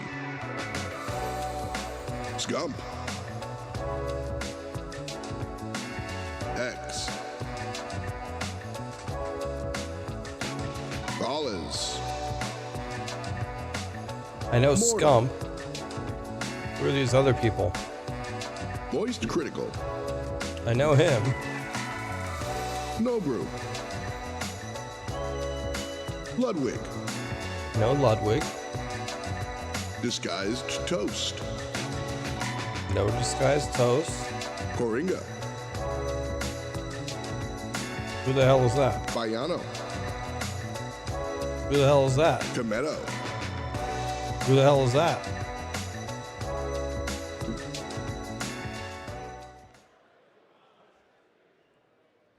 He owned And the Optic. winner for Esports Personality is Disguised Toast. This is the first nomination and first win for Disguised Toast.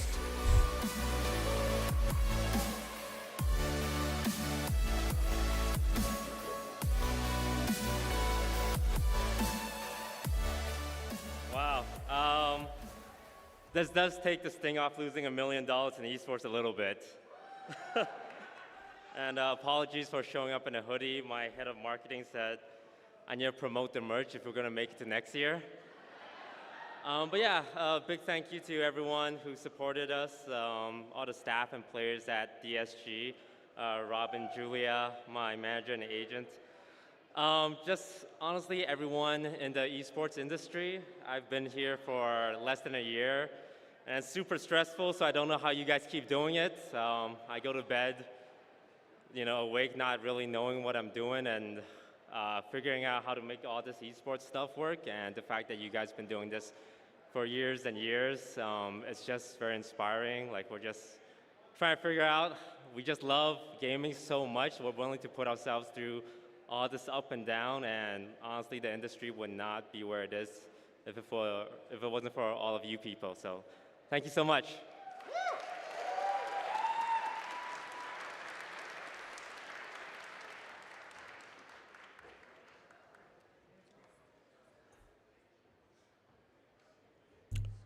We got to talk to our sponsors, man. Once again, amazing achievement and good gags. Maybe not jokes, actually. Shit's tough. We will give a quick shout out, though, to last year's winner of Personality of the Year. That was, of course, Nadeshot. Nadeshot can't be here tonight because his lovely wife, Haley, is due to give birth any day now. Congratulations to those guys. A beautiful family on the way, no doubt. You can definitely clap. It's a lovely thing.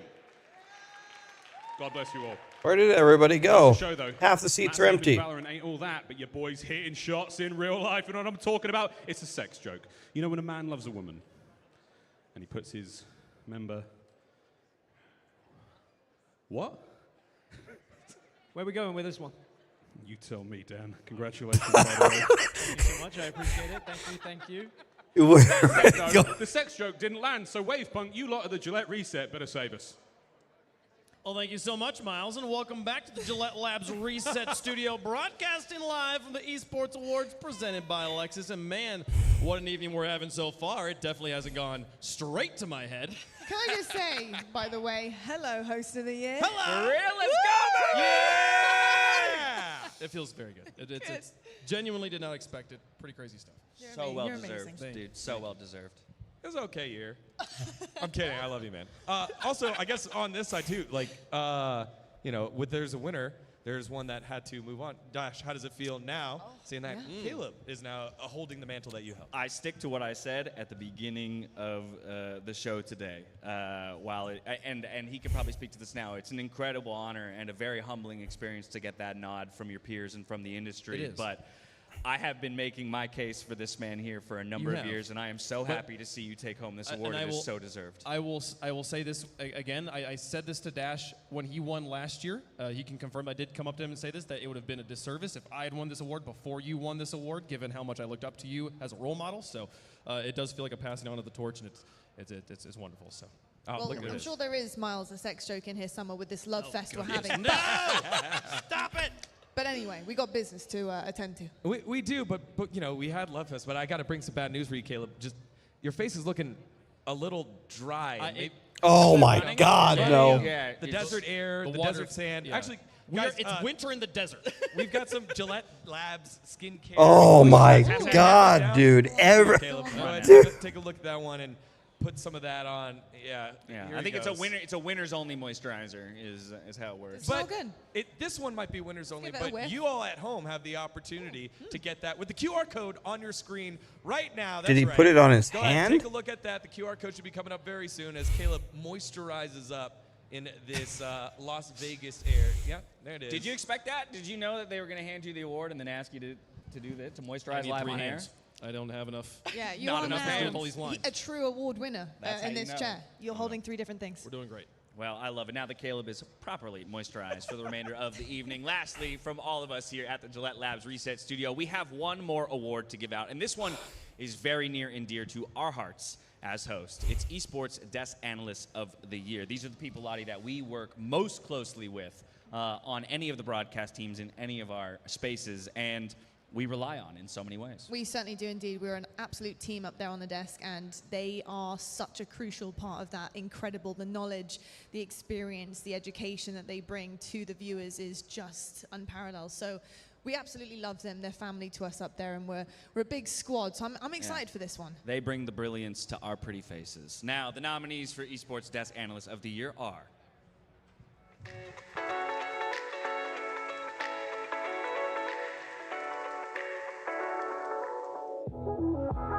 Esports Desk Analyst of the Year.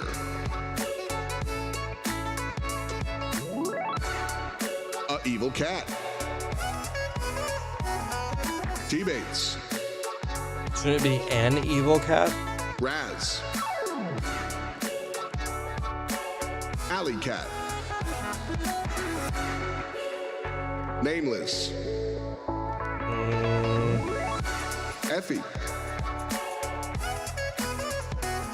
Maui Snake. Let's go with Genome. Let's go with Alley Cat.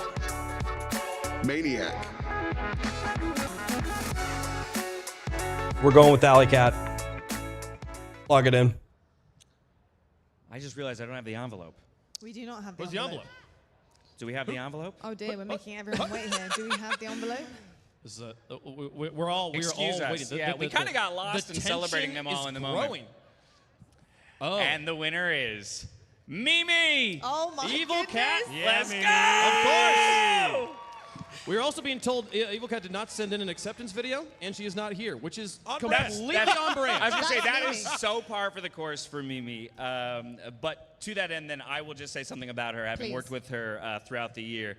And I said this on one of the shows, Esports Awards shows earlier in the year. I have never seen somebody work so hard. I have never seen somebody come to the table full of so many ideas. I've never seen somebody who, at such a young age, has such professionalism in the way that they approach the work they do, is able to push those around them as hard as they can to become better versions of themselves and to elevate player stories in such brilliant ways. It has been a pleasure of a lifetime to work alongside Mimi, and this is a very deserved award. For There her. are a few people who are coming up through this space who are innovating at the role of desk analyst, but I think you can definitely absolutely make an argument that Mimi is doing that. Yeah, based.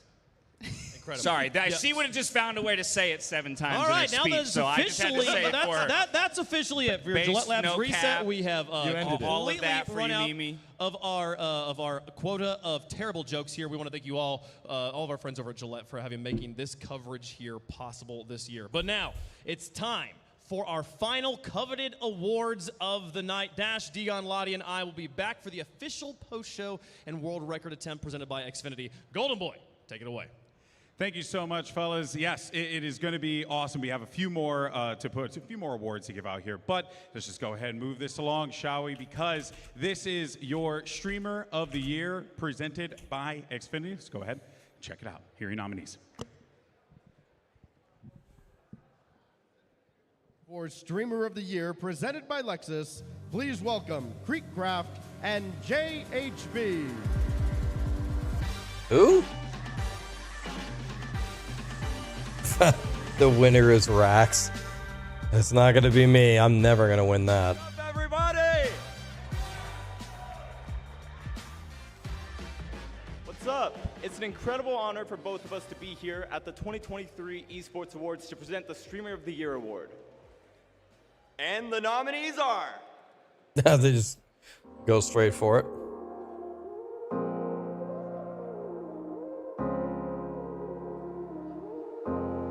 Streamer of the Year, presented by Lexus. Scum. Because we want Scump to win, right? Gales. Who is that? Ibai.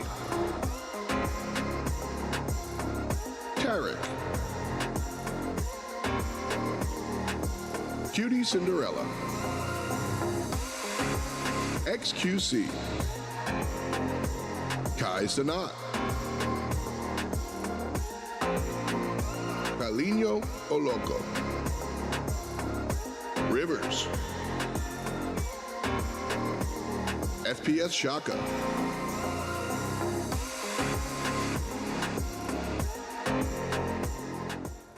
Who? Let's go with The Scump. winner is Rivers GG.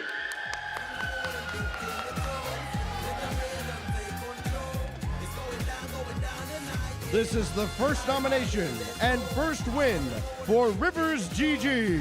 All right, who is this? Rivers GG.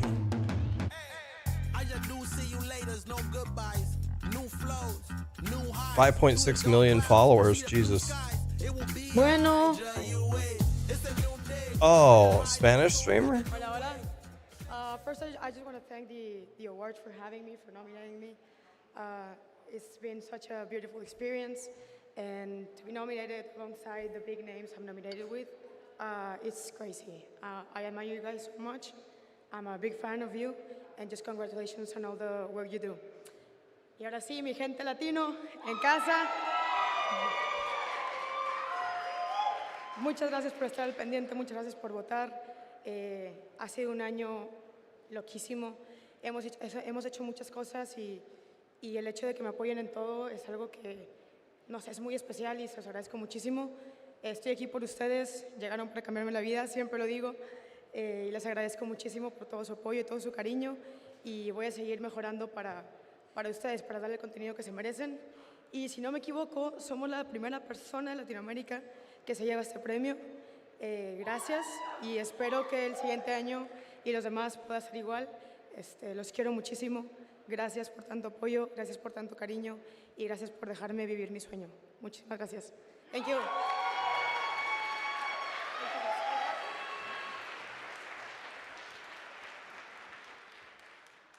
Congratulations once again to Rivers. It is now time, guys, for the final award of the night, and since 2018, it's been a bit of a tradition to end the show on this one. Ladies and gentlemen, please get ready for Organization of the Year, brought to you by Lexus.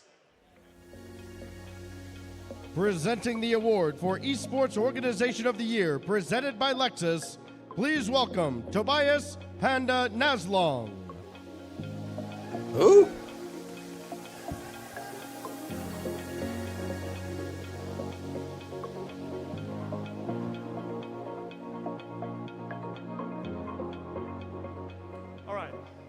I'm gonna be completely honest. I'm very scared right now, okay? When I was asked if I wanted to present here, I was like, sure, I can do it. I don't like to talk in front of people, but I do it. I like a challenge. But you know what helps?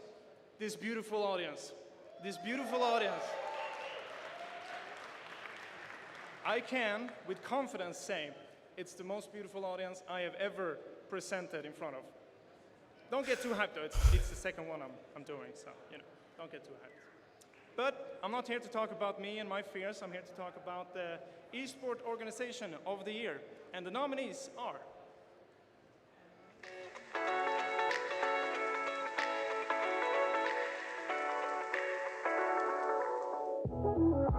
Esports Organization of the Year presented by Lexus. Team Vitality. Loud. Team Liquid. G2 Esports.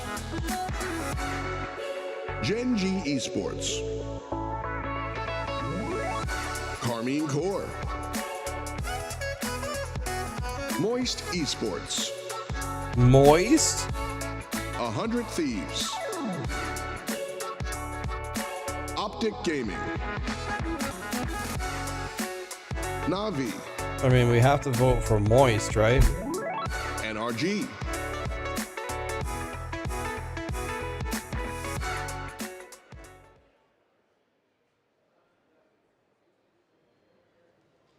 And the winner is...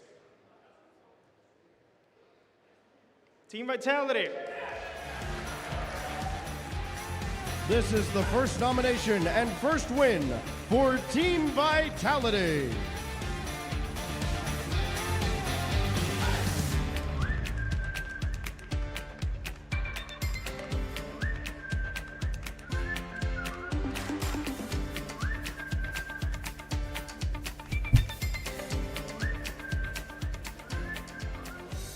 Thank you. We are very honored. Is that Dirk Nowitzki?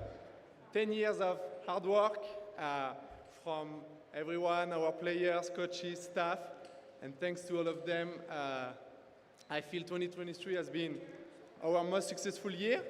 So first of all, we celebrated our 10th anniversary, which I feel in esports is something and means a lot. And also, obviously, we won a lot of trophies. That's why I think we have this beautiful trophy.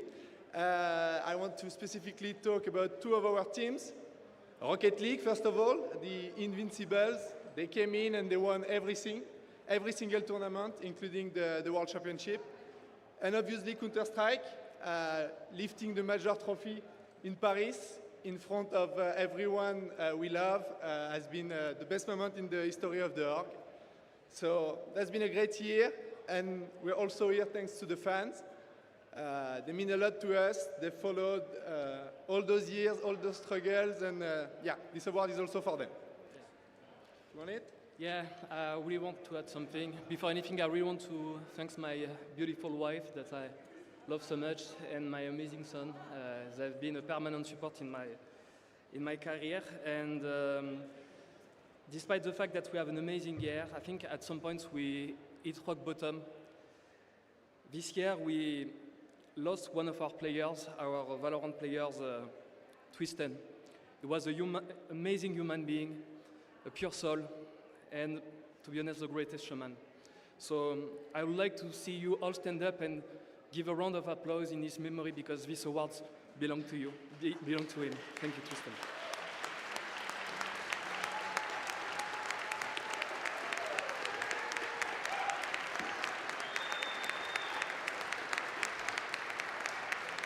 Thank you so much, guys. Thank you so much. Appreciate it. And of course, being part of the Valorant community, I too definitely feel that, and Twistin was a big part of our family, so thank you so much for that, guys. And guys, once again, give it up for your Organization of the Year, Team Vitality! Unreal stuff. This is it, though, folks, the end of the show. I know everyone's excited to go out there and watch us break a world record, maybe even have a couple drinks, maybe play some slots. But let's check in with the man of the hour. Miles, where are you, buddy? How you feeling? I'm good. I was just having Why a are you sit. sitting? I was having a sit. I just had the opportunity to plant my cheeks, and I thought I would. Alex, I didn't get to finish my conversation. I found the lady over there, the kinky devil. What's your kink, Mendez? Oh, I'm so glad you finally got to ask, because you know what, Miles? My kink is esports. Yay! Swing, swing, swing. No, it's been an amazing night. That was cringe as hell. Dude, it's been an amazing night. Everyone, it's been great to see people win. I mean, close friends are getting big victories. Some legacies in the making. Cheeky, saw that. But yeah, it's been amazing, great fun. And look, New York Subliners here. Shout out to world champions. Woo, woo, woo, woo, woo. Been a great night, Alex. I couldn't agree more, my friend. It's a great night to spend it with you. And of course, a big thank you to everyone here as well. And with that, our 2023 Esports Awards winners have all been crowned, and our ceremony is drawing to a close. But this is not the end of your evening's entertainment, not by a long shot, because I've been joined, and I also want to give a massive shout out to the on-air team that we have here. Miles Ross, obviously the man in the house, talking about kinks. Can't believe we got that on air. Body Van Prague, D-Gon. You also got Dash, Wave Punk, your host of the freaking year. You also have Hercules Rain Day, the phenomenal EE, and of course F. Dot, an incredible crew that brought all of this to all of you here today, and our amazing crew that are all over there busting their ass, working incredibly hard. So if you guys don't mind, can you give me a round of applause for our amazing Esports Awards crew for putting this show on? The crew in the back as well. You guys did an excellent job, and I'm so grateful to be a part of this show each and every year. But of course, I'm Golden Boy. I've been your host for the evening. It has been a blast. But to everyone in the room, make sure you stay with us, because we're going to be heading out to the IU Day Club, and we're going to break a world freaking record, everybody. Let's do this, Stacks. Distinguished guests, it is time. A moment. Oh, come on, is that all you got? Give me more. A moment that's been 2 years in the making. Over 1,000 hours of work. What was that? The room just farted. Foot of LED is about to begin. Proudly presented by Xfinity. We've seen CRT. We've seen projection. But never before have we seen 100,000 square foot of LED lit up quite like this. All right, that's pretty good. The Guinness World Record attempt is just around the corner. So guests, please now make your way to the IU Day Club, and let's break a world record.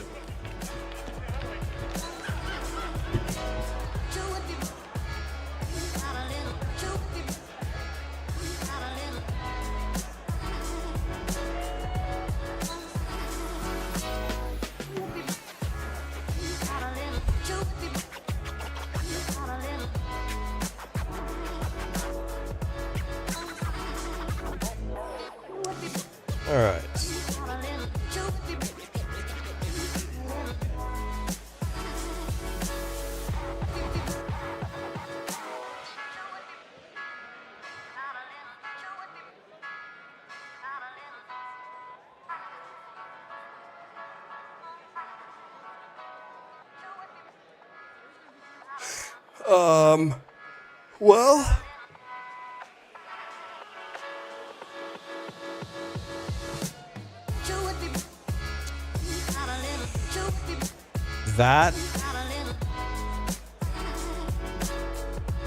that was a show.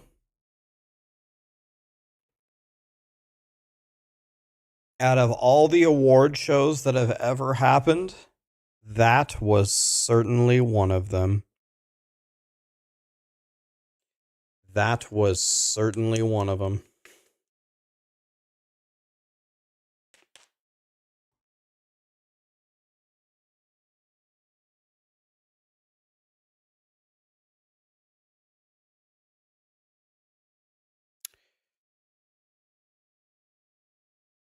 I think I am going to hang it up there, guys. Let's raid somebody here.